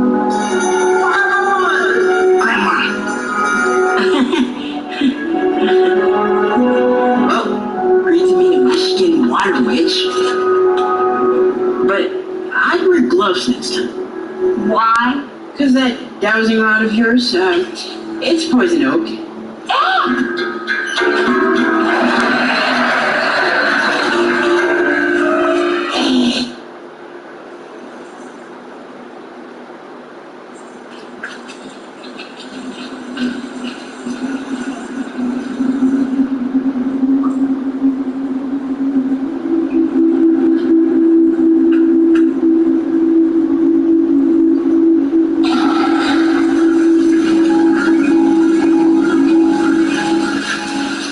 Fell in a well yesterday, Mom.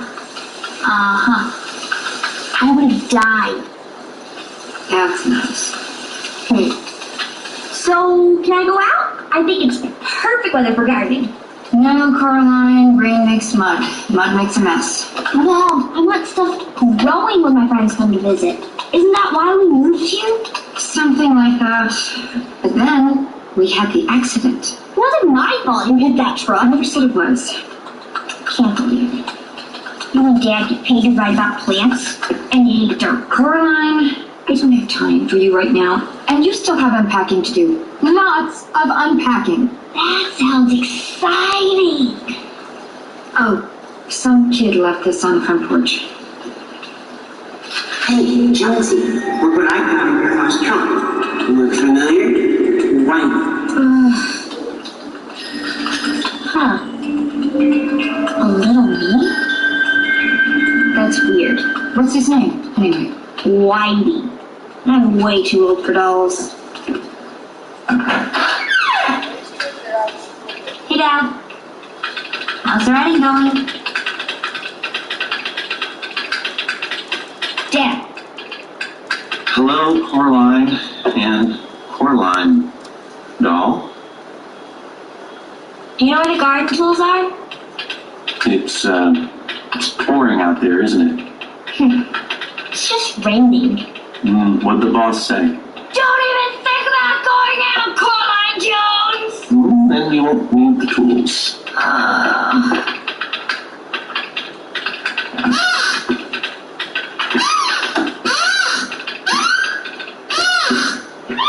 Oh, you know, this house is 150 years old. So explore it. Go out and count all the doors and windows and write that down. List everything that's blue. Just let me work.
And no more doors. Alright, little me. Where are you hiding?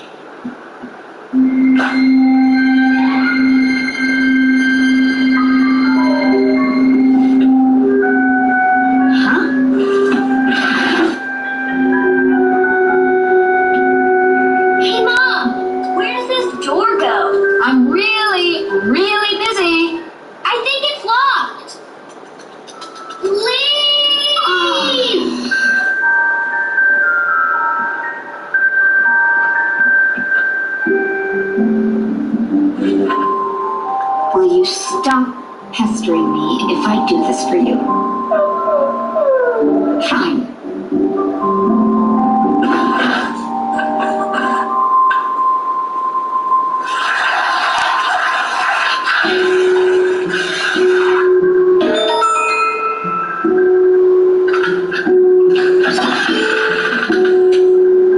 Bricks? I don't get it. They must have closed this off when they divided up the house. You're kidding. And why is the door so small? We made a deal. Zip it. You didn't lock it.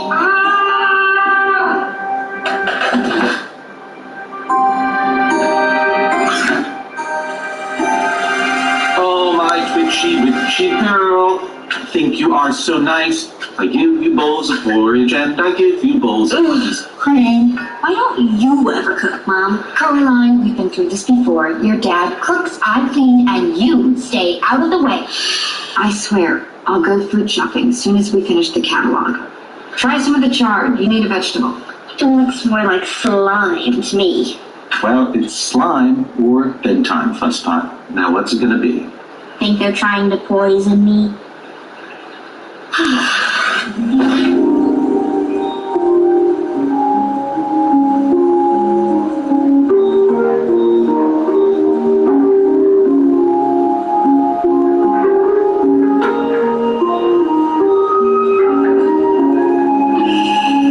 Don't forget about me, guys. Okay?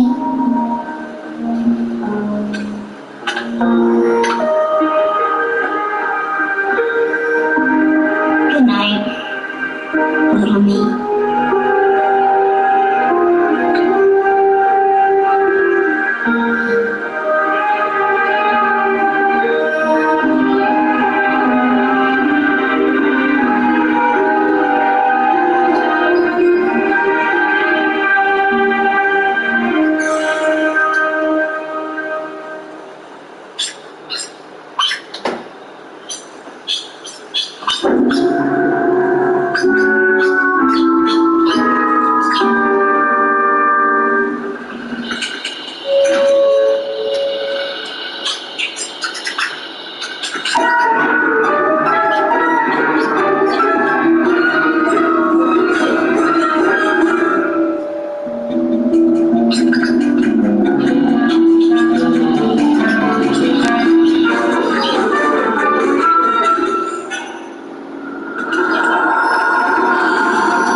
Something smells good.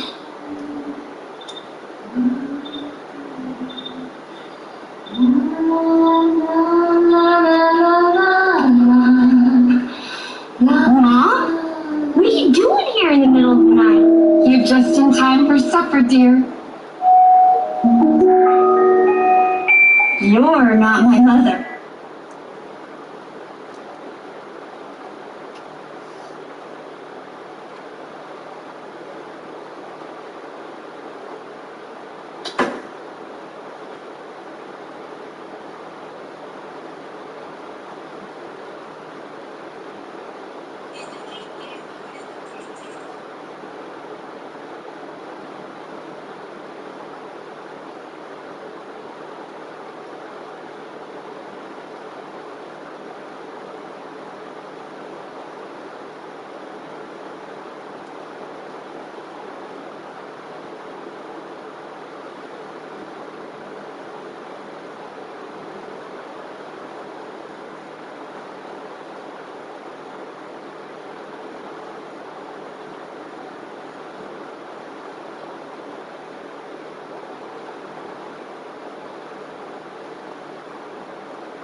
check.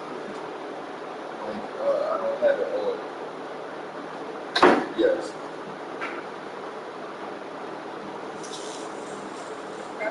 Gordon Love.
I added that once back, so I'm not sure what's up with that.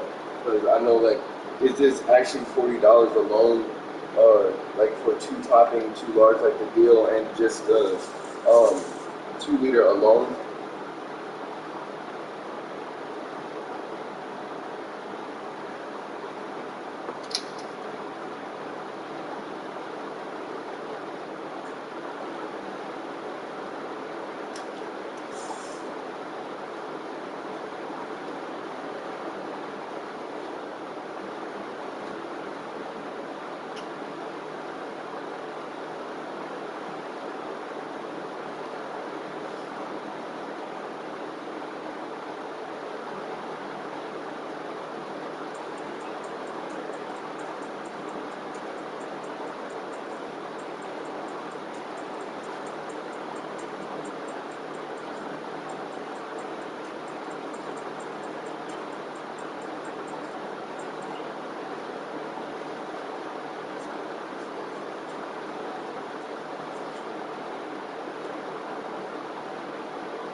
They said I didn't order, but I paid for it.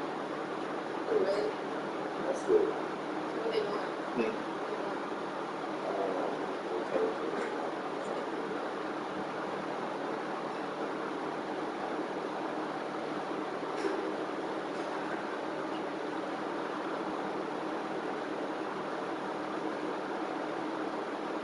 This one is automated crap is so stupid.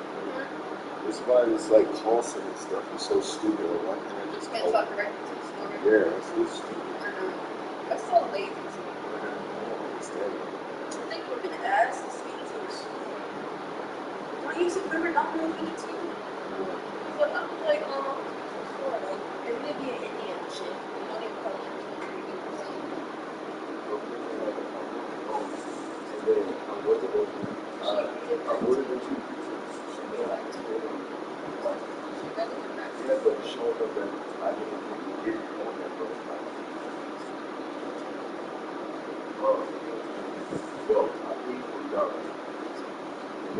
alone is not $40. So,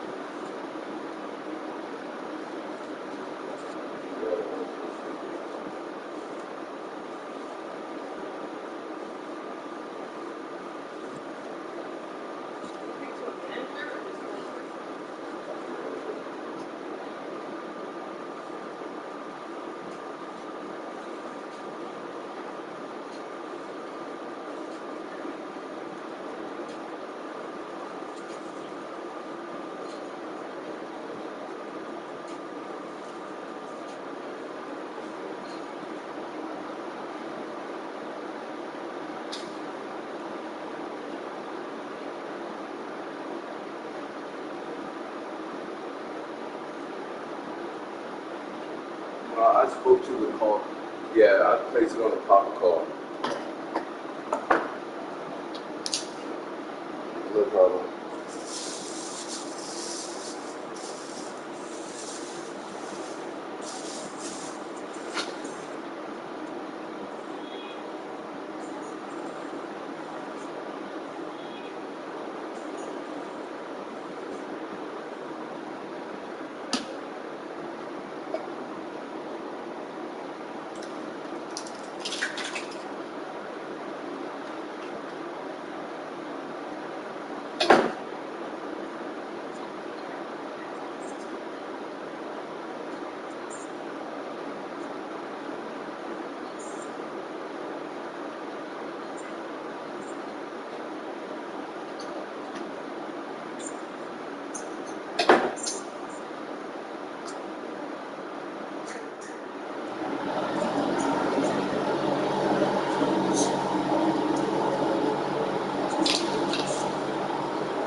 My mother doesn't have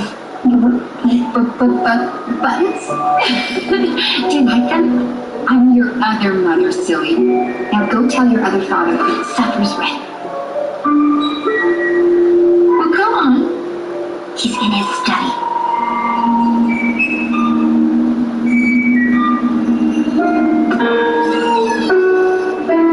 Hello?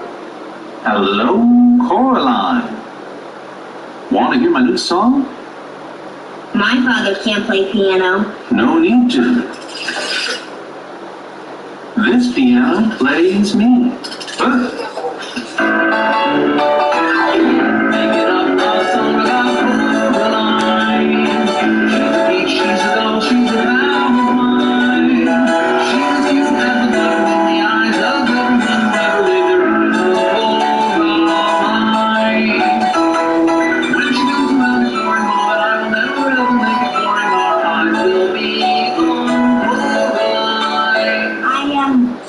Sorry, but she said to tell you the food's ready. Who's starving? Raise your hand. Whoa.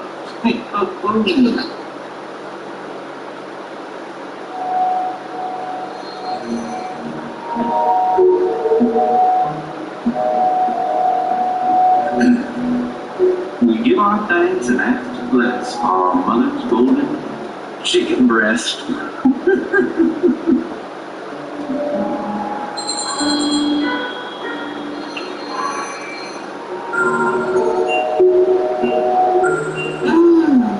This chicken is good. Hungry, aren't you? Gravy, gravy. Well, here comes the gravy train. Choo choo.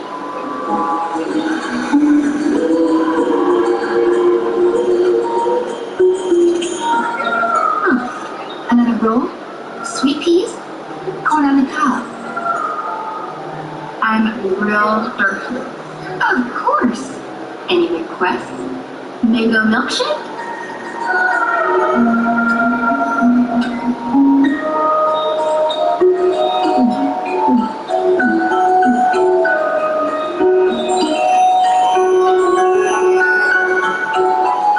Oh, we've been waiting for you, Caroline.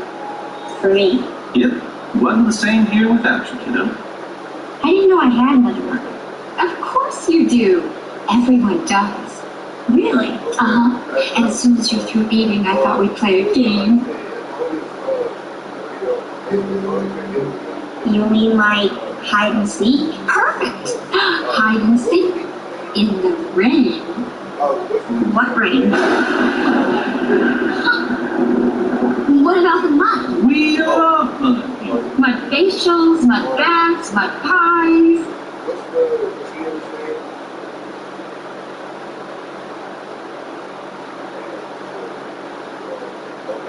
And then next time I call, do I speak with you or do I speak with you?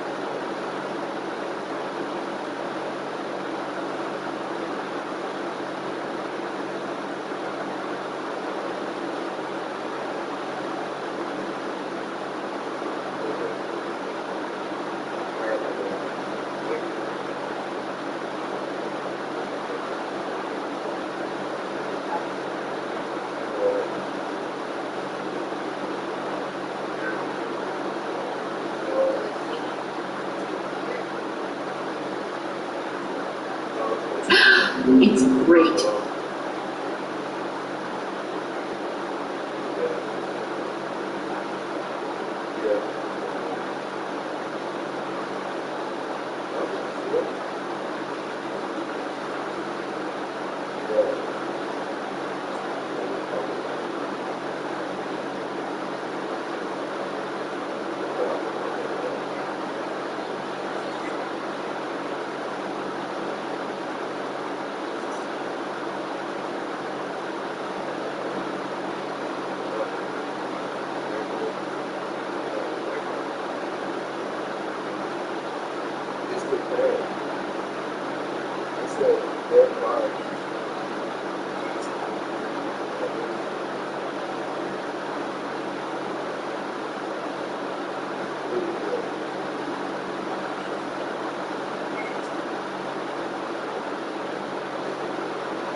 for Poison Oak.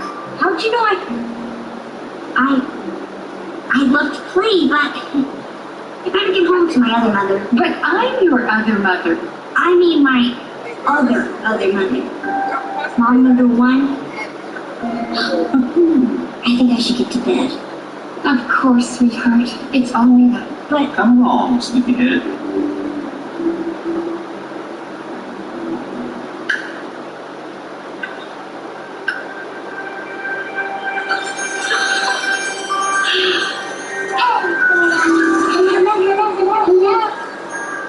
What's shaking, baby? hello.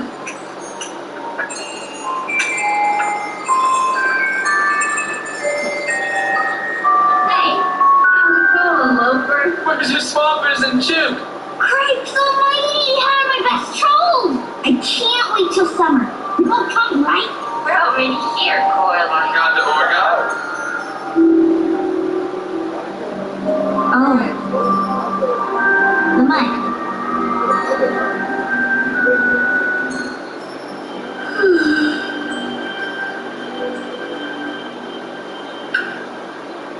See you soon.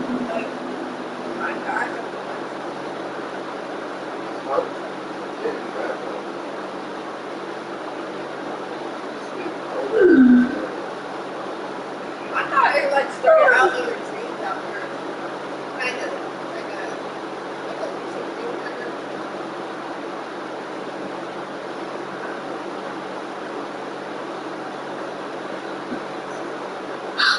It's gone.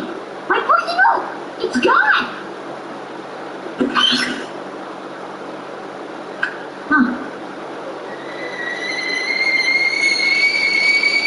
It was incredibly real, Mom. Only you weren't really you. You're my other mother. Buttons for eyes, huh? Coraline, you only dreamed you ate all that chicken. Take your multivitamin at least. You were in the dream too, Dad. With wild-looking pajamas and orange monkey slippers. Oh, orange. My monkey slippers are blue. Psst. Can you get me some of that magic mud you were talking about? Because I have a terrible case of writer's rash on my... If the real Charlie Jones wants his pages edited, he better wrap them up ASAP. Coral, why don't you go visit downstairs? I bet those actresses would love to hear your dream. Miss Speak and Forcible? But you said they're dingbats.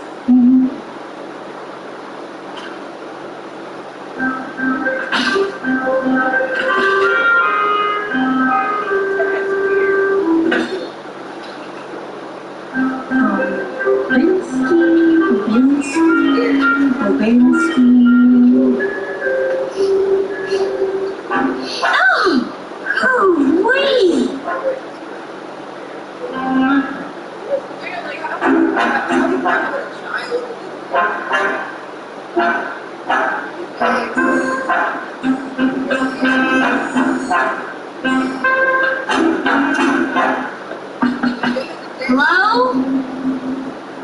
I think our mail got mixed up. Should I leave it outside or...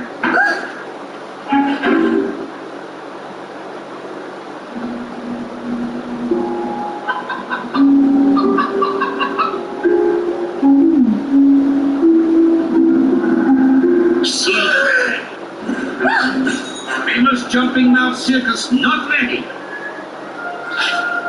Little girl. Circus? Oh, I brought this for you.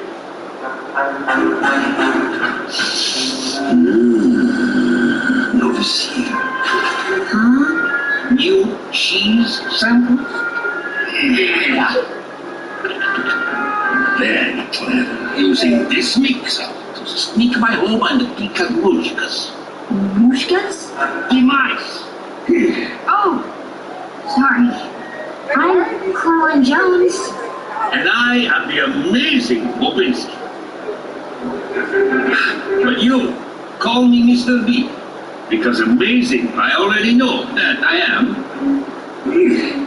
What?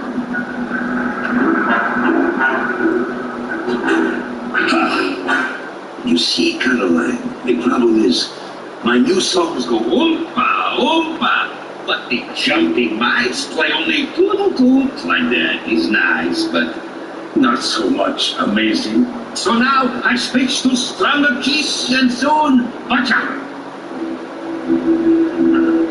He have been made strong. До свидания, Caroline.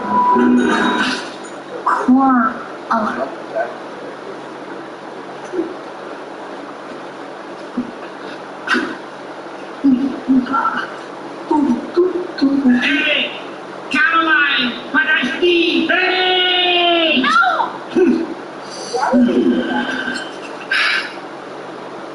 The mice asked me to give you a message.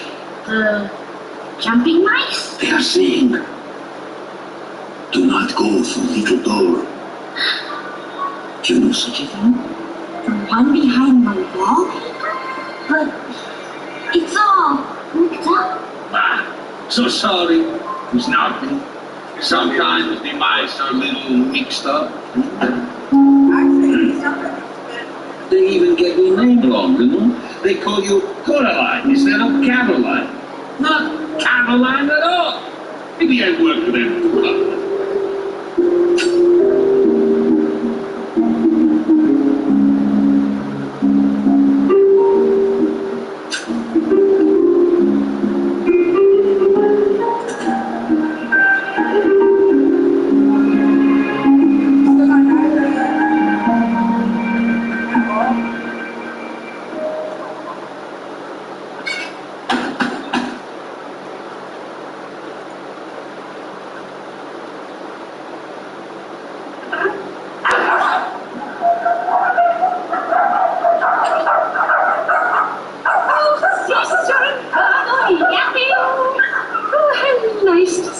Caroline, what do you make of Tony?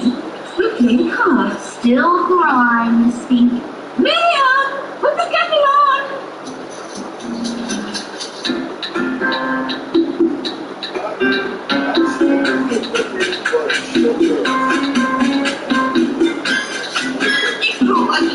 I think a bit full. It's the new neighbor, Miriam. Caroline. She'll be having the oolong tea. I'm sure she preferred jasmine. No, oolong. Oh, jasmine it is then. Come on, boys.